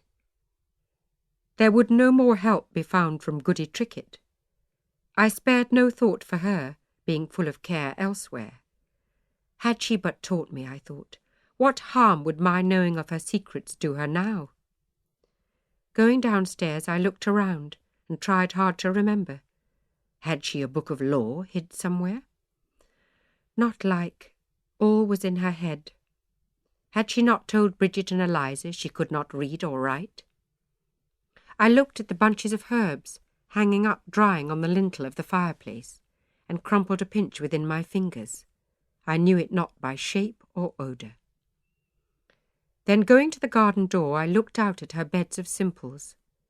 Some things I knew the name and use of well enough, and of many more I knew neither. And well I understood her having said that some of her brave brews were poison, deadly to those who had not the malady they were sovereign to. Ratbane and antbane, and a death for foxes she had been used to make for folk, as well as physic. And as I looked, of a sudden I saw a patch of little bushes all bare to the twigs, a plant of which she had had many, some 3 dozen rows, and not a leaf left on any a one. This surely must be what she used for plague fever. Of every other plant plenty remaining, and this one only being all consumed. But how was I to know what plant it was? Earnestly I studied it. A little low bush, thick branching, some stems brown, some green and soft. A thing then that put forth growth each year but survived the winter, the last season's growth hardening with the cold. I broke a naked sprig of it some 2 inches long and rubbed it hard upon my palm and laid my nose to it. I wondered if some small trace of its virtue might lie in the stem, and if I could boil it.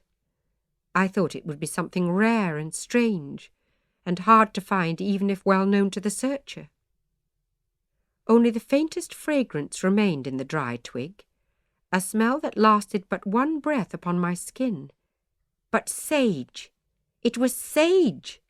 Sage that grew by every gate in Eyam, and we too had 2 or 3 bushes of it. Mother should have a tea of it instantly. So with a tickle of hope, I held my hems and ran full tilt towards home. And coming round the corner into the street by the church, I came to Thomas, face to face. "What, mouse, and art thou living? I am come to dig thy grave," he said. "Thomas, I sent thee tidings that should have kept thee hence for ever," I cried. And in our stammering words our neighbours soon understood what had befallen. "The poor doves, poor souls, and now he must bide, come what," I heard murmured from bystanders. "It is true, friend, we cannot let thee now depart," said Parson Mompesson. "Fear me not," said Thomas, and his voice was steady and glad. "I will not flee any more than other folk have done that dwell in Eyam. I thought if she be dead, then nothing in the world is there worse to fear, and my own death is swiftly to be sought for. And I find if she lives and loves me still, it is that which shall make me fear nothing. And, Mal, right sorry am I that I came not sooner to this knowledge. What a weary time we have spent far from each other. To be parted from each other while we live, that at least, love, we need fear no more." Mompesson stood hard by, with tears upon his face that flowed silently. Then, "Friend," he said, "friend Thomas, there is no grave to dig for thy love, certainly. Wilt thou for pity dig a grave for mine?" "A spade," said Thomas, "and I am the man for that. Did I forget to say I am come to be your grave digger, and my life be in the Lord's hands?" So I left him at work and took myself home to make a brew of sage and give my mother. That evening Thomas came home to me. He brought the pulse of life with him to our sad, empty rooms, he all untouched by sickness, with his candid and unhaunted eyes, his heart laden not with remembered horrors, burdened not with loss, his smile easy, and his strength at a young man's fullness. He brought me comfort, and he brought me joy for all the fear and grief around me. But my mother took his coming most strangely, in that it made her readier to die. I had understood full well that it was her will to conquer the sickness and rise up again that flagged in her heart, rather than her body that was overcome. When I brought her the brew of sage, I spoke to her. "Mother," I said, "do not leave me. I am but a poor foolish wench with little wisdom, and I am not ready to be without father and mother in this hard world. That stocking stitch you know you never yet taught me, nor have you showed me how to make apple comfits. And how oft have you said I wash a floor but ill?" Then, "Tush, child," she said, "you will do very well. I have no fear for thee, Mal. Look in your father's reckoning books. You will find yourself well provided for. Marry your Thomas presently. You will do well." I took her hand then and said, "Mother, do not leave me. Stay with thy poor Mal." "Child, do not ask it," she said, very soft. "Let me go." So I unclasped her hand and sat by a while. And she seeming then to be falling asleep, I left her. An hour later, Thomas, going in to see how she fared, found her dead. We buried her by my father in the grave made ready by the pear tree behind the house. Thomas Stanley came and said funeral prayers. When he had done, he came within the house and looked sternly upon us. "Will Thomas come to my house this night and there abide, Mal? Or will he take thee now to wife, and shall I find a witness and call upon Parson Mompherson?" "Is this a time to think of wedding?" I said. "It is a time you have need of comfort, Mal, but a bad time to have a sin upon your soul, which may go to the Lord any day, any hour. You cannot live alone with Thomas under one roof unless he be your husband." "I cannot think of this now," I said. "Come then, Thomas, and I will find thee bed and board," said Parson Stanley, and opened the door and stood at it for Thomas to go out with him. So I saw I would be all alone in the empty house. "Don't go, Thomas," I said in a small voice. I barely minded what next befell, but I do remember Parson Mompherson, haggard and grave, putting question to me beside the cold house hearth. Would I take Thomas better or worse, richer or poorer, until death? They had found Francis to be the second witness, after Parson Stanley. Poor Francis, he looked strange, and brought a suffering face to the task. "Francis, what ails thee?" I said, all out of order, when all looked to me to say yes or amen or such like. "Do not mind me, Mal," Francis said, looking even more strangely on me. "Give answer to the parson, girl. See where Thomas waits." "Yes," I said then, "yes." "You must say, 'I will,' child," said Parson Mompherson to me in a most gentle tone. "I will," I said, obedient to them all. Thomas had from somewhere, from Parson Stanley, as I think, a ring that was put upon my finger, and I stood stupid, rooted to the spot, saying nothing after I said, "I will." Parson Mompherson told Thomas he must take out and burn the bed in which my mother died, and all her clothing too, and wash with rue water. Francis told Thomas he must mind and keep the dogs within doors, which word at that time I understood not. And then they departed all and left us together, man and wife. I have heard both parsons say there is no joy in this world, and they are wrong, are wrong. Where man and maid are wedded to their own good liking, there is joy. And I have heard Parson Stanley say such earthly joy is but a trick, a feigning, and all the devil's making, to lead poor souls astray. And by that I know it is a joy he hath not tasted.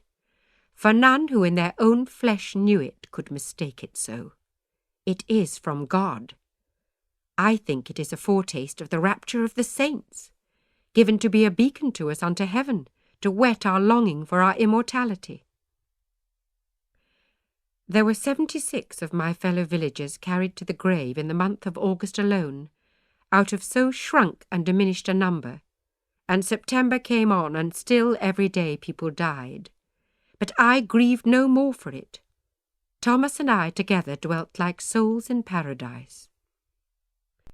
Each morn we rose very early, ate a little, and went out. Our dogs ran crazy with their freedom round us and around. Poor beasts, we kept them close shut in with us, for some frenzy had possessed folk in the lower town, with fearing that dogs and cats, roaming free from house to house, carried the plague seeds with them in their coats. And so the dogs and cats were caught and killed, leaving the children weeping for their favourites, and the rats having holiday. It was for their good that we let not Noll and Bess and Ranter freely roam, but how the poor things chafed and scratched the door, and how we smiled to see them running free with us those mornings. We moved our flocks to water or to better grass, keeping ever within the bounds of Eyam, and seeing none but each other all the day. And I had winged feet all that time, like the heathen gods of Bradshaw's tapestries. At eve we came home again, and Thomas took a spade from by the door, and went down to the parson's house, to find where the dead were lying, that he should bury that eve. And while he was gone, I busied myself about the house, and set a supper cooking, and swept the floor, and smoothed the bed, and sang to myself soft under my breath. Then he would come home, and lean upon the doorpost, looking in at me. He would be rimmed with gold, for the setting sun would catch upon his golden head, and the red gold hair upon his wrists and arms, and bleach his shepherd's smock, and dazzle me. But though he stood in shade or in rainlight, or in the summer darkness in the garden side, I saw him always as apparelled in celestial light, and I warmed like a sunlit stone when he drew near me. It was the 5th day of September, the first day when there were none to bury, for none had died. And then the 11th, 12th, 13th, 14th, and 15th were likewise blessed. And there was news of the sick recovering and in better numbers. Parson Mompherson, preaching in the Cooklit church to his scattered and thinned people, told us it might yet abate and leave some of us living, as a fire that fiercely burns and consumes most of the coals can leave some unconsumed that are few enough and scattered. His words were cut short by a shower of rain, in which he would not for pity keep us standing long. And we in answer might well pity him, for he looked thin and haggard and early old. He had a bandage about one of his calves, and there was some little stagger in his gait, as though he walked with pain. "This must be over soon if the parson is to weather it," Mary Gregory said to me, as we came from the outdoor church. "Which parson?" said I. "Why, the old parson is like a rock, a crag. If it be true this is the Lord's punishment, which the virtuous should escape, then Thomas Stanley's virtue is plain to see. It is the new parson I mean. Poor gentleman, he hath overstretched himself, lost his wife, and spent all his strength in ministering to the sick. And all amongst a folk that like him not, and will barely afford him thanks." "Why, surely, Mary, he is liked well enough by now. He is even afraid for his wits, Mal. He told me so. He told me he'd been making a will for Richard Talbot, and he was so distracted he'd written his own name in place of Goodman Talbot's, and had then to scratch it out. Whatever people say against him, Mal, I will bear out he is a good and tender man, and kind to all, and kindest to the poorest." "But do folk speak against him, Mary?" I said, doubting her. It seemed to me it was Parson Stanley that had suffered exclusion and neglect. "What can be said to reproach the new parson? Leave aside matters of doctrine." "Why, some folk take it ill that he sent off his children to safety, when he would have others all caged in, and others take it ill that he did not send off that poor girl his wife." "That is absurd," I said. "He is hated, Mal, because he is well. All we living hate each other for the sake of the dead. He looks not well to me. No, he is even so not so hated as are you." "Me?" I said, standing heart-stopped where I stood. "You are not only well, but happy, Mall Percival, an affront to all around you in their grief." "But you, Mary, you think not so." "Why should I not?" she said. "Is not my Robert dead and cold?" "Ah, friend, I did not know. Alas, poor Mary, give me your hand." As we stood hand in hand there in the street, Agnes Sheldon overtook us.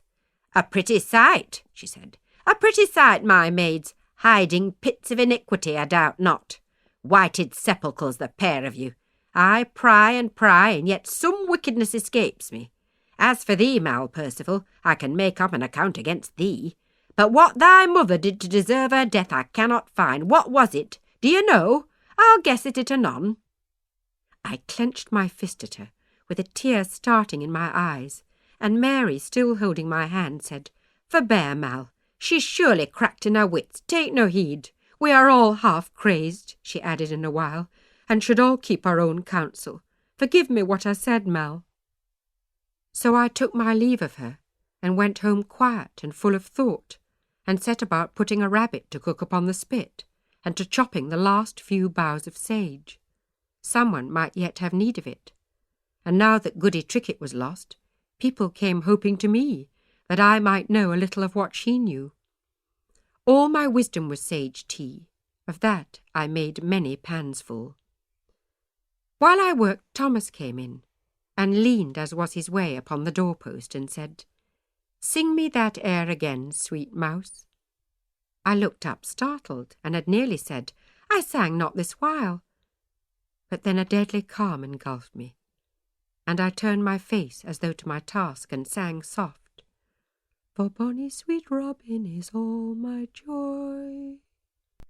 "That's not it, Mal," he said, smiling still. "Tease me not.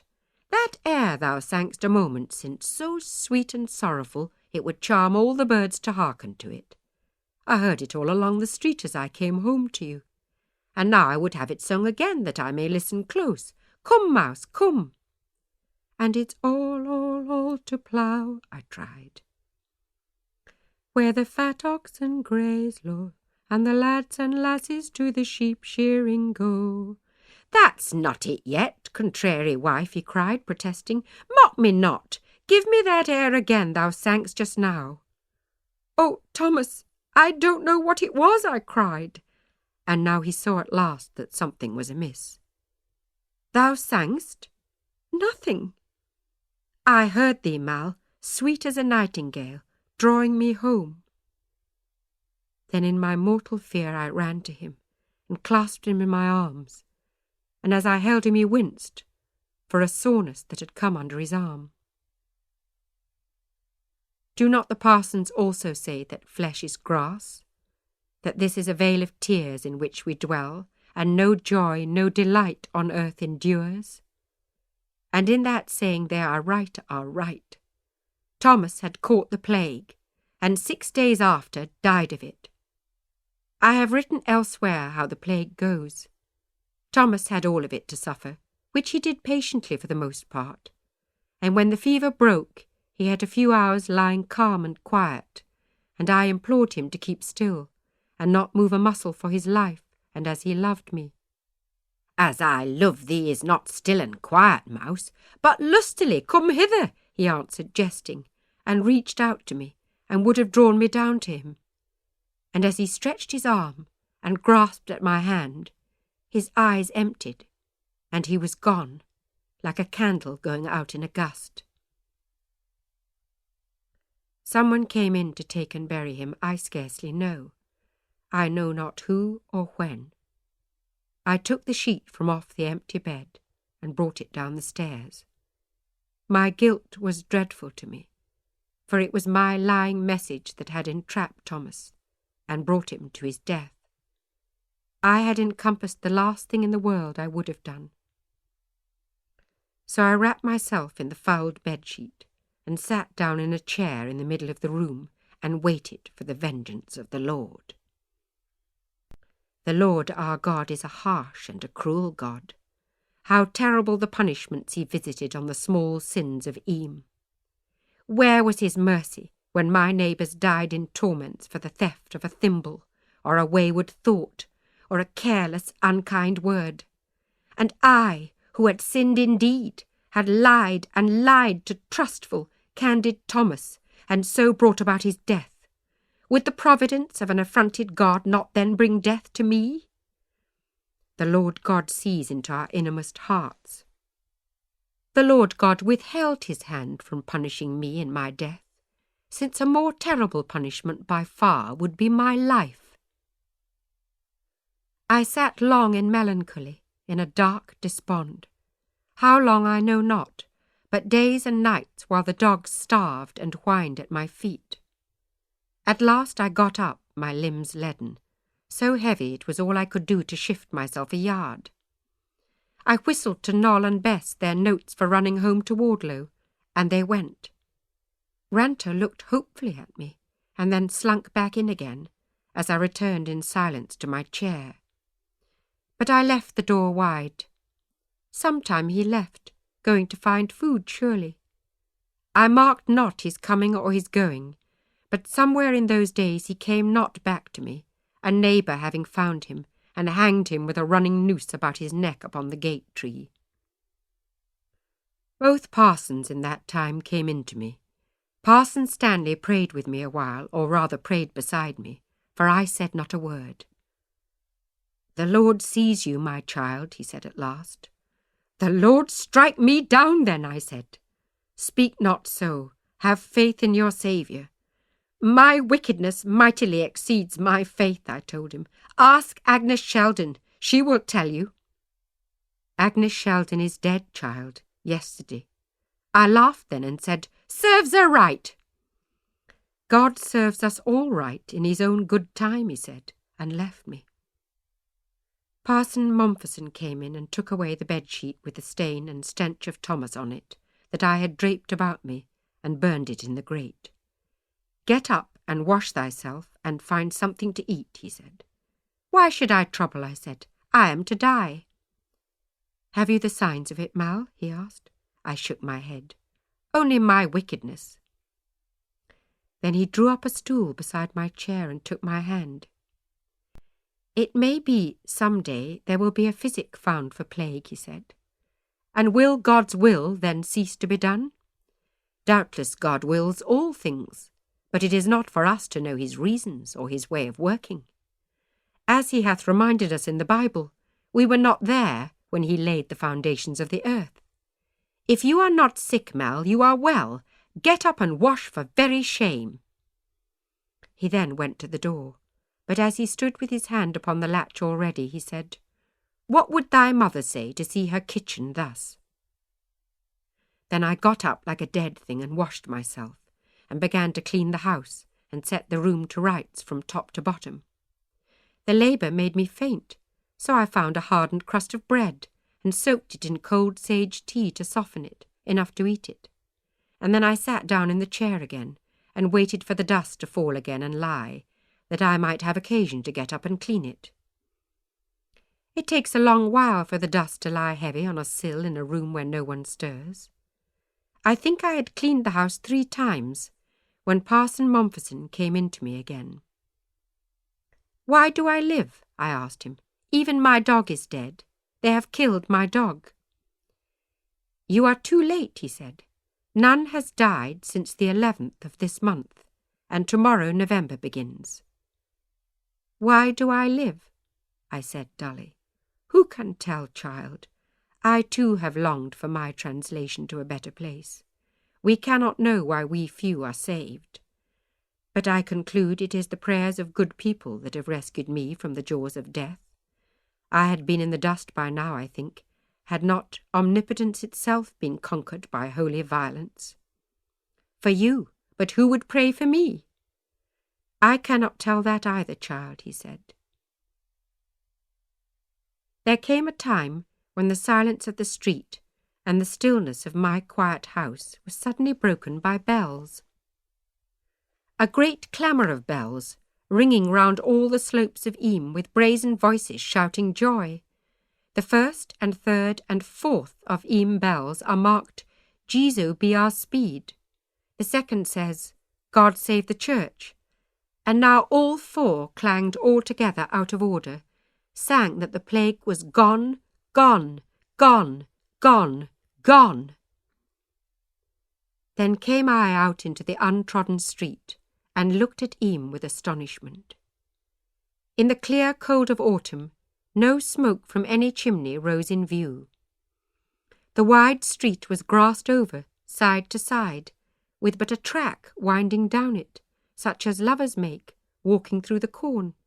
Across the doors the nettles grew thick and tall, and all along the banks of Fiddler's Brook, and by the stream where we all got our water, the rank leaves of marsh marigold, untrodden, promised a golden spring.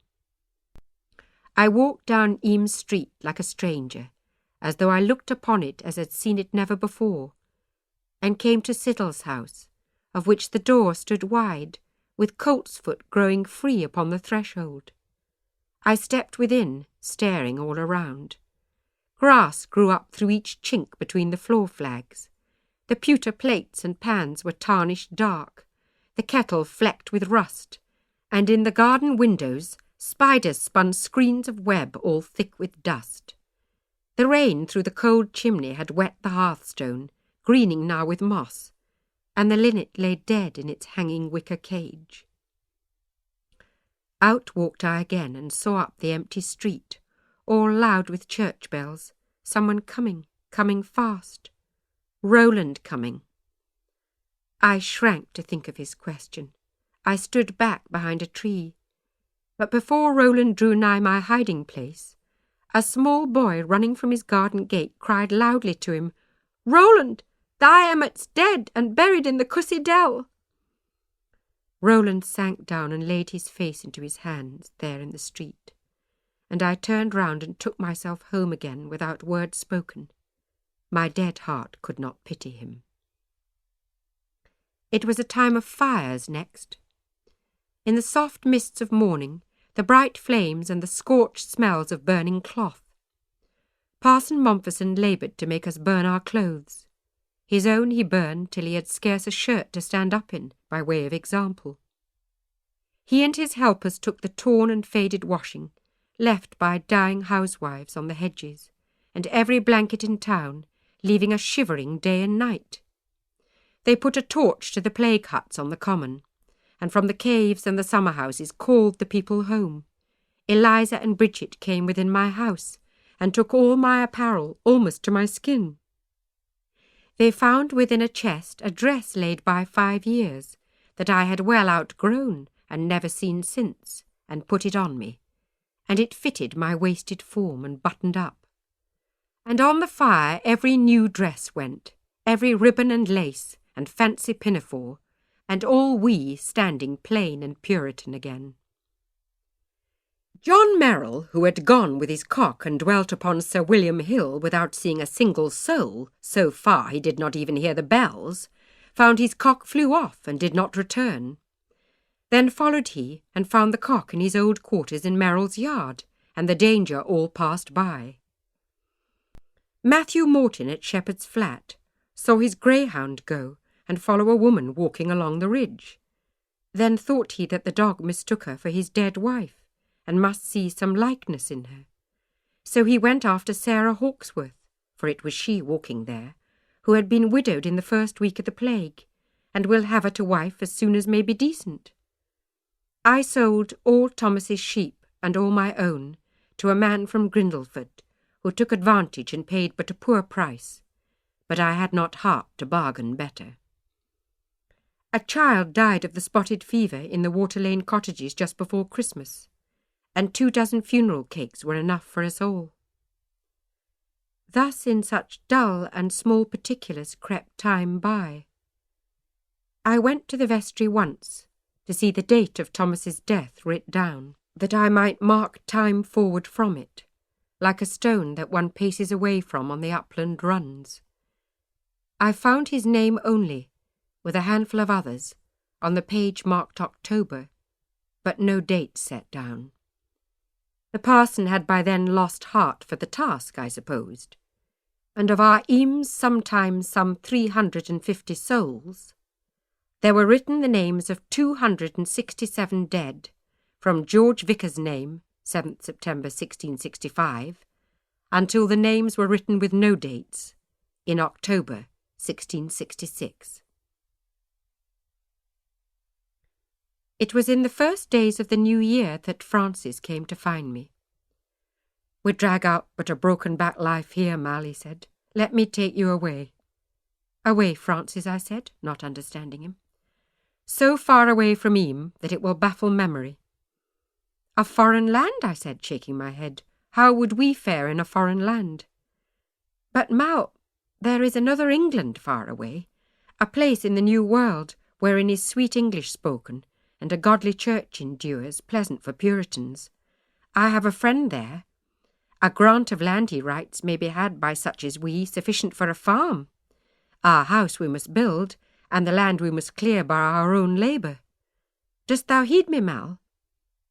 "I can go nowhere with you, Francis," I said. "Thou must wed me first, Mal, true enough. "Begone, Francis," I said. "I can love never again, and if I could, you would be the last of many in my mind." "I know that, Mal, yet hear me out. As you to Thomas, I for many years to you. I would not have spoken of it while Thomas lived. Come with me, and there may grow some liking between us at the least. I would rather be at your side, Mal, every day than parted from you, though every day you should hate me." "I do not hate you, Francis," I said. So Francis and I were wed, with every living soul in Eyam to see it sworn, and the church but a quarter full. Yet was I loath to journey away with him. "I am afraid of the sea, Francis," I told him, seeking for a cause for my heaviness. "What is the sea like? Is it not terrible to behold?" Then Francis took my hand and walked with me out of Eyam and on the Wardlow road where Thomas had once promised to be waiting for me, an old man, and across the upland until we climbed Eyam Edge. "Look at this land, Mal," Francis said. "The crests and dips rolling as far as we can see, the softly swelling heights and gentle vales. The sea is like this, only made all of water, as this of rock." "But is it smooth and wide and calm, Francis?"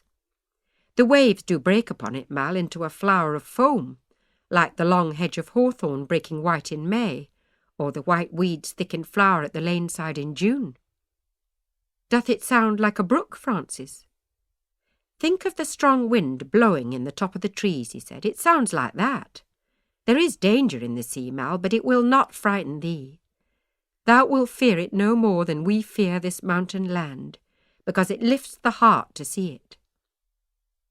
I had never known that Francis had a way with him for words.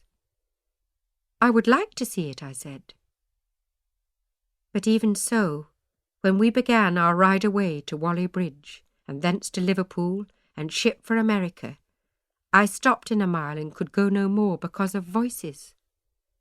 And there was Alice Siddle, and Emmett Siddle, and Anne Trickett, and Francis Archdale, and John Stanley, and Abel Cole, and Randall Daniel, and Mary Gregory, all being children of Eyam. All along the road I heard the voices of the dead, like children crying, calling after me, because once we played together. Only when we turned for home did peace fall, and quietness. 3 times we tried it on different roads. Always the voices stopped me, and yet when we were back, the melancholy once again engulfed me, and I sat down for days and would not move nor speak. At last Francis came to me and said, "Do you remember, Mal, a moonlit night long since, when I stood by while you made a charm for Eliza Abel?" "Yes, I remember that. You were not supposed to hear." "And it was a ridding charm, a simple for heart sorrow?" "Yes." "And how did it work, Mal? What had to be done?" "You must name the source of trouble, carefully writing down the cause of grief upon a paper. And when it is written down, you put it from you in the fire, or in the back of the cupboard, or the bottom of the chest, and it carries away with it whatever is written thereupon." "How did it for Eliza?" "Well, as I think." "Then listen, love. Tomorrow I will bring thee a book of paper that I have, with but 2 pages used. You shall write down all this whole doleful history that has befallen us, every name, every misery. All those voices that speak to you from aback you shall write down, and every memory that bruises your sore troubled heart. Wilt thou do this for me? Then when we go, we'll leave the book behind." This charm hath taken me full 9 weeks to contrive.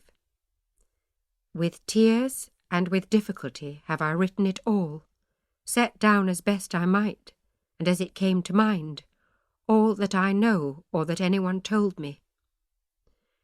This long while hath Francis tended me, bringing me food and drink, and trimming the candle when I wrote at night. And now at last it is brought to a conclusion. I shall lay it in my mother's linen chest, where let who may find it. It will lie heavy enough on the heart of who may read it, but writing of it has lightened mine. Tonight I will close the book and lay it in the chest and go my way. Tomorrow Francis takes me with new heart to a new home, new hope, new England. And may God better understand and love us than we, in our weakness, can do him.